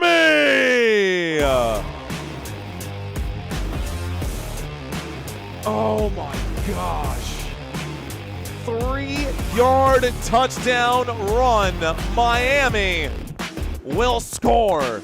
And they are up 30-27. Oh, man, that is not what Ole Miss wanted.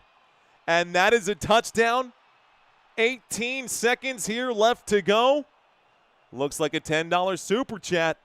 Thanks again, Adam Maggio. The extra point attempt is up and good. And it's a 4-point game, which means the Ole Miss Rebels have just 18 seconds and 1 timeout to score a touchdown. That is going to be a difficult order. Looks like another super came in right now. Looks like another super came in from Canes Tech. Appreciate that, Mr. Canes Tech. I see, Mr. Canes Tech. Thank you. Thanks for that $20 super chat, dude. Corey with a super chat. Corey with a $2 super chat. Rock and roll, Corey. Appreciate you, man. What a game. Shout out to you, Corey. Thank you for that super, sir. Here comes another one from Nikki. This is almost as exciting as watching golf. Almost. However, this game is not subpar, and that's a good thing. 31-27, Ole Miss will get 1 final shot at this, guys. It's going to take a huge defensive collapse from Miami, and easier said than done. Carson Beck, 268 yards today, 2 touchdowns, 1 interception. Trinidad Chambliss, 237, 1 touchdown, no interception. There's the kickoff. Miami sends this back, and the Rebels choose not to return this one. They start at the 25. They've got 18 seconds to go the full distance. A field goal does nobody any good right now. A field goal does nobody any good. Miami, baby, says Burby. Burby with a $10 super chat. Thank you very much, Burby. Thank you, Burby. Looks like another one coming in saying, shout out to Gene, says user. What up, Gene? Appreciate that. Looks like another $2 super coming in. Here's the snap. Dropping back, airs it out. Chambliss finds a man at the 49-yard line. It's set down quickly. The Rebels will call a timeout, I believe. No, it's a first down, so they don't need to. The official just has to set the football. The official just has to set the football. We got to spike it. They clock it. 11 seconds left to go. Game's not over, guys. Game's not over. 11 seconds and a timeout. Ole Miss opens up by throwing a 25-yard pass. 2 more of those and they're in. 2 more of those and they're in. Trinidad Chambliss, shotgun formation. Trips to the left, 1 to the right, 48-yard line now for Ole Miss. Here comes the snap and the pressure. Chambliss will throw this upfield. It is going to be caught, and they got to call the timeout. Timeout is taken. 5 seconds left. It comes down to this. This will be it, guys. Shout out to Tilly. What up, Tilly? Timeout has been called. Ole Miss has 0 left. It comes down to this final play here, guys. 5 seconds on the clock from the Miami 35. You bet they're going to be playing prevent here. You bet they're going to be playing prevent here. Carson Beck is down on one knee. He can't watch. Carson Beck is down on one knee, and he cannot watch. This might be the very final play of the game, guys. Okay.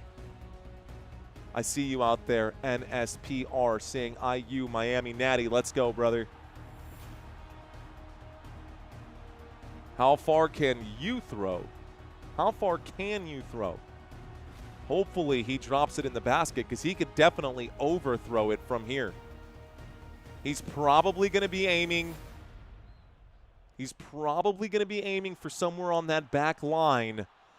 But here it comes, guys. Looks like another timeout is going to be called. This time, Miami wants to figure it out. Final timeout taken by Miami here as well. Another $10 super chat. Games like this make me happy. We threw that crappy tea in the harbor. I like it. American football. That's it, man. You are watching the Verbo Fiesta Bowl right here on Football Nation. Guys, my name is Mario. We do this a lot. If you want to learn more about me, you can check out my website. You can follow me on Facebook. Link in the description down below, guys. It's been one heck of a day. It's been one heck of a game. If I've still got you, smash that like button. Subscribe if you're not already. Antonio Alston with another super, my friend. Thank you, Antonio. Okay. Here we go, folks. Chambliss does his. This is it. The final play of the game. Empty backfield. 6 seconds on the clock. Chambliss takes the snap. He drops. He surveys. He shoots to the end zone. It's up in the air. It's incomplete. And Miami will win this game. Let's go. Miami will win it. That is it, guys. That is your final score of this game. Miami will win the game, and we have our first national champion finalist right here. What a day, guys. Last time I was here, it was Game 7 of the World Series, says Bentley. We had 750,000 views for that live stream. It was absolutely bananas.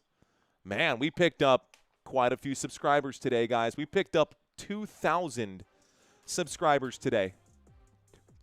Like, not even kidding. Like, straight up, if you go to the very start of this live stream, we started with 85.4. And we're now at 87.7. Well, this was so much fun. We're going to do it again tomorrow, guys. Miami Hurricanes, congratulations on getting the win. What happened to the SEC? I don't hear you, says Mountain Man. 5.6K, Robert? Let's go. Fiesta Bowl champions, guys. Miami will advance. Miami will advance. Work is going to suck tomorrow. Miami gets the win. This is your final, guys. This is the final.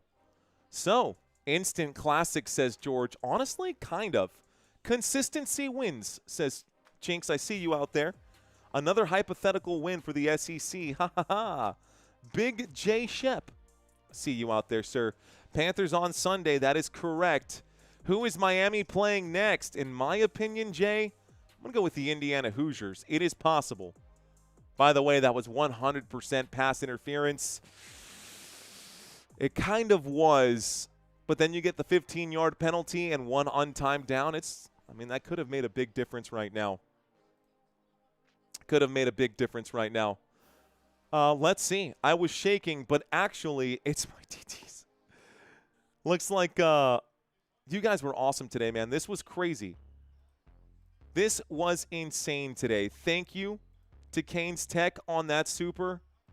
Another $5 super coming in from Roy Sean fan.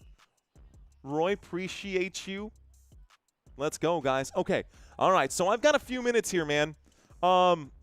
We can do another 10 minutes. Just do a quick post game of what we just saw, guys. The Miami Hurricanes have advanced to the national championship, and Ole Miss has officially been eliminated. The final score of this game, 31-27. It came down to a Trinidad Chambliss Hail Mary from the 35-yard line. The pass was incomplete. Questionable play there in the end zone. The officials not dropping a flag for pass interference. I see a lot of people on the Ole Miss side of things believing that should have been a PI. I could see it go that way, but it just didn't get called, man. Indiana or Oregon? I like Indiana, man. I like the Ducks too, but I like Indiana. Thank you, Canes Tech. I appreciate that, sir. The face mask killed it, says Paul. That face mask absolutely killed it, dude. That face mask, all they had to do was not commit a first down, not give up a first down. It was third down and extra long, and they screwed that up big time. Crazy game, says sir. That's true. It was a crazy game. Another game decided by a no call. Terrible. Just terrible, says that Gamer Guy Mizzou fan. Catch you tomorrow, says Trophy. Trophy off of Kirk. What up, Trophy? Thanks to everyone, says tomorrow. Yes, thank you, everyone.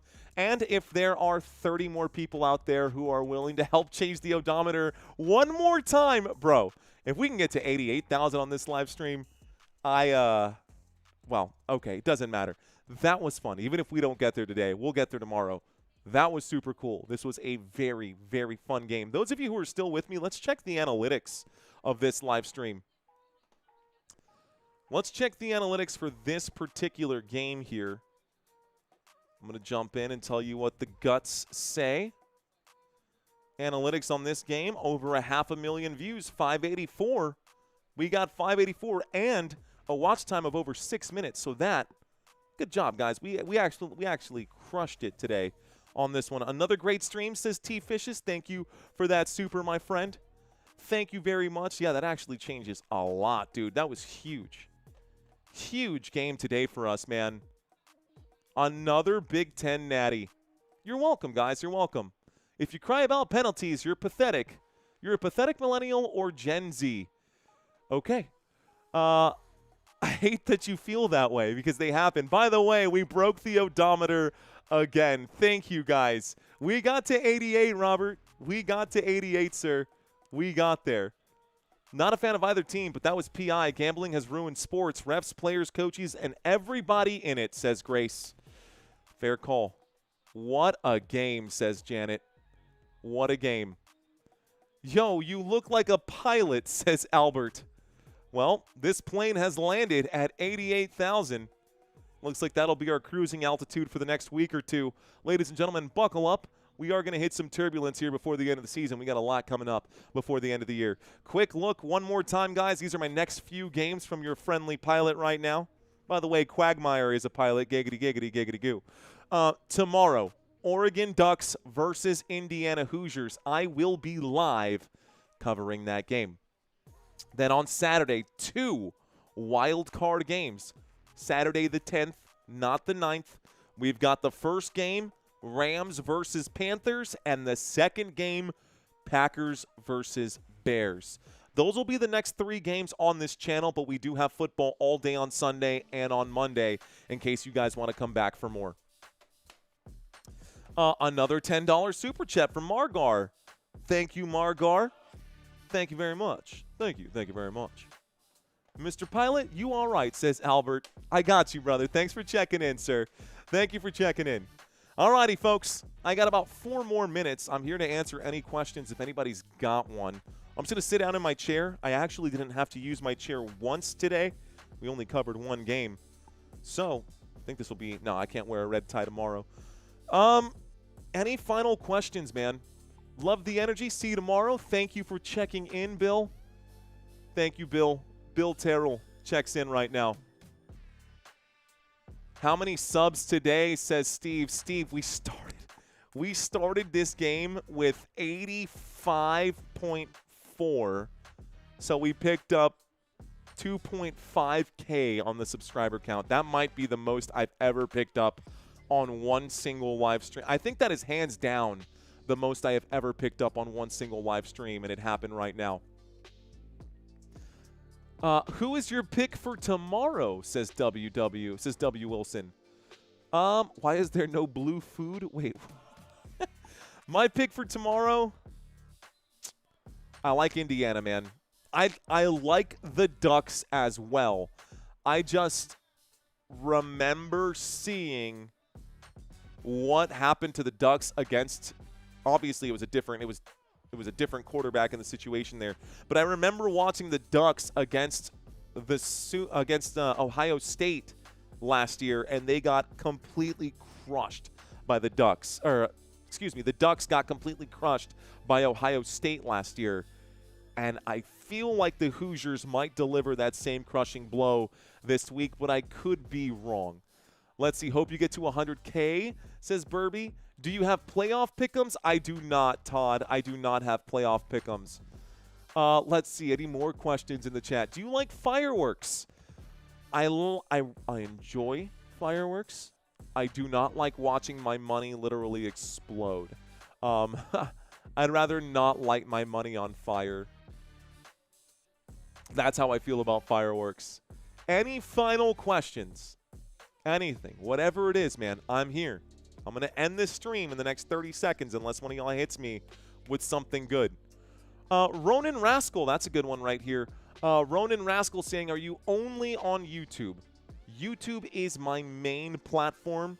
I am on TikTok. I've got about 5,000 followers on TikTok. But my Instagram, trash. Facebook, like 300 people following. So in a nutshell, yes, almost exclusively on YouTube. I have done some streams on Twitch, but I try to stay in the world of YouTube. I think YouTube just takes care a little bit better. Yes, I do like Maui Gao's game. I do. The right tackle right there, I think he's fantastic. I think he'll do great. Crypto saying, I'm a YouTuber. Congrats on 3K subscribers and one. Dude, it's crazy, Crypto Tim. It doesn't always happen. Honestly, again, first time ever today. Thank you, Eric Diaz. I appreciate that. He said, my man, you gained a subscriber tonight. Hell of a job. Thank you, Eric Diaz. Pats or Chargers? I've been saying it all year, dude. I like the New England Patriots this year. I'm going to take New England there, Kevin. I'll take the Patriots for sure. What kind of plane do you pilot? You know, I don't know, but I made this joke. I made an inappropriate joke on one of my previous skits. Just to try to jeers with you here, JT. So did you know that when you have all women flying the plane, it's not actually called the cockpit, it's called the box office? Okay, that's a bad joke. It's a bad joke. It was funny 2 years ago when I dropped it. It's not funny anymore. Okay, on that note, guys, that was just my final sign-off. I got to work on my sign-offs here. Definitely got to work on my sign-offs. Any bar jokes, DJ Gene? I do have some bar jokes, but we're going to save those for later. Anyways, giggity giggity G400. Okay, that's it, guys. I'm done. Thank y'all so much. By the way, to the 20% of you watching this channel who are women, I'm so thankful that y'all are here and that you come back time and time again. I know someone out there, some incel is going to call me a simp for saying that, but this channel would not be where it's at without you women watching this channel with us. Thank y'all for making this a real community. Can't have a community of just dudes, man. Can't do it. So thank y'all so much for being here. Ladies and gentlemen, fantastic live stream. I am done. I am out. I'm taking off. It's been an absolute pleasure. I will see you guys tomorrow for our next game. Until then, you've been watching Football Nation. My name is Mario Manuel. And until next time, let's effing go. Peace out, y'all.